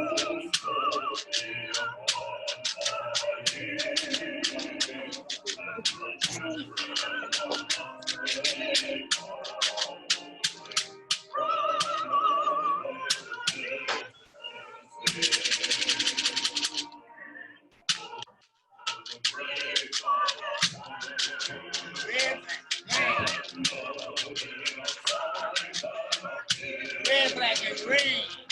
Zoom meeting with UNIA, Universal Negro Improvement Association. Marcus Garvey over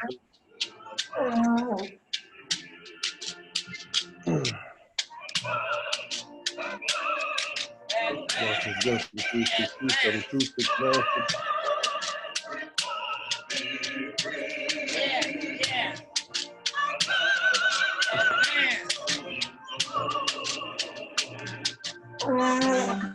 Good, good.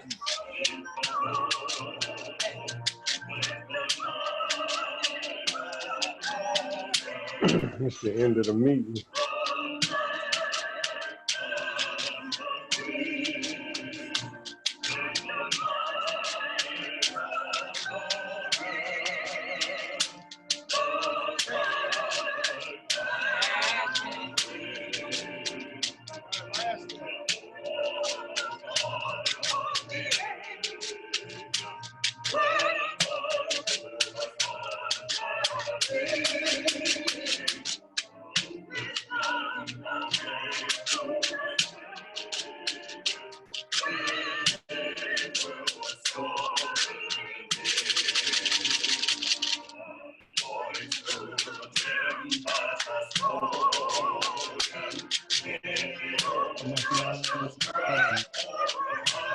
National anthem. President anthem.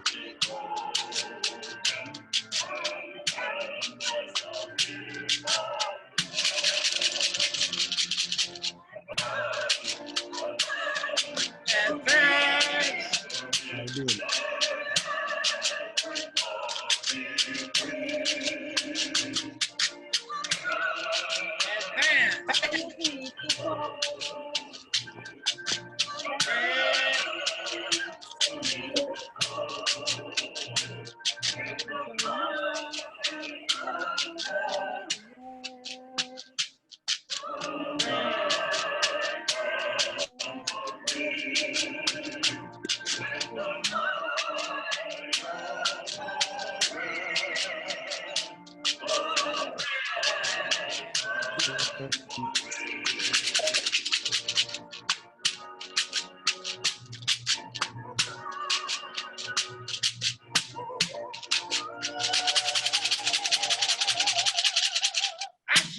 Thank you all for allowing us time to come into your homes, and we appreciate everybody that has joined on the Zoom call. Thank you so much, Ross Marvin, for having this as your brainchild.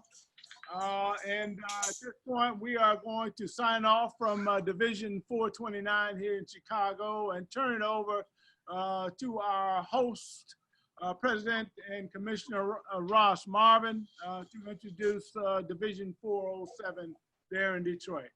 Thank you again. Race first. Race first. You're on mute, President Ross. You're on mute.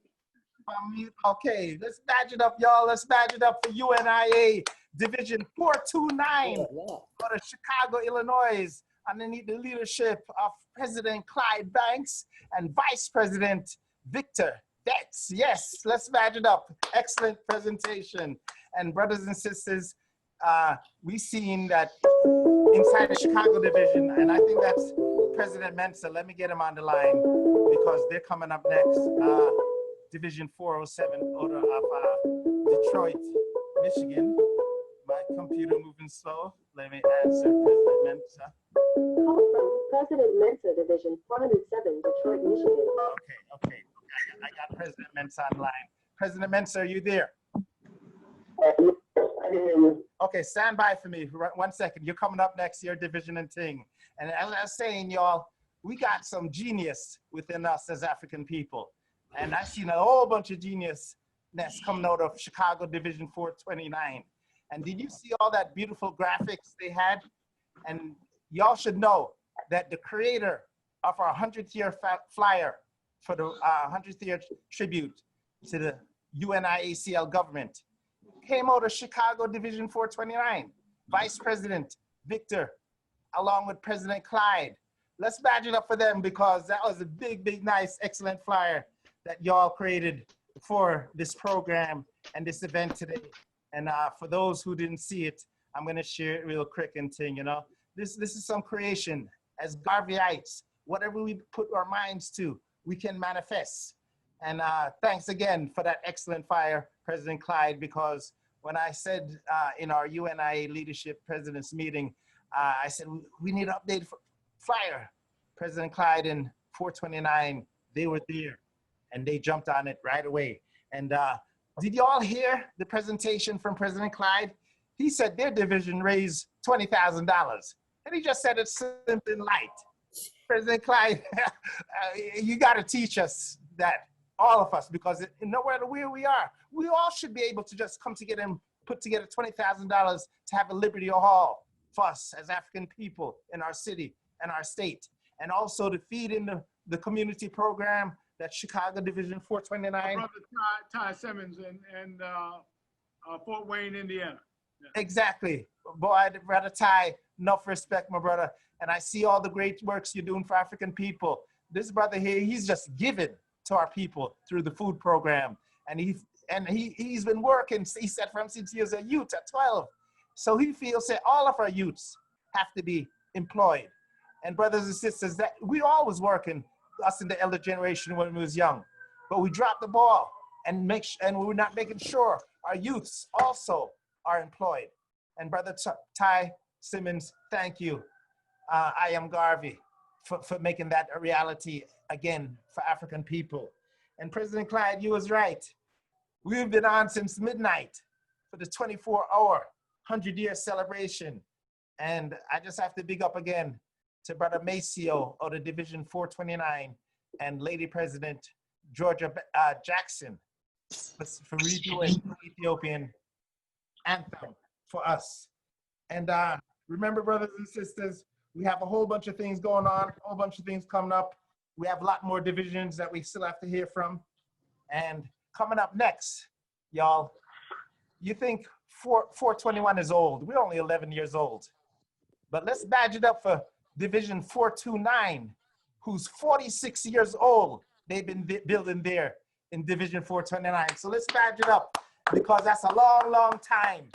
And wherever we are, that have a chapter or a division of the UNIA, and also to their tribute to the 5th President General for our government, the Honorable Charles L. James.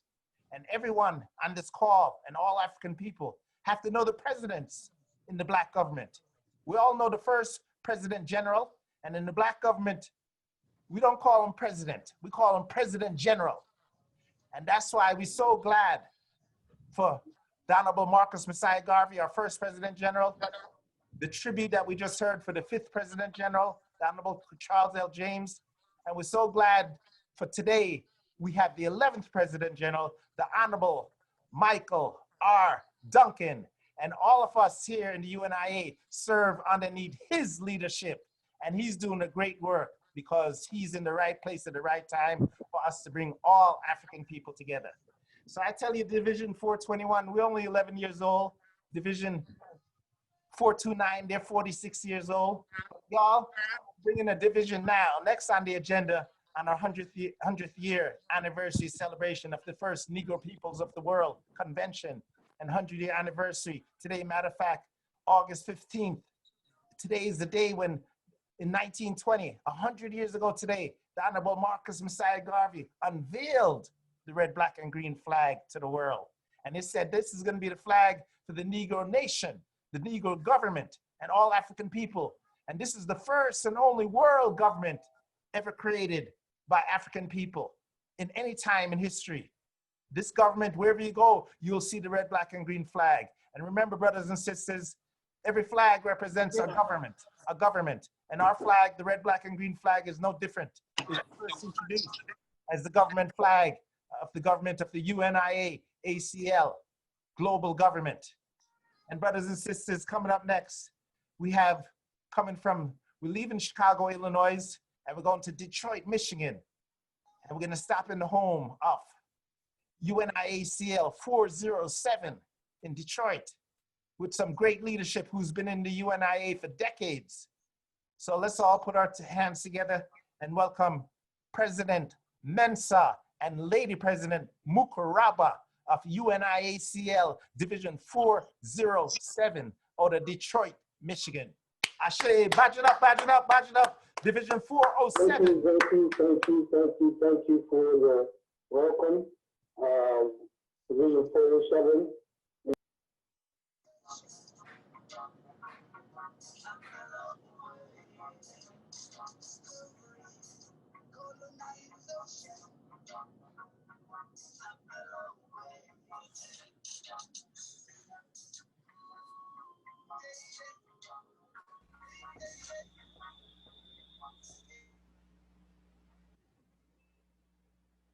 Greetings.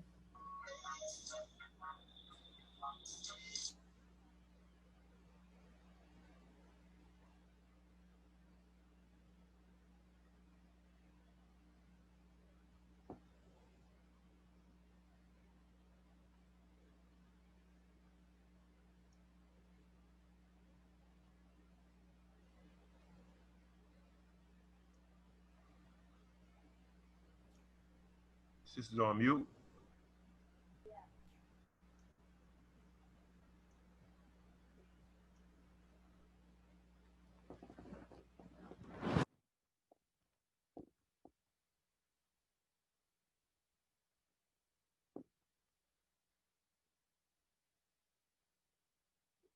Did I speak?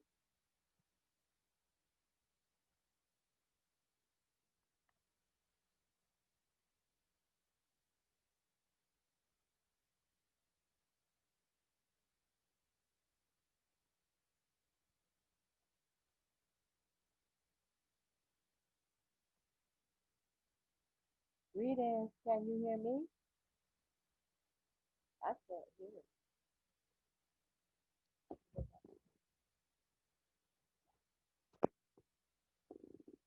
Can't hear you.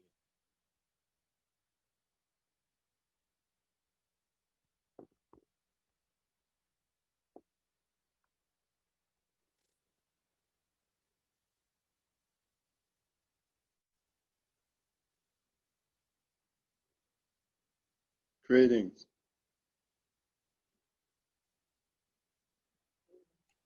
Greetings.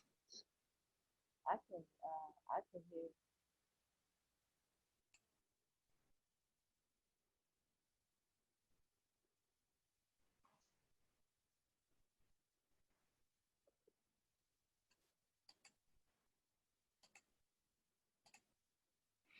It looks like President Suleiman from Sierra Leone is on as well. Because it's part of my report and stuff.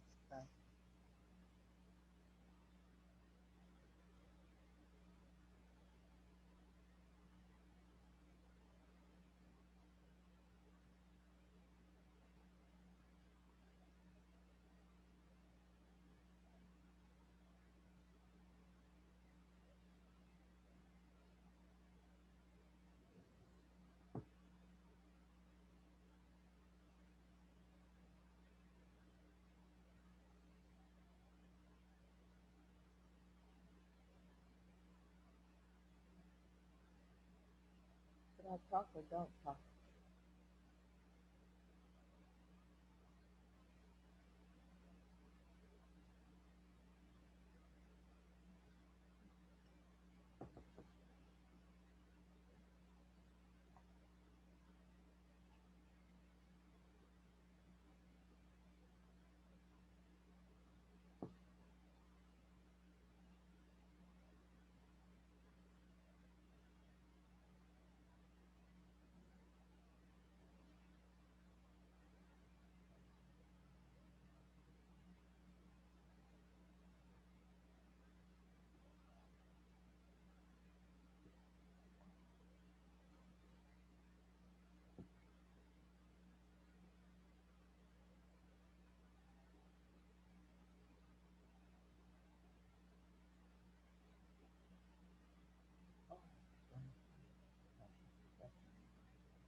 I guess while we're waiting, brother, is it possible to hear a little bit of music? Oppression is worse than death. Absolutely. Be right with you with that.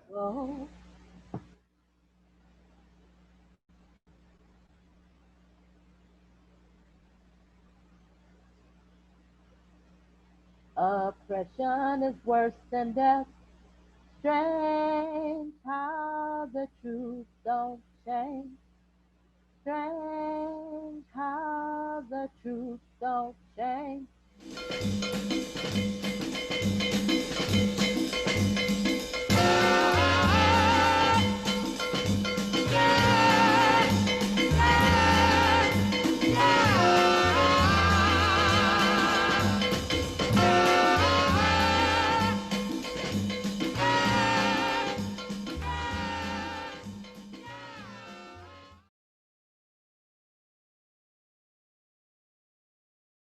Bagawaya amada moshe, Saul Marcus Garvey. Bagawaya amada moshe, Saul Marcus Garvey. They never love, never love, never love poor Marco. They never love, never love, never love poor Marco. Him own brethren selling for rice and peas. Them give rice and peas. Them give is doing an excellent job in getting out the garbage. The Division 407 constantly purchased the garbage waste, at least a good 30 garbage washes from the 7th Assistant President Jones. And that is the working tool of the UNIA and ACL. I just want to say that. Okay. The 11th of November 1918. Cables 9-point peace aims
28th of February 1921. Garvey leaves on a tour to Cuba, Jamaica, Panama, Guatemala, Costa Rica, and Belize to promote Liberian program. 18th of March 1921, official UNA delegation arrived in Monrovia, Liberia, to discuss reconstruction program with Liberian government. And I might add, our President General is doing a great work in Liberia right now, a great work. June 1922, Garvey dialogue with Edward M. Clark, Imperial Wizard of the Ku Klux Klan at Atlanta, Georgia. Now, ain't that something? Ain't that something? That shows courage, and that shows definite in terms of himself being confident. He goes and talks to the Ku Klux Klan in the 20s when they were at the heat of doing things to African people or Black people. And Garvey had the courage enough to go and talk to these people. As of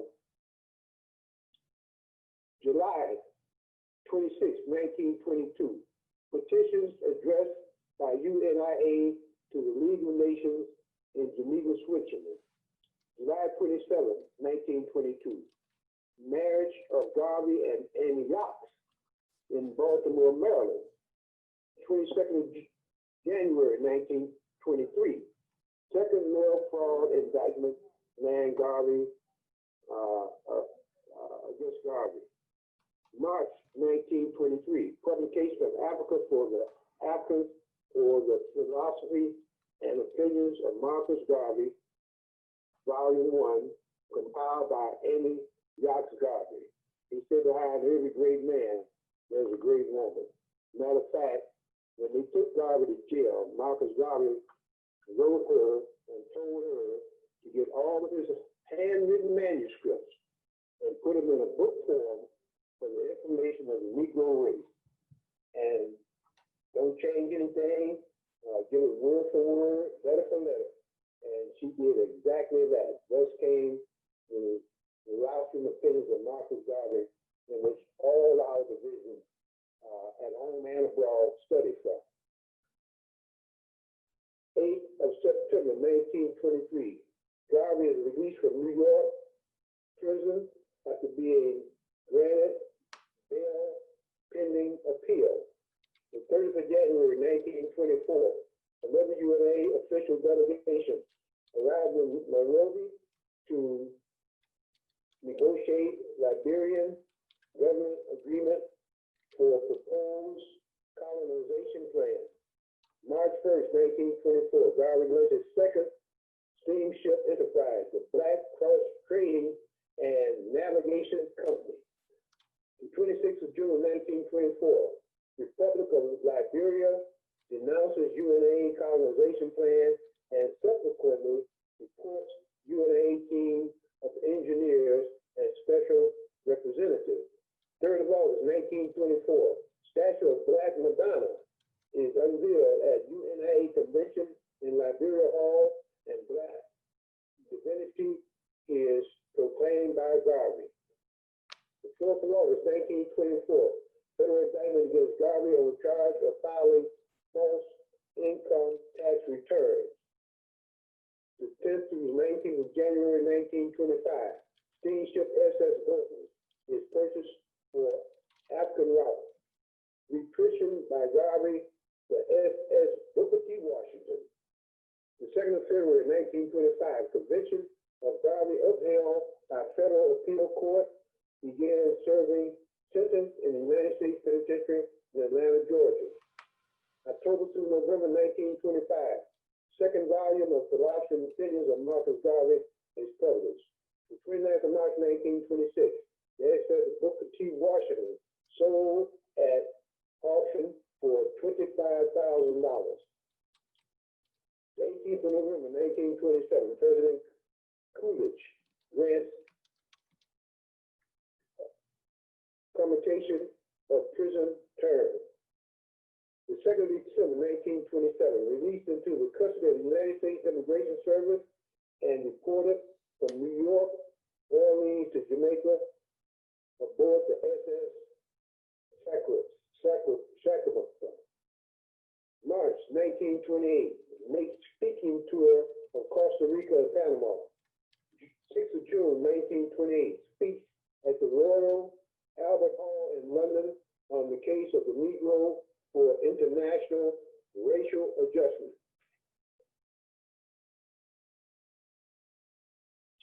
March 1928, June 6th, 1928, speech at the hall at the London on case of Negro for international racial adjustment. Okay, so July through September 1928, visits the League of Nations in Geneva to renew UNIA portrait. Afterwards, speech at Firm Club de Faubourg in Paris.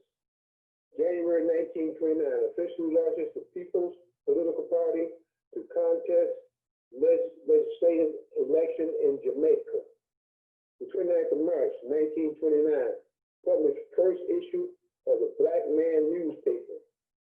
The 1st of August 1929, opened 4th UNIA convention in Kingston.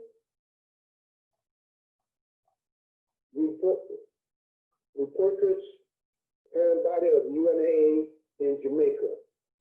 26th of September 1929, convicted by Supreme Court of Jamaica on contempt charge, sentenced to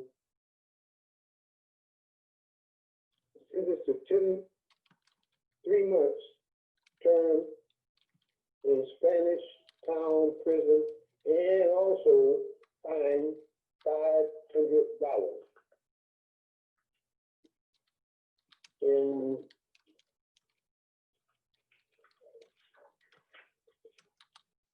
February 18, 1930, President McCall of Cuba signed expulsion order barring Garvey from entering Cuba. October 1921, Garvey returns to Geneva to discuss UNA petition with the League of Nations.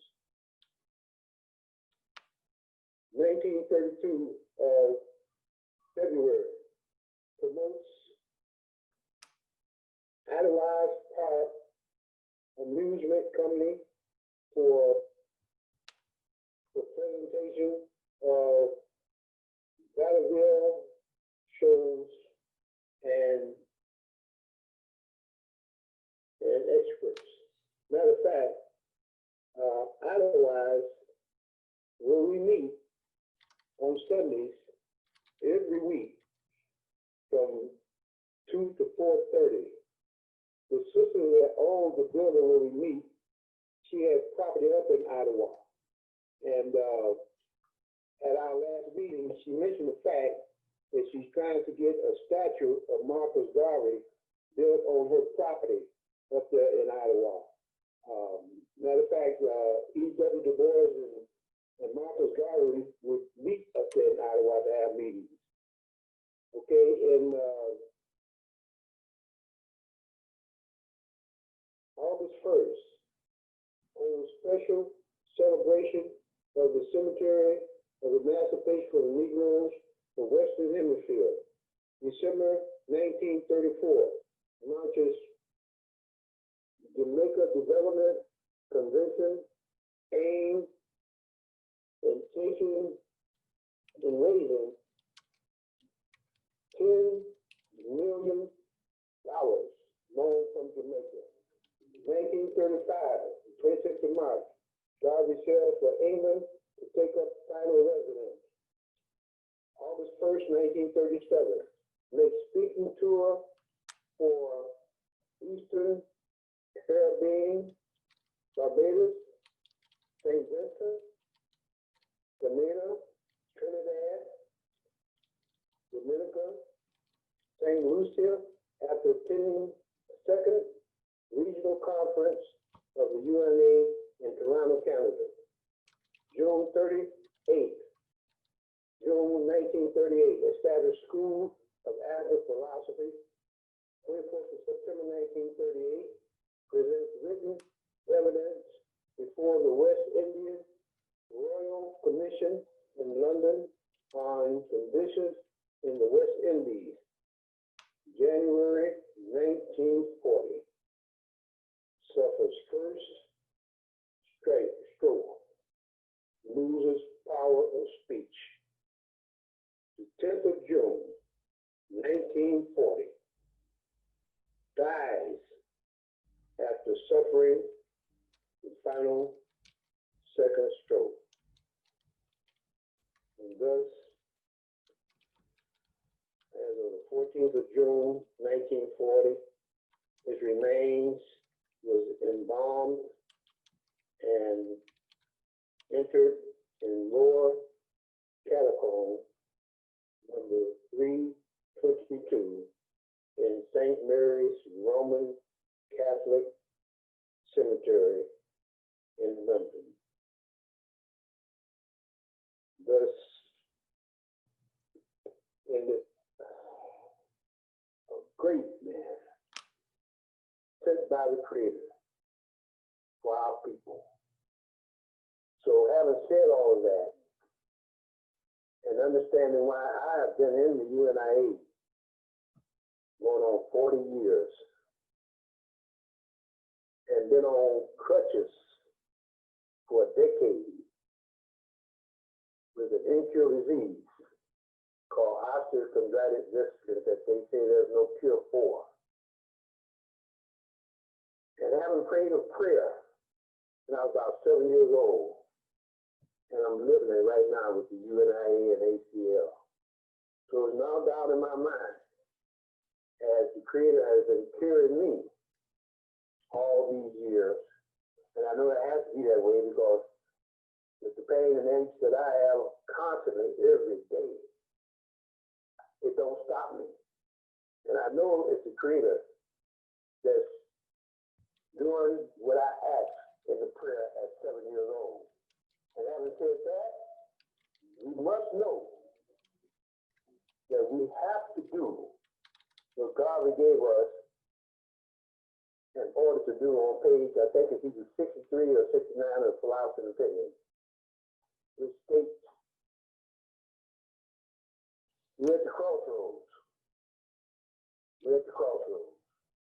We're going forward with a greater life, or we're going backwards. If we go forward, it is with a greater life. If we go backwards, I don't have to say it, do I?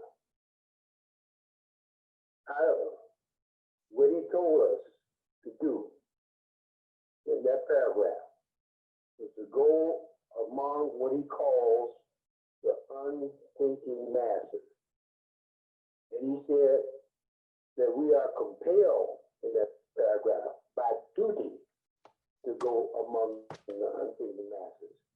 And to do what? To do this, to convince them of the seriousness of this age. And brothers and sisters, I don't have to tell you, it's serious. So the UNA still got a great work to do, as Garvey did a great work. And yet the UNA and ACL still have a great work to do. And we can do it because I'm a witness in terms of being in the UNA for 30 years and being on crutches for over a decade and working as best that I can to do what has to be done, knowing that the Creator's carrying me. And having said that, I know the Creator has been carrying the UNIA, so we can't fail. We can't fail. So with that, I don't want to take up all the time, Russ. There's a heck of a lot I can say, but I think my hour is about up, or if not, I don't have a watch. I don't have a. No, you're good, President Mensah. So is my hour up, Russ? No, it's not. You still have 25 minutes, and I think you're late. Can you hear me, President Mensah? Mukaraba also is going to come in and do a portion from your division too. Can you hear me, President Mensah? Okay, we can hear you, and we've been hearing you fine, President Mensah. Let me see if I can get President Mensah back on the line. Lady President Mukaraba, Division 407, if you can come off mute and go ahead and continue the presentation from your division, Division 407, again, celebrating 100 years as a division. And they've been alive since the first convention, y'all. And that division has never crashed, and the members have never given up, and they carry the division now 100 years later in 2020. So let's badge it up again. Come on in, Lady President. It's the Mukaraba Division 407. I'll get back President Mensah on the line in a second. So, one God, one aim, and one destiny. I noticed that when that brother sang, he didn't say one God. He said something different. I like what he said, because I've noticed that a lot of our younger people are and a lot of our people who self-taught themselves are coming to a conclusion that our Christianity religion that we've been living by has been taken from. You can't hear me? I can't hear you. Yes, I can hear you, Lady President. Oh, okay. Your president is back on the line. Oh, okay, let him go. President Mensah, you there? Yes, I'm here. Okay, continue, and y'all division, go ahead and continue. Mukaraba is sharing. You there, Mukaraba? Yeah, I'm here too. You can complete your thoughts that you were making. Yes, because when you had passed the mic to me, President Mensah, you couldn't hear me respond. So we just want to make sure that we get you back on the line real quick and for you to finish your thoughts. And if you did finish, Lady President Mukaraba is here to continue. Okay, it seems like we lost President Mensah again. Go ahead, Lady President. I noticed that a lot of our young people are starting to feel, but there is something, even if it is not what they want to say is God, it is still something that's like the energy that just encompasses everything, you know. And although we have our part in it, I don't think that we are the whole cause and the whole thing ourselves. It doesn't seem like it anyway, but I don't know. I'll have to see what happens as time goes along. I was on the call at 12 a.m. and so I stayed on until about 5. And then I got tired and I didn't get back up till 9 or 9:30. And I'm going to say some of the things that I said early this morning when, you know, there were not maybe that many people on the call. We want you to know what the red and the black and the green in our flag mean. So I haven't heard all the presentations, so you may have heard it already, but it won't hurt if I tell you again that the red is for the bloodshed, for the redemption of our motherland, Africa. We've already shed a lot of blood, if you really ask me, because I saw those beat downs that happened as we demonstrated peacefully. Black is for the color of our race, and green represents the fields and forests of our ancestral homeland, Africa. Every people have a nation, and every nation has a flag. The flag is a symbol of the people, their history and land. No people can exist without a nation, and no nation can exist without land.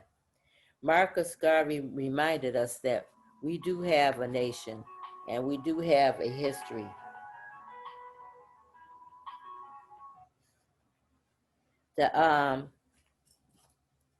So I commit my body, mind, and spirit to the protection and defense of the red, black, and green. I dedicate my life to the redemption of Mother Africa and the liberation of her scattered Black children, our scattered people. I accept for myself and my descendants the teachings of universal African nationalism and promise that our children will be instilled with the purpose and knowledge of themselves as African people, in order that the cause of our struggle will neither falter nor fail until all Black people are free and united through one God, one aim, and one destiny. Which we can't be mad at him if he believed in God, because we have to look at that we are growing. We had a long way to come back from our indoctrinations and from our brainwashings. But even through it all, something still stands out, which is Ma'at, truth. So Ma'at does the same thing as 10 Commandments. It says, oh, I have not coveted my neighbor's goods. Oh, I have not, lied. I have not killed. It still said the same type of things. I read that. They have that in something called the Book of the Dead. And so I was telling you a little bit about the division in Detroit. I have to use my time to just kind of like make a report, because everybody's not really familiar with me, but I do send out emails sometime to the different divisions, so you kind of up on what I am trying to do. What I had decided to do was to fight and to change and to make a change, was to build an economic base in our community. And so I started a store that was a health food store. Of course, I was 23. I did not know anything about even writing a resume yet. So I had my father help me. So that's been my gift or talent, is to be able to negotiate with people and convince them of what to do, is right. Like I say, sometimes I do it with just making up sayings, like nothing to it but to do it. Nike like that one. And or all we have is each other. All we got is each other. Or we're all in this together. Or it's not about black and white. It's about wrong and right. So I was a love child. I was trying to get everybody to understand that we could change the world by our own hands if we loved one another. And so we could create our own paradise earth just from loving each other. And I became aware of that at the age of when John F. Kennedy died, and everybody was, even I used to call them white, even the Europeans were crying. But now I know they're Europeans, because my people came off the reservation and they came over here and like an invader and a conqueror. So now I see that we're colonized just as much as you are in Africa.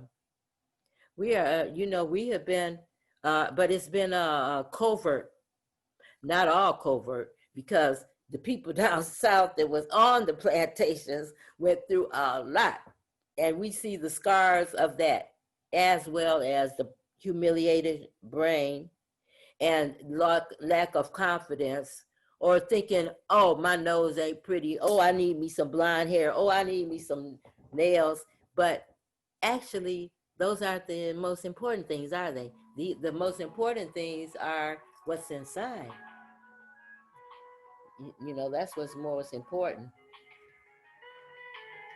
Uh-oh, I'm sorry. I'm in the process of moving. I have to move by the end of this month. I'm an elder and, okay, wait just a minute. I have to take it. Yes. I didn't forget. Okay. I'm at home. Okay. So anyway, I was doing some things for moving all last night and throughout these past 2 weeks because I'm supposed to be out in the next 2 weeks. And I do a lot of work, as my brother told you, including visiting other divisions just to see. I knew I had to make the unity happen. So that's why I went around to a lot of different meetings, different people to bring us together. So I started that out in '73 also, when I worked with Jesse Jackson, Reverend Jesse Jackson, and the Operation Push, and we started the Rainbow Coalition, but it wasn't that kind of rainbow, the kind they trying to go now. Ours was just the idea that we do accept all different colors of the skin, but now we have been doing our research and we know that lack of melanin, see, melanin not just makes color, it activates your brain cells.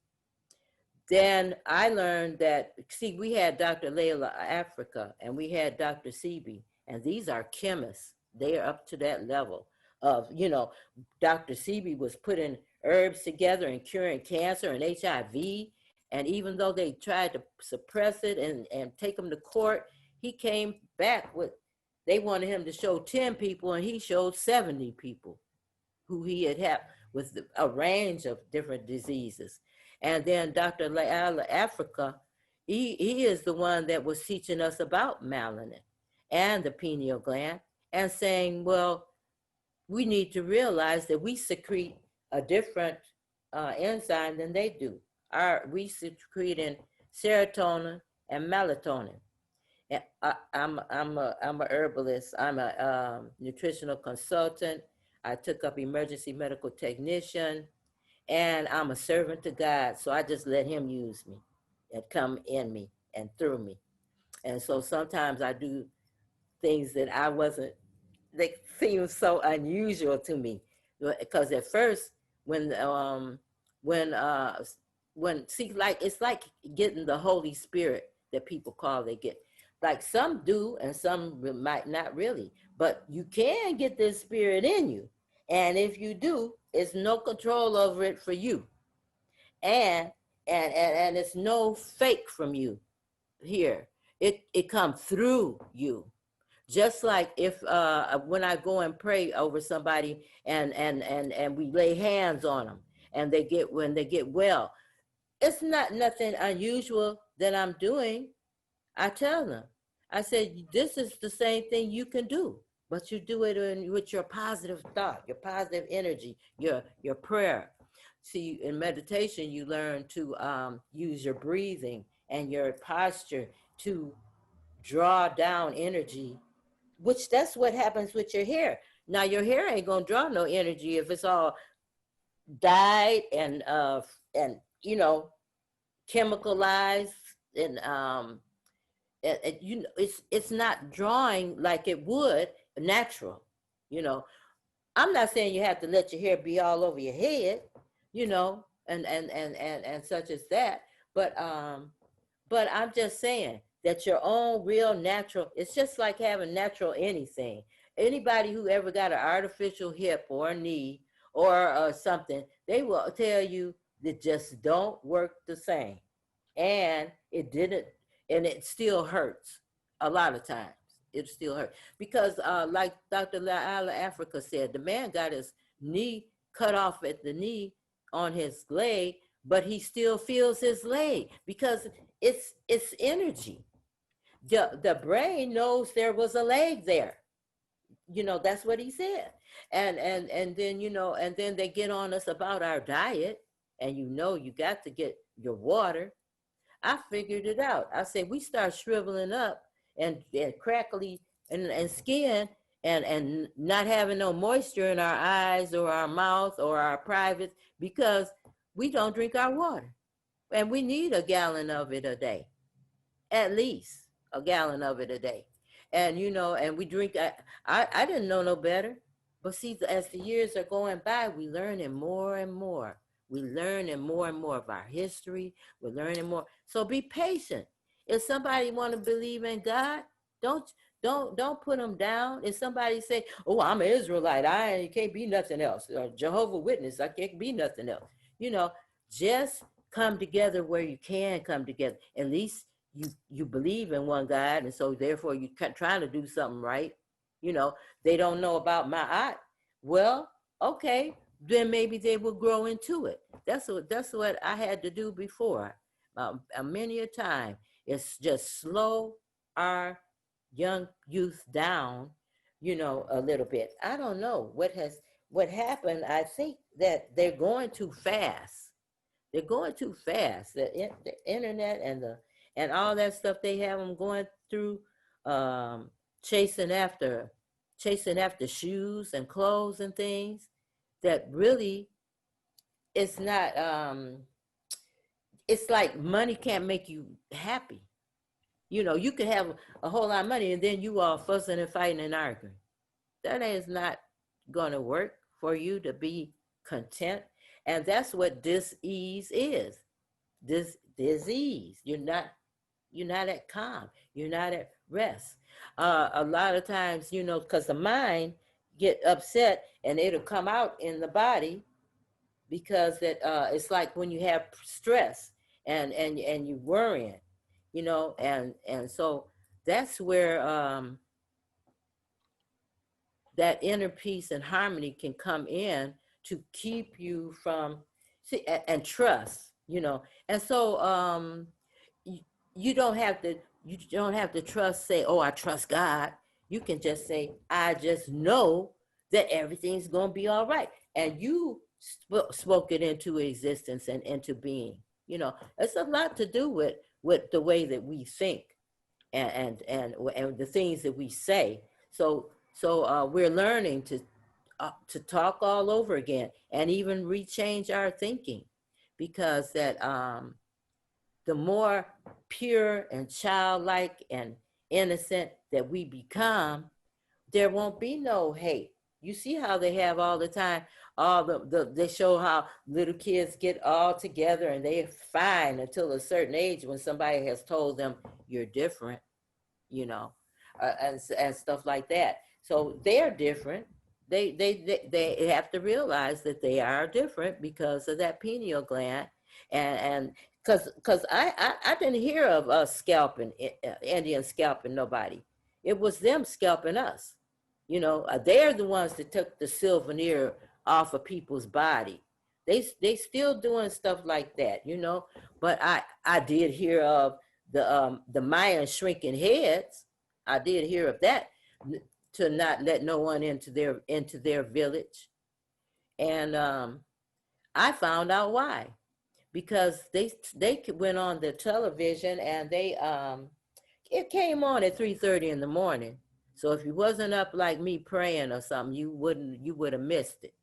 And they came on with Jacques Cousteau, and I thought that was really amazing because Jacques Cousteau always did underwater stuff, and he was doing something about the Mayans and the pyramids that they built going downward, and he talked about their lifestyle and how they also act like have you ever seen in Japan when they have the dragon and they have that fighting, and it's the good fighting the evil? Well, the Mayans did the same type of thing and you see a lot of times the Aztec one of them with the heads on and they're facing each other, and they said that this was a spiritual battle, that it had effect on everything else, because and we're learning more and more about that, so that maybe we will control our world, you know, and because we're going to have that strong mind to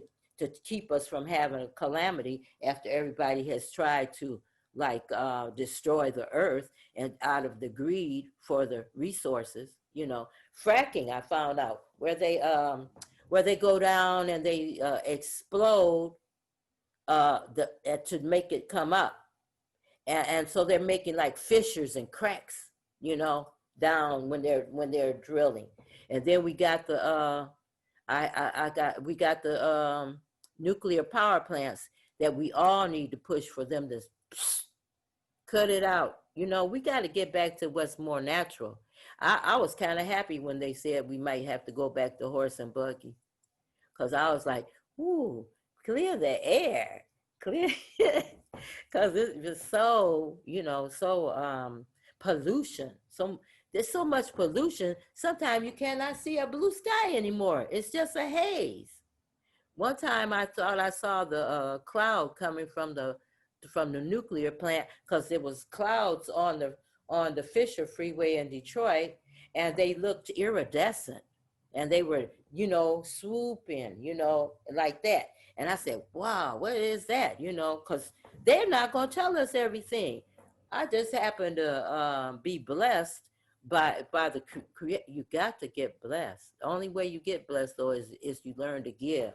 You have to learn to give in order to receive. You have to learn to give whenever that opportunity is like a test on you. Sometimes I don't know. I still pray my way through what I'm doing and stuff, even though, it might just bring me solace until I'm at peace and I'm like, oh, I can do it, that type of thing. But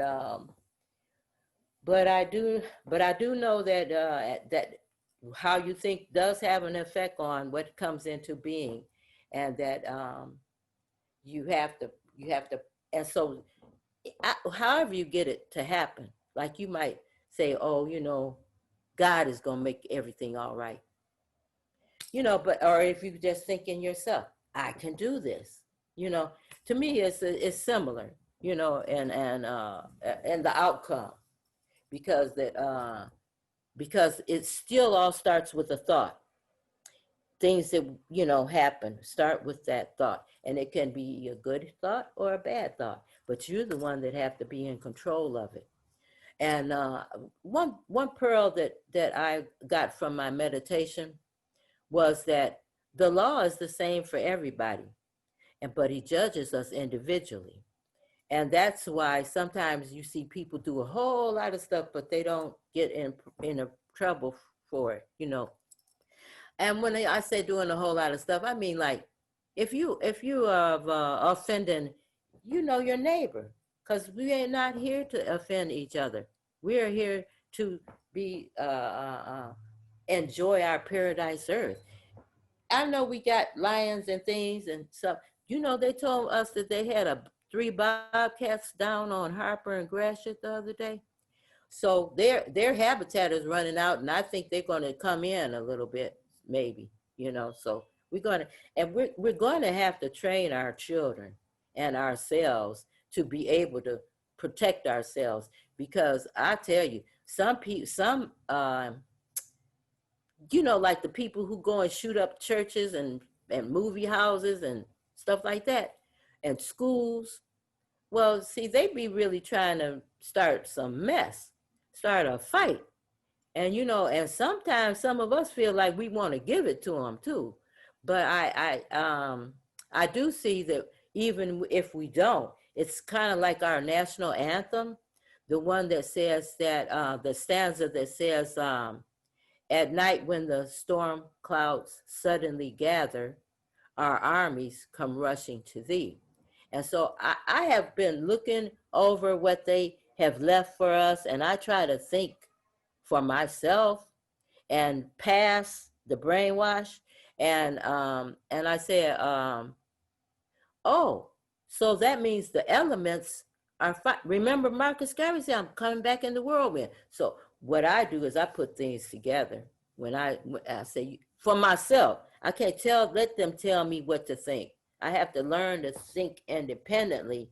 And so I'm really thinking, like, so anyway, I said, well, I saw it, the floods and the Wildfires, wait a minute. I saw it in proof because it was Paris, California. I hope you can still Google it because it happened maybe about 5 years ago. This is what happened. They had a wildfire. Paris, California, somebody else came on the internet and said they were prejudiced. Guess what? I swear by Allah, I saw, or Shango. But anyway, the people were, houses were burned down, all the way down flat like this laptop to ash. It wasn't even no wet was there before because it wasn't nothing but ashes. But around each one of those houses on that block, it was about 4 of them that they showed us from the helicopter. Google Paris, California wildfire, see if you can still see it. And they showed us about four houses in a row that were burnt completely to the floor. And all around each house, there were trees that were green and shrubs and grass. It all around each house, it wasn't touched. And each house was burned to the ground flat, I swear. I said, that is a sign. To me, it was a sign because I said, and I saw, remember I came up in the 50s and 60s. I saw Smokey the Bear and everything, because they used to try to get people not to throw their cigarette out the window like in the national forest because they'd be dry and they would make a fire. And so when they showed how the fire devastates anything down to burnt stubble, trees to burnt stubble. So I said, these trees are not touched. So that has to be a sign. I want to encourage you too. Before I go, I want to encourage us to keep that same old spirit like Mr. James and his wife had. And we had Reverend Hardison. We had Leroy Jackson. Do you know that Detroit was the second greatest one in the world? We had many people that were working with the parent body and had key positions. In fact, I was kind of worried that somebody had caused Mr. Garvey to get in trouble from among the ranks, because like Dr. Umar says, we got coons, and you got to get that out your head because they don't love you either. They just as soon when they come through, they might take you out. It's kind of like what the Black Panthers used to say, Angela Davis. They're coming from, or was it Shakur? Sister Shakur. They say they could be, oh, it was Shakur. She said they'd be for me tonight, but they'd be for you in the morning. Well, I don't know what make you think that you are immune just because you're in the kitchen. I have decided that I'm here in America and I'm the house nigga, and that the third world is the field nigga, and that was still going on. And I don't think they're going to learn until they get whooped. But I don't think I have to whoop them, because I don't really have that to whoop them with. I don't have no ammunition. I don't have no plan. So my plan is here, because I think I can just pray it into being. if I pray it, that it will come to pass, you know. And if I get a group prayer, you know. But anyway, that's sometimes. Because sometimes it's some of those European knuckleheads that came over here and took over our country that feel as if they just can't understand nothing. You just might have to go ahead and defend yourself. I mean, because it's clearly evident that you're choking George Floyd to death, you know, but you keep on going, you know, or you want to take people's body parts and sell them, you know, for $50,000 or $40,000, you know, or you want to give people an injection that really is a disease for them to build up their immunity to it. You know, when really, see, you don't have that kind of faith system. I don't think you can even believe in God and do some of the things you're doing, burning people and lynching them and still killing them, even right now today. Oh, let me show you how much force I got, you know, and stuff like that, because that's not love. And I say that you're going to bring about your own end, and I'm going to pray for you to be downfall, all of you that are doing things like being greedy and selfish and and devilish. Sometimes I heard about you. I heard you kill babies and drink blood and stuff and have orgies. So I know it's something wrong with you. To me, though, it's a carryover from what I heard about Greece and Rome, you know. And so I say that it's still you assuming the personality psychologically of your captor, that you want to become them or something, or and use their tactics in business. We can be some of the ruthless people, but I want to encourage us to remember we starting from the grassroots up. And so therefore everybody don't have no money, but if they come with their sweat equity and when they come with their good heart, then open up to them. Don't be afraid to let them come in your house. Don't be afraid to give them some money and support if you have it, because the whole idea is that we make it as a group, but we don't make it as an individual. As an individual, you cannot overcome what we're up against. But as a group, you can defend yourself against what is going on. And so that's why I started the co-op. I started gardening in our city. I pushed the government to pass the farm bill. And you have to do the same thing. I write letters and I make phone calls and I go out and work, because I went down and worked on the farm at Beulah Land. So we started Beulah Land with the Shrine of the Black Madonna. Nation of Islam has some land, and we really, I think we need to circle up, form a perimeter, protect our wells, protect our land, and grow something on it, and build a perimeter around ourselves, to protect ourselves from the invaders. I don't know if it's going to happen, that it'll work, because look what they did to Ruby Ridge. That was their people. Look, they doing something right now to the Indians on the reservation. And that's their land. And every time it's a little wealth discovered, they want to come back and take it over again. That's what they're doing to the ones up in Antarctica. Now they sent the Inuit Indians, that they look like Eskimos perhaps. They sent them to the ice to live. That's where they banished to. They made a life there. Now the glacier's melting. Ross Marvin, there was a stone on the ground this big, because it was a little young lady that they let come and film. Remember I told you how great the young people are becoming, making films and doing all kind of activity. Well, Lady President Mukaraba, I just want to advise you the time. It's 10 okay after, and your president is here, but I want Division 407, go ahead and take 5 more minutes, and we'll wrap it up. Yes, I just wanted to wrap up with that we're building from the grassroots up. Your president is here too. Go ahead and continue, y'all. Okay. And what Division 407 would appreciate is if all of our divisions will support the Garvey Voice. Like I said, the Garvey Voice is the tool for the making of a great, great nation. And in addition to that, we might add that we may want to start classes in terms of the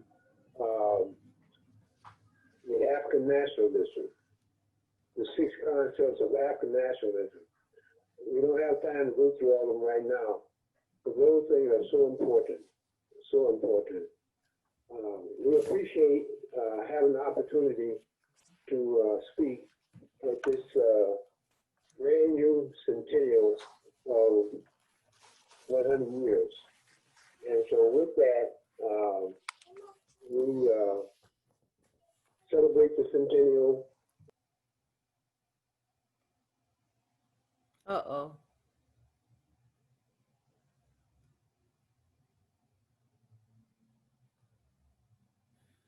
We're having an event on August the 17th, Marcus Garvey.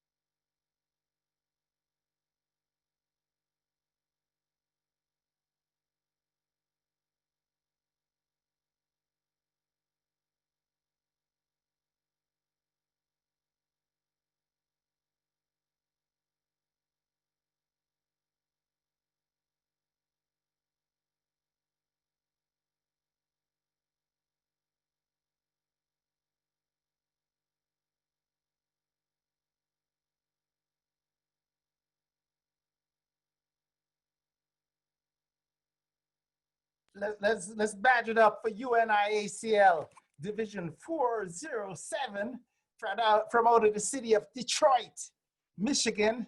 Let's badge it up for them because I'm telling you, we got to congratulate this division. I think this division might be the oldest UNIA division. This year they're celebrating 100 years of building for our people. Congratulations, President Mensah and Lady President Mukaraba. And I don't know another division that is 100 years old. Chicago divisions come very close. I know Division 429 with President Clyde Banks is 46 years old. We in Atlanta, Division 421, we're not even a teenager yet. We're only 11 years old. We started in 2009. And let's also badge it up. President Mensah gave an excellent historical, chronological, year-to-year history of the Honorable Marcus Messiah Garvey and our UNIA-ACL. So let's badge it up for President Mensah for that excellent presentation. President Mensah, we got to have that written in so we can share it with all African people at home and abroad. My brother, that was excellent, excellent, excellent presentation. And also, before we leave Detroit, Detroit Lady President Mukaraba, she's a big time singer from back in the Motown days. You think she's in Detroit for any reason other than Garvey and Motown and everything of our culture in African culture in the city of Detroit, Michigan? So Lady President Mukaraba is going to give us a little, one little song. Mukaraba? Okay.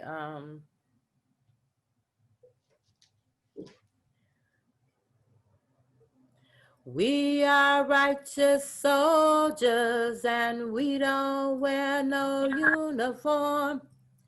We wear a sense of pride and a sense of dignity. We are righteous soldiers and we don't need no uniform.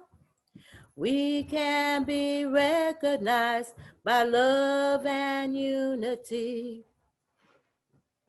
Righteous soldiers gonna stand up tall when all around us others fall. Righteous soldiers gonna stand up and declare that we are free. Righteous soldiers gonna take a stand. They're the power behind your just demands. In the struggle to free the land, you better take us seriously. We are righteous soldiers, and we don't wear no uniform. We wear a sense of pride and a sense of dignity. We are righteous soldiers, and we don't need no uniform. We can be recognized by love and unity. We can be recognized by love and unity. We can be recognized by love and unity. I learned that song from Samaya, that was a Black Panther that had the shootout with the police in the courtroom, and she played electric harp, and that was one of her songs. And I learned it. She's passed now, and so I could carry it on. Excellent, Lady President Mukaraba. And brothers and sisters, you can connect with UNIA 407 Division in Detroit, Michigan. And we want everyone to make sure you're part of your local UNIA chapter. And we put the link to join your UNIA, the UNIA government, from wherever you are in the world. So let's imagine up again for UNIA-ACL Division 407. We all in it together. City, Detroit, Michigan. Excellent presentation, excellent presentation. Thank you so much. And Lady President Mukaraba has been here since midnight. And you was part of the opening Division 407. And this is a 24-hour celebration. Now it becomes an every year celebration since this event. We didn't know the ancestors wanted us to take it even further, because we, the UNIA, is the grandfather of all Black organizations. Absolutely. And now 100 years ago, later, in 2020, in 100 years since the first Negro Peoples Convention of the world, and this year, I think, is the 63rd International Convention, we now, the UNIA, 100 years later, is the seed that's gonna bring all of Africa and African people together, because we all fly the red, black, and green flag. And say the UNIA-ACL global government was created for all Africans at home and abroad. As President Mensah said, there's two types of members. So if you're not giving $3 a month, you're a non-active member. And if you are giving $3 a month, you're an active member. So everybody, all Africans, no Africans has an excuse not to give $3 a month to the upkeep of the government that the Honorable Marcus Messiah Garvey and our ancestors created. We're all doing ancestor worship, but are we giving $3 a month to the upkeep of our government that our ancestors created for us? Okay, brothers and sisters, so check the link in the chat and you can join your nearest UNIA-ACL division. And I want to big up everybody who's been here from the beginning and everybody who's joined us. Thank you so much for joining us on this 100th year celebration of a lot of things that our ancestors did. That's when we was the most powerful. Back in the 1920s, over 10 million, 11 million of us united worldwide, underneath the red, black, and green. So another thing, Lady President Mukaraba, you hit the nail on the head when you said individually, we're not strong. Basically, you're saying individually, we don't have no power. But when we come together as Africans, we become powerful. And the Honorable Marcus Messiah Garvey demonstrated that. You know what I'm saying? So congratulations again to UNIA Division 407 on reaching 100 years as a division. And wherever African people are, you just need 7 brothers and sisters to come together and form a UNIA chapter in your city and your state. Definitely join the UNIA and you can find out much more information about that. Coming up next, we're going to be leaving the state of Michigan. We're leaving the city of Detroit and bye-bye. And I have to say, when Division 421 formed in 2009, we went to our first convention ever. And it was in the city of Detroit, hosted by UNIA Division 407. And Lady President, that's when I first met you and President Mensah, and y'all welcomed us, gave us big hugs and everything. And y'all has all been there from the get-go, helping 421 as a young division. And y'all making us real strong, you know? So we thank y'all for accepting. Race first. Race first, race first. We say one God. One God. One aim. One aim. One destiny. And one destiny. And let's big up our Honorable President General, the Honorable Michael R. Duncan, the 11th President General for our UNIA-ACL global government. And all of us, we work underneath his leadership and his guidance, and we do it gladly. Coming up next, y'all, we're gonna leave Detroit and we're going over to Buffalo, New York, and we're gonna speak with another hot division in the UNIA-ACL. They had presented this morning between 8 a.m. and 9 a.m. this morning. But they come back again to be with us during this hour.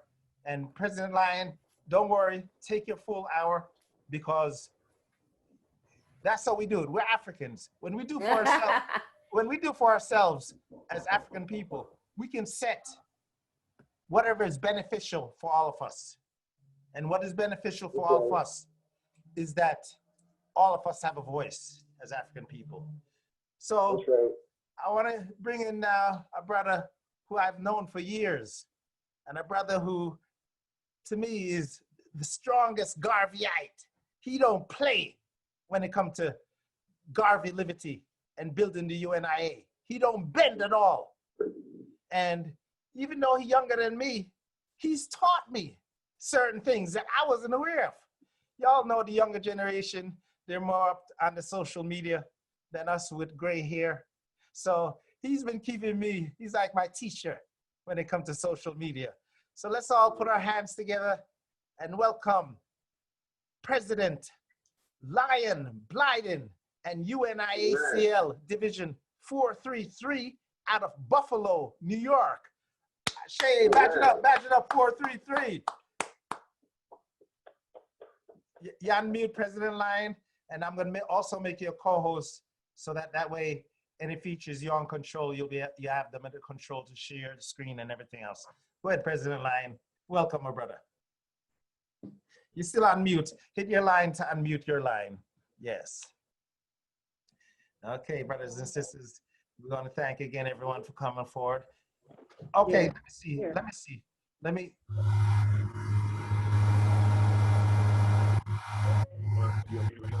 Okay, I'm going to mute all the lines in there. Thanks first. Hold on a second. Let me mute all the lines, President Lyon. We can hear you, but we don't want. This is what we want you. Okay, I'm going to unmute you now. Go ahead and unmute yourself one more time, because we had seemed like somebody driving. That's great, but they can't miss this 100 celebration. Go ahead. Hold on. I need y'all to You got to echo there. You got to echo. Right. Okay, go ahead. Yes. Don't do that. Okay, here we go. Race first to the family. Race first. Race Like first. welcome everybody to the UNIA-ACL Division 433 Liberty Hall here in Buffalo, New York. And we want to welcome you here to our Sankofa Ministries Pan-African Welcome Fellowship Workshop. So this is what we do when we come together as Garveyites, emulating the historical Liberty Hall. We've created the Sankofa Ministries Pan-African Fellowship Service. And so we're going to invite you all to join us today in this service. Ashe?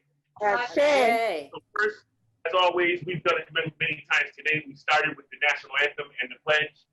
So since we've done that already, we're going to move on to our ancestral office. So Janina, can you come take her down for us? All right. Through the shadows of living memory and out across the gulf of years, we call out to our ancestors. Ashe. Ashe. Grandmothers, grandfathers, all honorable ancestors across the ages, we call to you. Old ones of our line, rest you well. Ashe. Ashe. Ashe. Call and accept our tribute. It was only through your struggle, through your endurance, and through your love that we now take the blessings of this life. Ashe. Ashe. Ashe. May we walk in this day informed by your vision. Ashe. Ashe. Ashe. In this day guided by your wisdom. Ashe. Ashe. Ashe. Walk in this day empowered by your love. Ashe. Ashe. Ashe. You are not forgotten. Rest you well. Ashe. Ashe. So first and foremost, we would like to begin with a welcome. We'd like to start off this way every single time we have an event.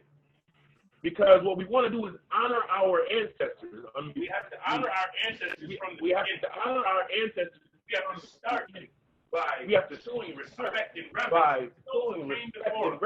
Those who came before us. It can't be that we that what we're doing and what we're talking about at a certain time is about us because we know it's not. We know that even Marcus Garvey himself, when he gave his speech and his writing, he said very specifically that he gave honor and reverence to those who came before him. Ashe? He went up and came to America to meet Booker T. Washington. He gave reverence to Baltimore, to Blyden, to Reverend Turner, Bishop Turner, Dessalines, Duffy Bookman, Nanny of the Maroon, Queen Yasaki Rock. He gave reverence to all that came before him before he gave his mission and vision of the UNIA-ACL government of the world. Is that true? Is that yes? I say. So we begin our vision, mission, our vision. How are we going to move forward? How are we going to move forward from here? How are we going to move forward from here with the lesson that we know has been given to us from the Honorable Marcus Garvey? Follow his direction. And his direction was honor your ancestors. And so that will be the theme. And so that will be the theme of our message today. What we're going to do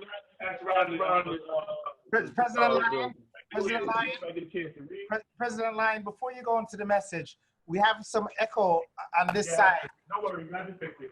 And we was wondering if one of the mics can be turn off. Because we good.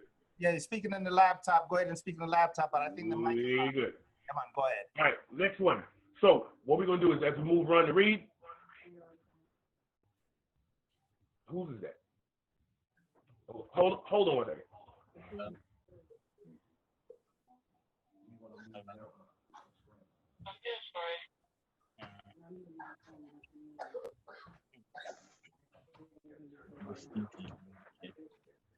All right, here we go.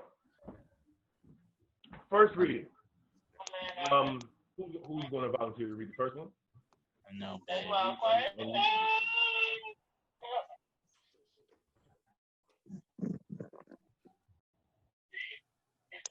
I'll volunteer to read the first reading from Recipe for Life by Muhammad Ali. He took a few cups of love. He took 1 tablespoon of patience, 1 teaspoon of generosity, 1 pint of kindness. He took 1/4 of laughter, 1 pinch of concern, and then he mixed willingness with happiness. He added lots of faith, and he stirred it up well. Then he spread it all over the span of a lifetime. And then he each and every deserving person he met. Ashe to the ancestors. Muhammad Ali.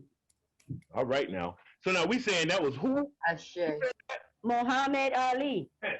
Now, okay, hit the mute on that. So basically, we find that when Muhammad Ali was asked, mute.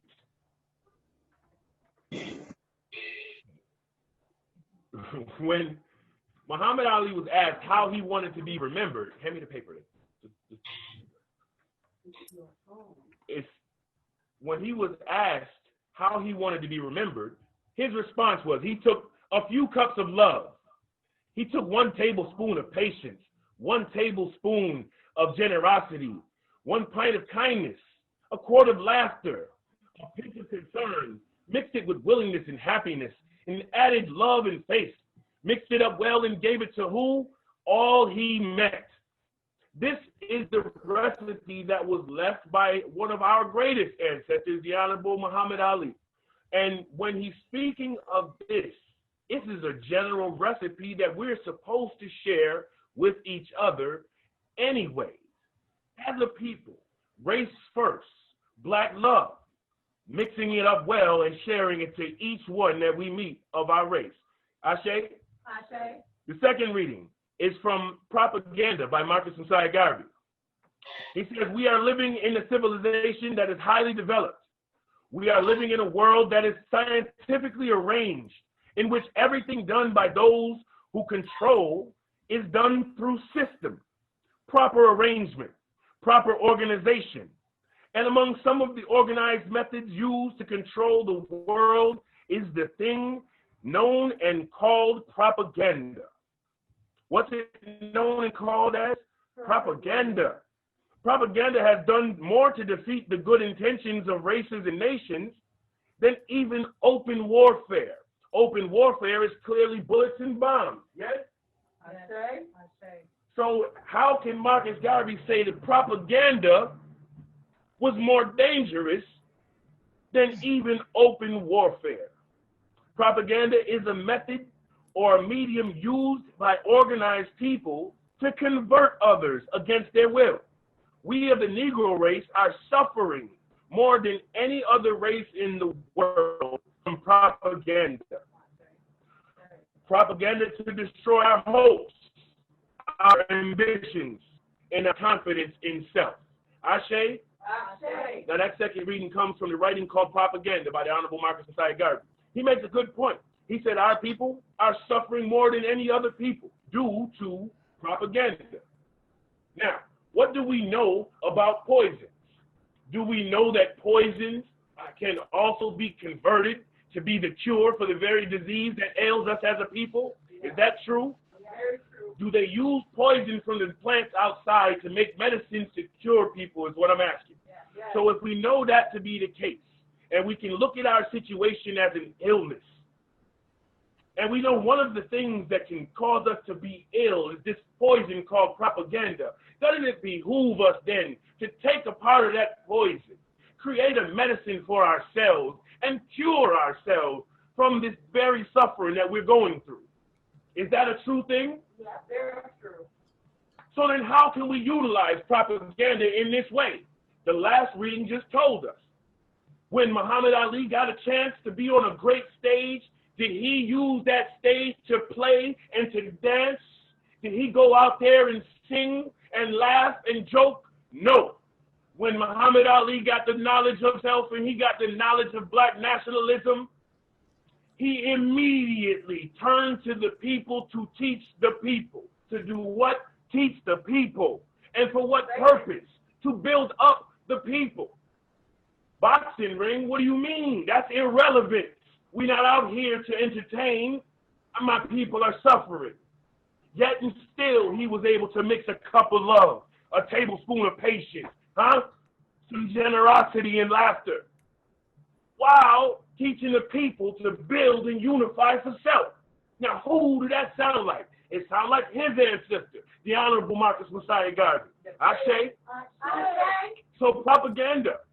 When you see the video of Muhammad Ali talking about, ain't no Viet Cong ever called me nigga. If we had t-shirts of that going around, maybe our people wouldn't see themselves as having to go defend a country that still calls them nigger. Ashe. The reason that we created Sankofa Ministries is because we look at how religion is taught and how religion is memorized and how religion is internalized. It is memorized and internalized and taught through repetition.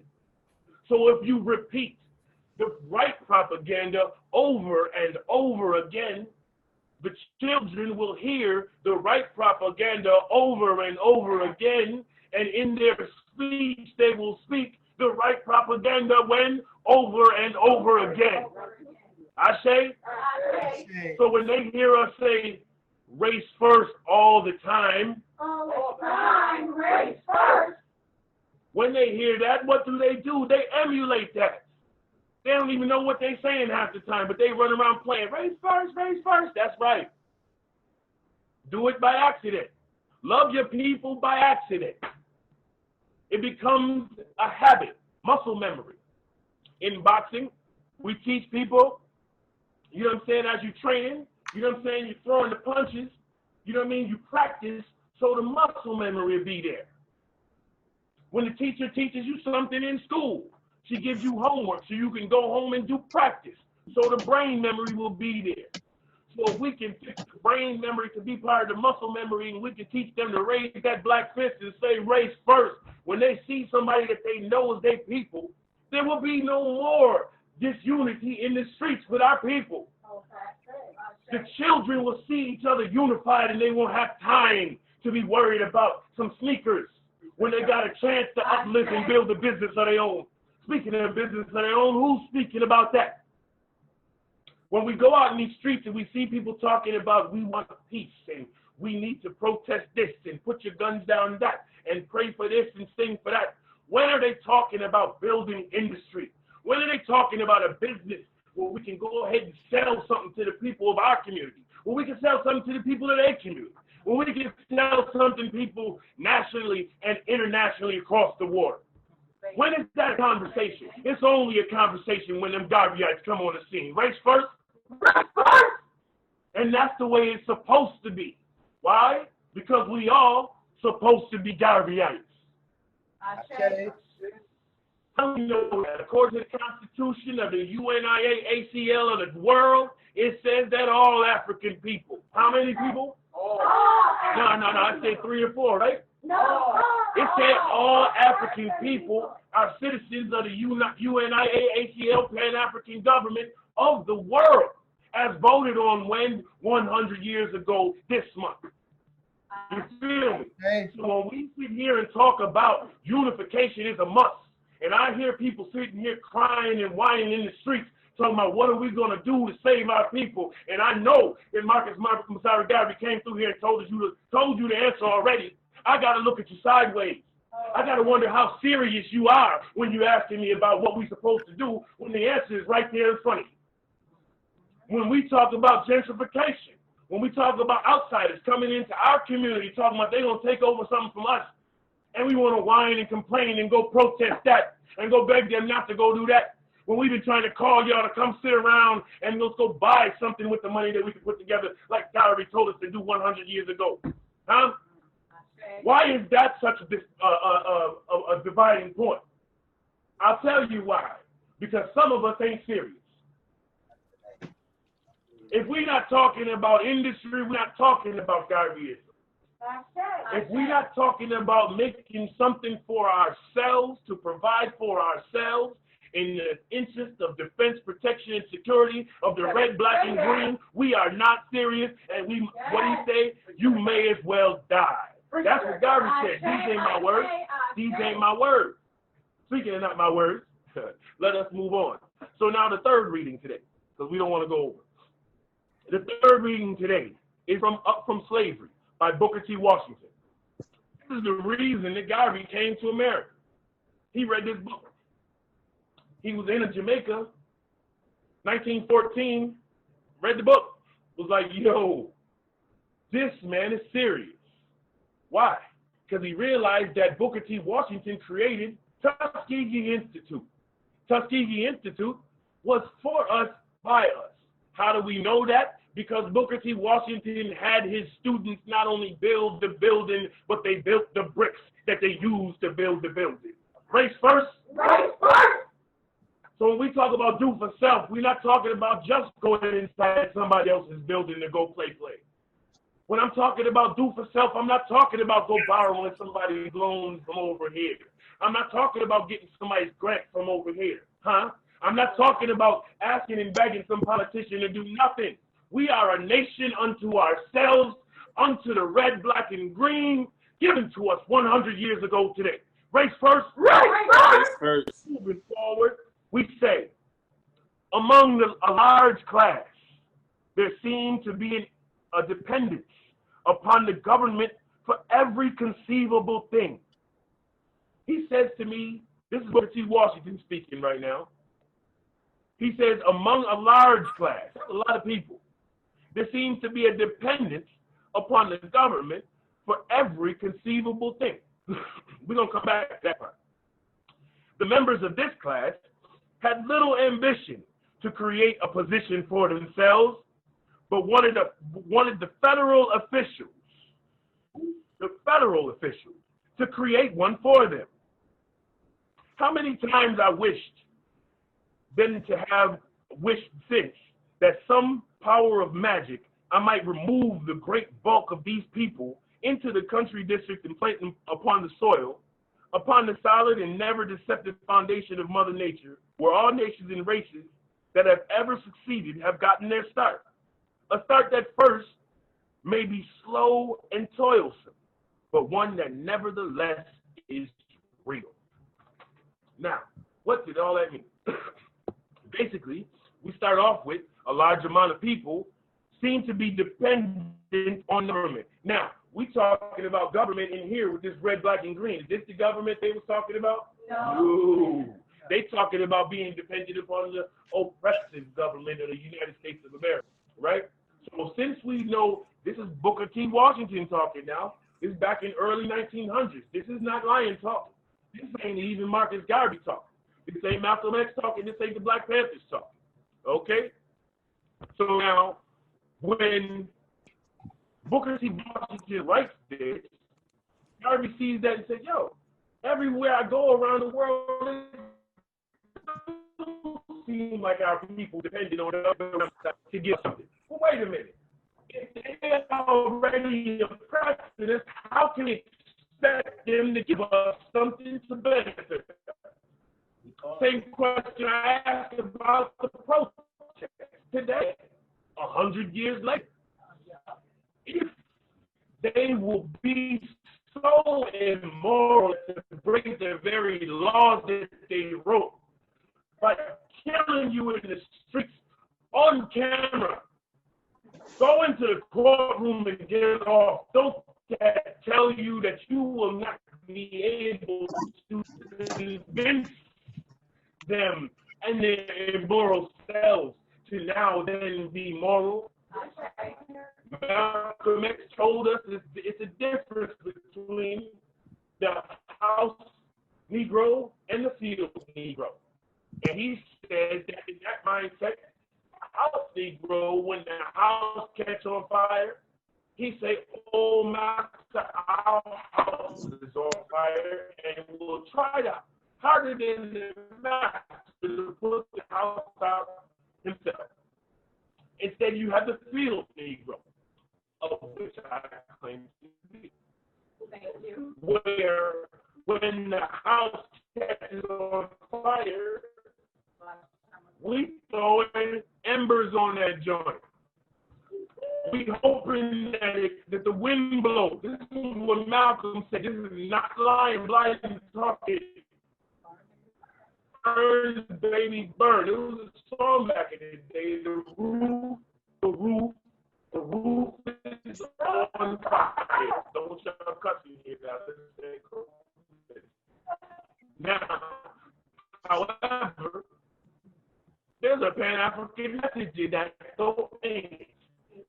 If the roof is on fire, and the roof being the United States of America's economic and political system, and we tie that into what Malcolm X said about the house and the field and the house burning, we say now we don't need no water. Let it burn. Because now we can create our own. Ashe. Since we've been in division, the United States government shut down 3 times. If ever there was a time for the UNIA-ACL government of the world to reclaim its fallen children, now is the time. So like Ross Martin keeps mentioning, if you are not already a member of the UNIA-ACL, make sure you get down to your local division. Trust me, man, this is the solution. There is no excuse. Now, what did he say? If you can find any reason to not unify with your people, what? You part of the problem. I'm sorry, you what? You the problem. You the problem. If you can find any reason not to unify with your people, it's your fault. Now, let me prove that. Because there's nothing that you're going to hear Division 433 and hopefully the rest of these Gabbyites on this line say that we can't show you proof of. When the UNIA-ACL started, you got the famous Muslim scholar, Dulce Ali Muhammad, who is right there alongside God. You got a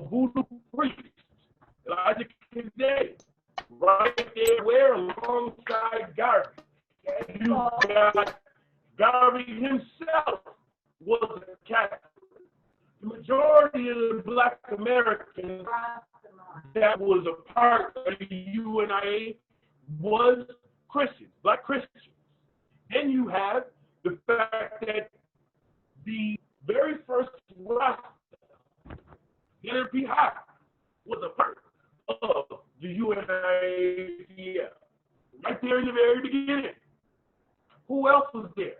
Rabbi Josiah Forrest sang the beautiful, he wrote the beautiful song that we sing every time we get together. Ethiopia, land of our fathers. That right there lets you know that there is no excuse for if you practice voodoo, Ifa, Islam, Christianity, Catholicism, you atheist, you crazy, it don't matter. You got no excuse. You come under this banner, all of the ideologies fit.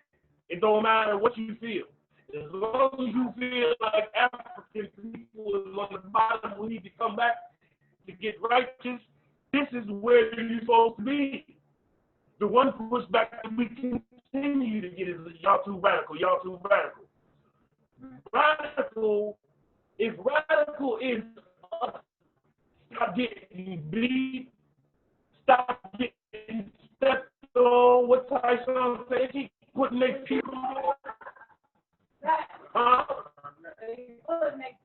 Is desiring for that to stop is radical, and yes. But then that conflicts with some of the things that these people are out here saying. If I see you out here at one of these rallies and you up here talking about we need unity and we need to do this and all this other stuff, but you have yet to come talk about the unification and the said government that is right here, that's been here for 100 years, from 1920 to today. If you're not talking about that, what you mean you don't understand what we're supposed to do? Ain't this in your logo? I love hearing from people, oh yeah, I know about Marcus Garvey. I got to talk about it all the time. Really? You know what you should do? You should come be a member. Link up. What do? You make t-shirts, come make t-shirts for the government. Let's get it. Let's get you paid through the government structure. Boom. You do hair? Let's do it. Do it through the government. Chinese food, you do nails? What you do? Oh, you build houses? Let's get it. Come through. Cut grass, anything. Like JFK said, ask not what your country can do for you, ask what you can do for your country. I'm going to switch it to Garveyism. Ask not what the Black Power Nation can do for you. What can you do to build the Black Power Nation? Again, that's the mindset. And it's all through love. It's an example of my brother Muhammad Ali a little while ago. You know what I'm saying? It's all about love. Black love is Black power. You feel me? It's not about nothing hate. It ain't about a militant. The only militant side we're talking about is defense, protection, and security. And you on that anyway. Such as the entertainer said he wished somebody would. What did he say? Okay, we all on that already. So anybody that's not willing to protect their household, you know what I'm saying? So since y'all already doing that, y'all just as radical as me. So come on together, come under this flag, or stop front. Do one or the other. We're going to need you to lead, follow, or get out of the way.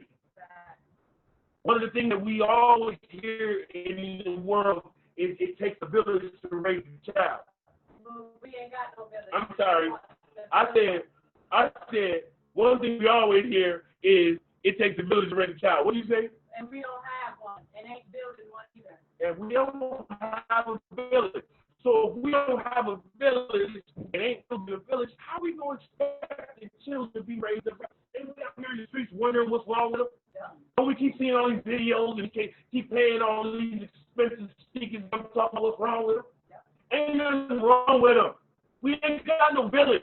They hear you lying at home talking about it take a village to raise a child and watching you not build no village.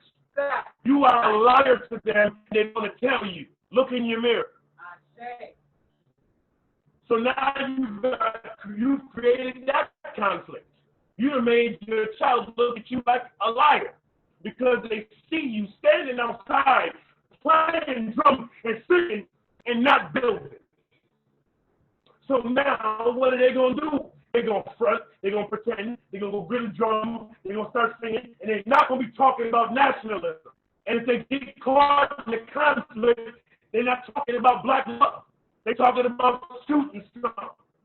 Because they didn't get no conflict resolution, what they got was play a drum, go pray, go sing something. That ain't going to work in a conflict situation. Love work in a conflict situation, and it's not going to work immediately. It's got to be something that's been set up. You feel we create this village.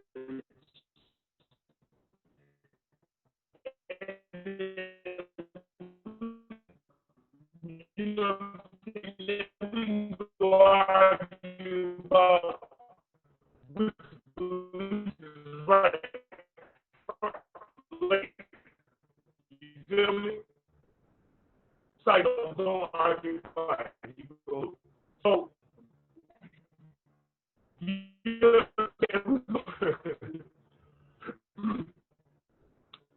I want to end with that. I want to open it up. I see we got 9 minutes left, you know what I'm saying, before the President in General comes on. So I want to open up any questions if anybody has anything they wanted to ask. 8 minutes left, so let me say, now is the time. All right.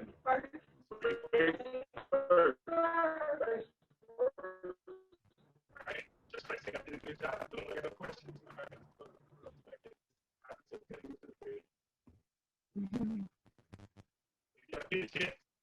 We appreciate you guys. I know all of y'all not necessarily, but when you get a chance, when we launch this app, it will be live worldwide. And just because we appreciate y'all going download this, but it'll get downloaded every night. We can always load up and that's the launch. We will be living every night. That's happening. So,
Brother Lion. We're not hearing no sound. President Lion, if you can bring it back to the top again. We're not hearing no sound.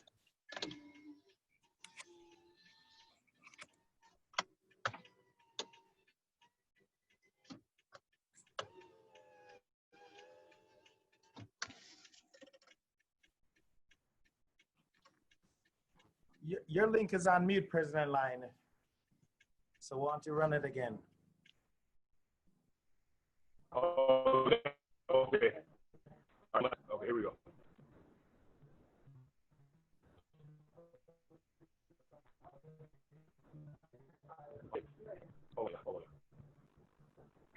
Introducing the Black Buffalo mobile app. Black-owned restaurants, healthcare providers, legal services, and more. Everything Black Buffalo, right in the palm of your hand. Soon to Google Play and Apple Store. It takes a village to raise a child. Let us keep our village connected. Black Buffalo mobile app. Keeping us connected one click at a time. This initiative is made possible by contributions from Black Buffalonians like you. Send donations to $, the Black Buffalo on Cash App.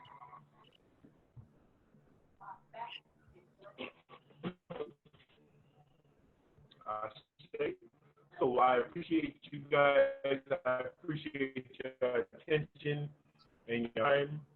Happy centennial to the fam. Raise them red, black, and green flags high. You know what I mean? And go nuts on them. Okay, so we say up here, at Garbage X, we always talk about race first. You know what I'm saying? Clearly, here go to.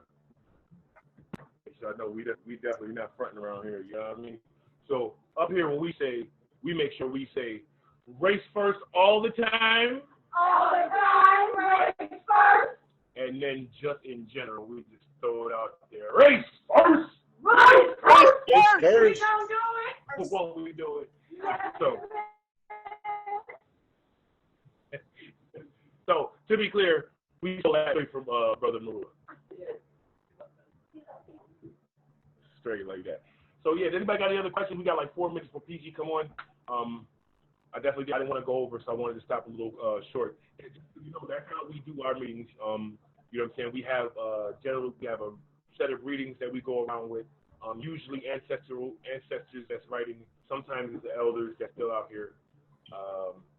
And we focus on not necessarily things going on at the time, because it really doesn't matter what the problem is. The solution to every problem is unification. And as far as African people is, you know what I'm saying, unification of African people come under the UNIA-ACL government of the world. So, that's the solution to every problem. So what we do is, we put together this little pamphlet, the bulletin we call it, opening, closing. We always do the libation, the national anthem, pledge, and we go to readings. And then sometimes I get to talking. So, yeah. So really, I got no questions. That's cool. That's what's up. Let's see. What else we can talk about? Moving forward, we do have the hand sanitizer initiative. We also have the masks. We've shown them earlier. We got the hand sanitizer initiative. If you want to order hand sanitizer, you can always reach out to Ross Marvin. Anything UNIA, you can always reach out to Ross Marvin, or you can find us. My email is lionblyden@gmail.com. We also are selling these on melanatedgrapes.com, I believe. Sister's name is Afi SC. She's got a company website where she sells these for us. She's also a member down in Texas. And we have these masks here, with the buffalo in front, and Kinyami in the middle, representing the almighty power of the red, black, and green here in Buffalo. What's this? Oh, yeah, Sister Afi SE did this painting behind me, too. Her name is Afi SE. If you on Facebook, AFI space ESE. She's a monster. She also did a painting of my mom. She's great. Melanated great. So yeah, again, with the message we spoke about this morning, I don't know if you guys were tuned in. Again, shout out to all the Guardians that's been on since the beginning of this. Got a real official Guardian. But it looks to me like we got 1 minute before the PG comes on. So President Lyon, okay. I put the link in the chat, everybody, for everybody to join with our second Assistant President General, Honorable Raymond Duguay, with the reading of the Declaration of Rights. And okay, I don't know what happened. Okay, yes. And so that it's on another Zoom call. We're going to continue the program here on this call for those who don't click over on the other link. But it's in the link and it's in the chat, the reading of the Declaration of Rights of Negro Peoples of the World, and our parent body asking everyone if they can click over on this link here, this other Zoom link, to partake in the reading. And anyone who's going over on the other side, I have to stay here as a host of this side and let them know I wouldn't be able to read my lines, and Brother John wouldn't be able to read his lines either, because he's co-host here. Okay, so, but yes, I put the link in the chat for those who want to go over on the other Zoom room, the other UNIA-ACL Zoom room, where we're having the reading of the Declaration of Rights. We're going to continue the program on this line because this is a 24-hour celebration. And if we tell our people 24-hour, then we have to be about 24-hour. So we got a big lineup coming up next here at the 3 p.m. hour. And what we're going to do first is Atlanta Division 421 DJ Ras DZA, Ras Diza. Are you on the line, Ras Diza? UNIA 421, Ras Diza, our DJ, who's been spinning Garvey music from midnight tonight. Okay, Ras Diza, I don't see you. Okay, we're gonna come in with a little musical selection.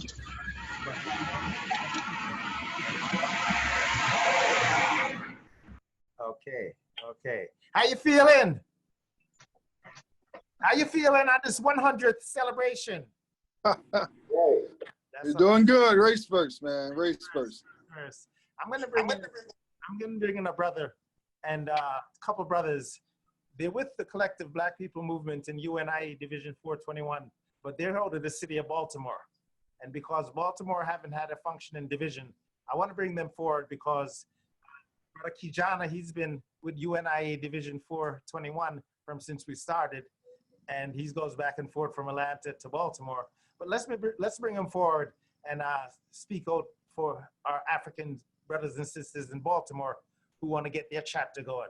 Brother Kijana, you have the floor. Race first, family. Race first. Just want to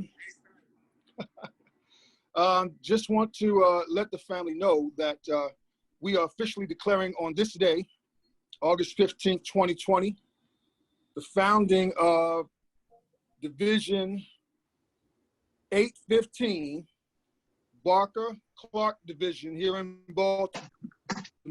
We have drafted our cover letter. We have our 7 members. We have our money, and we're ready to start work here in Baltimore, Maryland. Ashe. So we just wanted to announce that. Oh, that's excellent. And Yeah. I know say that Baltimore, when it comes to Pan-Africanism and works for Garvey, we have a lot of strong brothers and sisters there. So I know, bring your partner there, Brother Everett, because I'm telling you, when I first... Brother Everett. Man, Peace and blessings. Peace and blessings. Race first. Yes. Race first. Race first, Brother Everett. Brother Everett, you want to share a few words? Just happy to, start getting this UNIA going in Baltimore City the right way. Shout out to Brother Kijana for, leading us and giving us the instruction. And we're just happy to provide all the powerful information for our people and unite across the diaspora. Ashe. Race first. Is our main speaker here, Brother Mukasa? Is he in the house? Brother Mukasa, I saw him a little earlier. I don't know if he has jumped off for a second, but we have a powerful lineup coming up, brothers and sisters. And what I want to do is I want to share the schedule for the rest of the evening so everybody can know what's happening. As I said, from 3 p.m. to 6 p.m., we have the reading of the Declaration of Rights of Negro Peoples of the World. And everyone have to know when that declaration was released in the world. It was released on August 13th, 1920, and is one of the 5 requirements in modern times to establish the government. And when I say establish the government, what I'm talking about, brothers and sisters, in modern times is 5 requirements.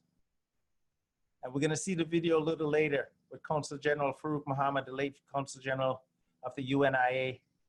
And he's gonna break down to us how the Honorable Marcus Messiah Garvey and our ancestors was able to establish the UNIA-ACL global government for all Africans at home and abroad. And that's coming in the 5-6 o'clock hour. So what's coming up now, we have our main speaker, and I know he'll be with us shortly, Brother Mukasa here in Atlanta, Georgia, who's been in the movement for a long time and coined the phrase Black Power. We have the Black Power man. He's gonna come in. Also coming up on the schedule, we have presentation from different Pan-African organizations. We have organizations like the Association of Study of Classical African Civilization. And matter of fact, I'm going to just share my screen so everyone can see the schedule of what's coming up. So this is the link we want everybody to go to. Now within this block, the 3 to 5, the reading of the Declaration of Rights of Negro Peoples of the World. And I'm going to put the link for the Declaration of Rights in the chat so everybody can have it, and you have to read it and you have to know it. 3 to 5 p.m., featured speakers and presenters from the African community. 3 p.m. to 3:20, or very shortly, we're going to have our main speaker, Brother Mukasa, UNIA Division 421 member. 3:20 p.m. to 3:30. Music by Ras DZA. And before we do all of that, we're definitely going to bring in UNIA Division for to Sierra Leone. Greeting President, UNIA Division in Sierra Leone. Once I finish reading the schedule, we're going to go to Africa and connect with one of the UNIA divisions there in Africa. I see President on the line. Okay, so from 3:30 to 3:40 p.m., we have the author of the book, Teach Me About Garvey, Brother James Wilson. Also, 3:40 to 3:50, we're going to hear from one of the African-centered schools here in Atlanta, Pearl Academy, Math and Science with Mama Virgie. 3:50 p.m. to 4 p.m., we'll hear from the Association for Study of Classical African Civilizations, Southern Region. 4 p.m. to 4:10 p.m., the Regional Council of Africans in America with Brother Damani. 4:10 p.m. to 4:20 p.m. 27. We're going to hear from, let me mute the lines. Said 27. Okay. So share back my screen with everybody so everybody can see what's happening. So I'm going through the schedule for the rest of the evening. We have some big lineups coming up, y'all. This is a 24 100-year celebration. So from 4:10 p.m., 4 p.m. to 4:10 p.m., the Regional Council of Africans in America. 4:10 p.m. to 4:20 p.m., Grupo Nzinga, Angola, with Sister Miriam. Also 4:20 p.m. to 4:30 p.m., the World African Diaspora Union with Dr. Chitinio Wilson. And 4:30 p.m. to 4:40 p.m., Friends of the Congo. And I think we're having a brother who, I forget his name, who will be speaking during that time. 4:40 p.m. to 5 p.m. We're going to listen to the history of the government from the UNIA Council General, late Council General Farouk Muhammad. And then also we have a special guest coming from ADDI, 5 p.m., between the 5 and 5:30 p.m. But hosting the 5 p.m. to the 7 p.m. hour, UNIA Division 401 in Chicago, Illinois. Now, y'all want to see a powerful division? Make sure you're here during that time. President Marua Farrell, UNIA Division 401 president in Chicago, Illinois. And also the Secretary General of our UNIA, Sister Brenda Amokin, is also out of Chicago Division 401. Then 7 p.m. to 8 p.m., we leave Chicago and head back to Detroit, Michigan with UNIA Division 407, President Mensa Salim. And then between the 8 p.m. to 10 p.m. hour, we'll be in the city of Washington, D.C. with UNIA Division 330. With strong leadership, Executive Secretary Crystal Jackson. And I want y'all, we all have to big it up for Sister Crystal Jackson, because she's been here since the program started at midnight last night. I ran out of energy about 5 o'clock in the morning and had to get a couple hours rest. But Sister Crystal Jackson, she stayed. Executive Secretary Crystal Jackson, she stayed and she held down the fort for us, y'all, from 5 a.m. this morning all the way till about 9 a.m. where I came back to my senses. So we have to big up and make sure we tune in during the 8 p.m. to 10 p.m. hour where we'll be in Washington, D.C. UNIA Division 330, and they got a big presentation for us. The history of the Ethiopian anthem and the history of the red, black, and green. Baba Amamu Huma will be presenting that. And also they have the era that made a legend, context of Marcus Garvey movement. And that will be presented by Executive Secretary of 330, Sister Crystal Jackson. And then also they have, what did Marcus Garvey give us? And Brother Charles Butler, he will be presenting that. And this is all between the 8 p.m. to 10 p.m. hour tonight. And also we have the historic woman in and out of the Garvey movement. And that will be presented by Sister Lorraine Butler. And then Division 330 will have a question and answer session. And you'll be able to join Division 330 in Washington, D.C. if that's the area you're in by clicking that link. And that link is in the chat, and we'll put it again. And our brother Charles Butler would be doing the closing for Division 330. And then the 10 p.m. to 11:30 p.m. UNIA Division 421 in Atlanta, Georgia, with Ayman Ras Marvin, Brother John, Sister Tania, Attorney Kibalan, Brother Kwabana, and a whole heap for brothers and sisters Garveyites here in the South, in the state of Georgia. And then also we'll be hearing first our Queen Mother Moses. She's gonna, member of Division 421, open us up and gonna speak a little words on Marcus Garvey. Then between the 10:15 p.m. and 10:30 p.m., the history of Division 421, the local government here. Brother John will be breaking that down for us. And then Ras Marvin will be speaking along with Queen Mother Moses on African Independence Day, and we'll be back here again on August 31st, y'all, celebrating our independence as African people. So definitely look out for that flyer, mark it on your calendar. August 31st is our Independence Day. That's when the government was created. Because our ancestors worked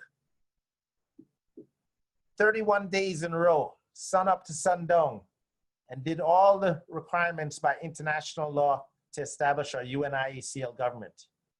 On August 1st, 1920, and August 2nd, 1920, was the plebiscite. And the plebiscite is a public declaration, brothers and sisters, of individuals who want to be part of their own government, the UNIA government. And back in those days, you had to have a minimum of 20,000 brothers and sisters declare publicly that they want to be part of their own government. So we're going to hear more about that within 10:30 p.m. and 10:45 p.m. Also, we're going to hear from the Black Archives, Black History Archives, with historian Eric Majette, Division 421. Also, African History and Science Education, Dr. Kwabana, 10:10 p.m. to 10:20 p.m. J.K. Groove Master, Brother Julian. And also we'll have an introduction of Division 421 members. And with the last half an hour, we're all coming back together for a closing rally, but we ain't gonna close, y'all, at midnight. But at that time, we want everybody, if you're not a member of the UNIA, to join the UNIA right there online from right on your computer and become a member today. And then from midnight on, once we close the program, it's gonna be open mic, y'all. So we invited all the singers, all the poets, or anybody who have conscious African, Pan-African, Garveyite message to give to our people. We're gonna party and celebrate for the rest of the night, y'all. And that's how we're gonna do it. That's the schedule right now. But right now we got UNIA from out of Africa, the president for the UNIA division in Sierra Leone, Freetown, Sierra Leone. So we're gonna bring in the president from UNIA. Are you there, President? Okay, let me see if I can see if your line is muted. We're gonna hear from the UNIA in Sierra Leone. Brother Suleiman, you there, President Suleiman? Okay. Okay, I don't see him. If you're here, you might be on mute, so unmute your line. Okay. Say one God. One God. One aim. One destiny. I probably have everybody muted. They can't unmute themselves, so let me go ahead and unmute everyone. One God. One God. One God. One aim. One destiny. One destiny. One destiny. One destiny. I want to bring in Sister Sophia, and she's been here from the beginning too. Division 432 in Queens, New York. Sister Sophia. I'm here, brother. I'm in and out. I'm trying to do a couple of things today. I'm here. I'm making flags for our division. So I'm here. I'm listening, but I'm also sewing at the same time. And it's been a pleasure to listen and to learn. I've learned so much, and I'm just here for the long haul to give the support to all the divisions around the globe. I met Brother Suleiman in Liberia last year. Young, strong, determined brother, and I look forward to hearing from him. So I turn it back over to you. Hopefully he's still on the line. Okay. From Sierra Leone. Yes, I'd seen him not too long ago, but yeah, I did. I don't see him now. I'd let him know that we're bringing him in shortly.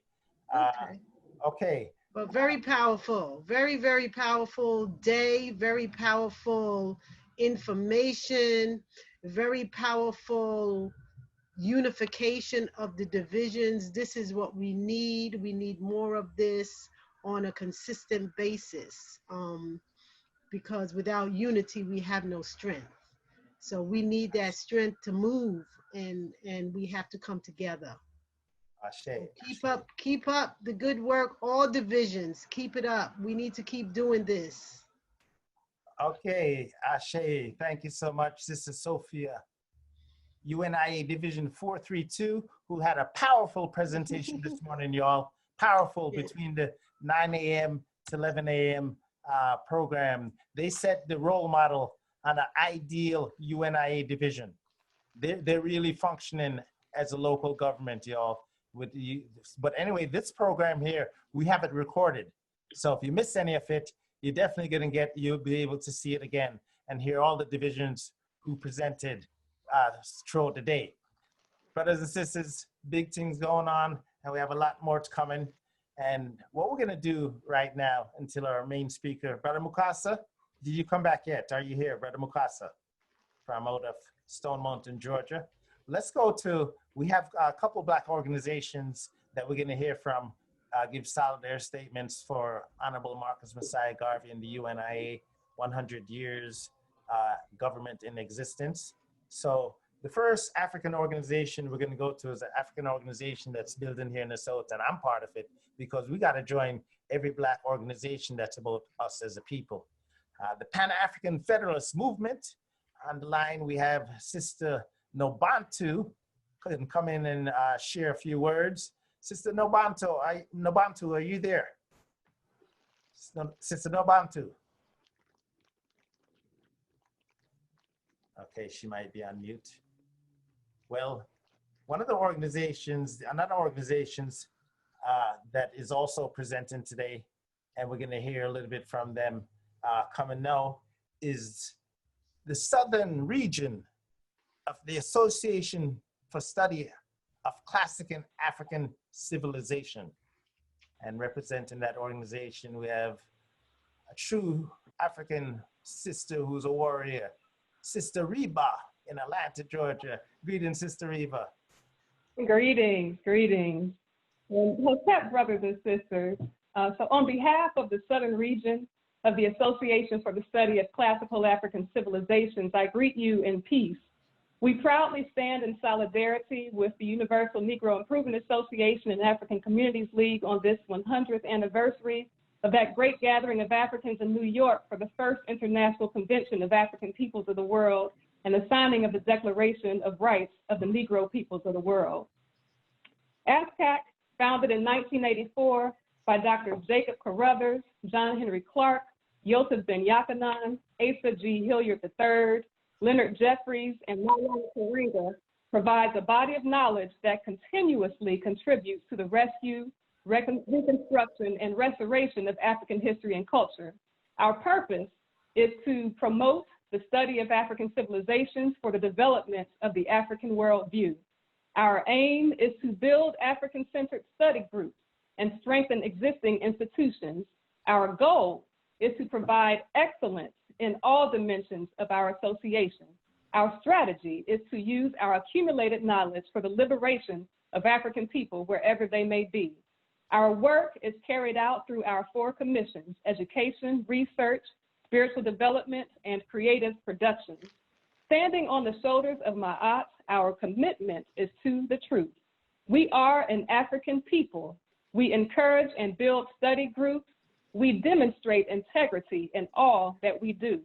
In this way, we function in the spirit of our founders and other great Africans, including the Honorable Marcus Mosiah Garvey. So on this historic occasion, let us take a moment to turn our attention to ASCAC and UNIA-ACL's shared proclamation that we are an African people, and our common acknowledgement of the importance of study groups and the demonstration of integrity in our work. And may we use this reflection as a charge to hold ever steadfast to these ideals as we address the challenges inflicted by white supremacy and racism, oppression, colonialism, neocolonialism, and the general assault on the humanity of African people throughout the world. Moreover, I charge us to apply these ideals to the restoration of our traditional African greatness. We know, as Marcus Garvey knew, that we are an African people. While this ties us to a landmass and a great history, this must also tie us to a way of being, to a worldview that guides our actions, such that before we make any decision, we interrogate it for its good and usefulness for African people. Proclaiming that we are African people also automatically ties us to African people throughout the diaspora. Let us not forget, though, that this also means that we are tied to African people in Chicago or Detroit or Los Angeles or Columbus, Ohio, or the other side of Atlanta. Yes, it is a beautiful thing when we proclaim our unity and solidarity with Africans throughout the world. Let us demonstrate that we mean this by exhibiting a sense of oneness with our brothers and sisters within our own cities and within and between our organizations. That means breaking down silos. It means putting aside differences and checking our egos. As African people, we must remember that there is strength in our unity and peril in our division. As Marcus Garvey aptly stated in his appeal to the conscience of the Black race to see itself, the evil of internal division is wrecking our existence as a people. And if we do not seriously and quickly move in the direction of a readjustment, it simply means that our doom must imminently be conclusive. This is as true today as it was when Marcus Garvey spoke those words. Let us think now about study groups. So throughout Garvey's writings and speeches, he spoke in detail of ancient Egypt and the greatness of Ethiopia. He spoke of this with the degree of clarity that could only have been reached through deep study. He insisted upon each of us undergoing similar study, and in his message to the people reminds us that it is the responsibility of anyone who is going to stand before our people to be well studied, lest they be exposed as a fraud. Garvey's clarity on this position is further revealed in his philosophy and opinion, where he states that education is the medium by which people are prepared for the creation of their own particular civilization and the advancement and glory of their own race. Both the UNIA and ASCAC have structures and mechanisms in place to foster the study necessary for us to know our history, and equally importantly, to be more acquainted with the cultural values and spiritual underpinnings that make us who we are. I stress this because we will only be able to move forward as a people if we begin to apply African ways of thinking, speaking, and being to our present day circumstance. And how will we know what these are except that we study them? Our people have tried the ways of others for far too long, and we see where that has left us. We must study African thought, African social structures, and the examples of great Africans from the beginning of time until now, who serve as exemplars of the greatness to which we must, can, and will return. We must study and understand what it means to think, speak, and do ma'at, to live according to truth, righteousness, justice, reciprocity, order, harmony, and balance. We must study the example of ancient Kemetic ancestors who during each period of invasion from the enemy ultimately had to return to Waset, the seat of Ma'at, to reestablish their culture, cultural values, and mores before they could reascend to the next golden age. We must study the example of the Kikongo people who believed that each day we walk this earth, we must be about the business of improving our character. As Garvey reminds us, a people without the knowledge of their past history, origin, and culture is like a tree without roots. If you have no confidence in self, you are twice defeated in the race of life. Finally, demonstrating integrity in all that we do simply commands that our thoughts, words, and deeds be one and the same. As such, if we build upon a foundation of deep study and true belief that we are indeed African, which orients our thoughts, we will engage in good speech, or medu nefer, and we will always do what is good for African people at home and abroad. Uncle Johnson, brothers and sisters, may you have life, health, and strength. Ashe. Ashe. Ashe, Ashe. And thank you so much, my sister, and for the solidarity, because you know we are one people. And definitely put the links for ASCAT in the chat so our brothers and sisters can connect. And thank you so much. And we have some more Black organizations and brothers and sisters representing we as African people, all of our movements. We are one in the government. We all carry the red, black, and green. So at this time, brothers and sisters, if DJ Ras Diza is on the line, we'd love to have a few musical selections and just take a little short musical break. Yeah, man. So everybody can, well, let me go ahead and be the DJ, then, you know, I do a little DJing and thing. Official DJ for the program, come back today. That's DZA. I'm a night of the war, not the lady with my bridging, not civil war, not revolution thing, because time hard and I just so.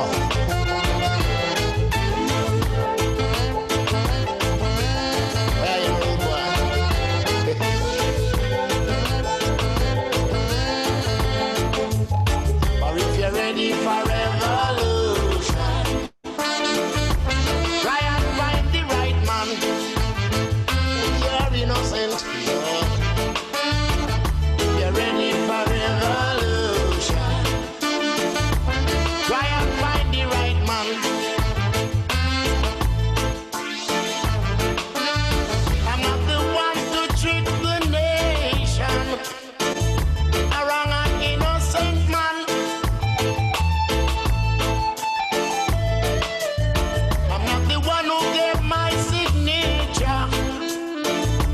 National ammunition, man. Yeah, hear me, man. Sure, come with me. But if you're ready for revolution, try and find the right man. I'm an innocent man in the society. And if you're ready for revolution, try and find the right man.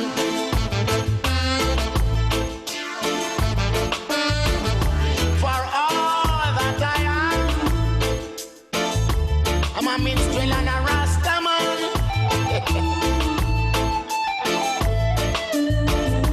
Trying to heal our nation of the wound in their heart, man. I would prefer to teach the children than to boss a gunman.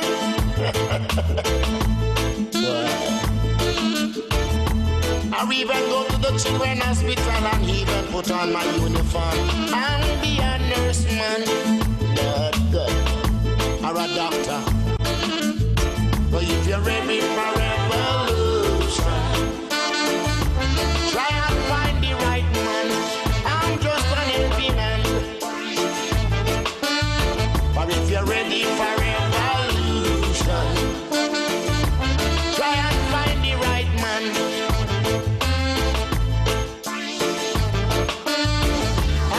ready to listen to you talk. Who you kill, don't a coronation.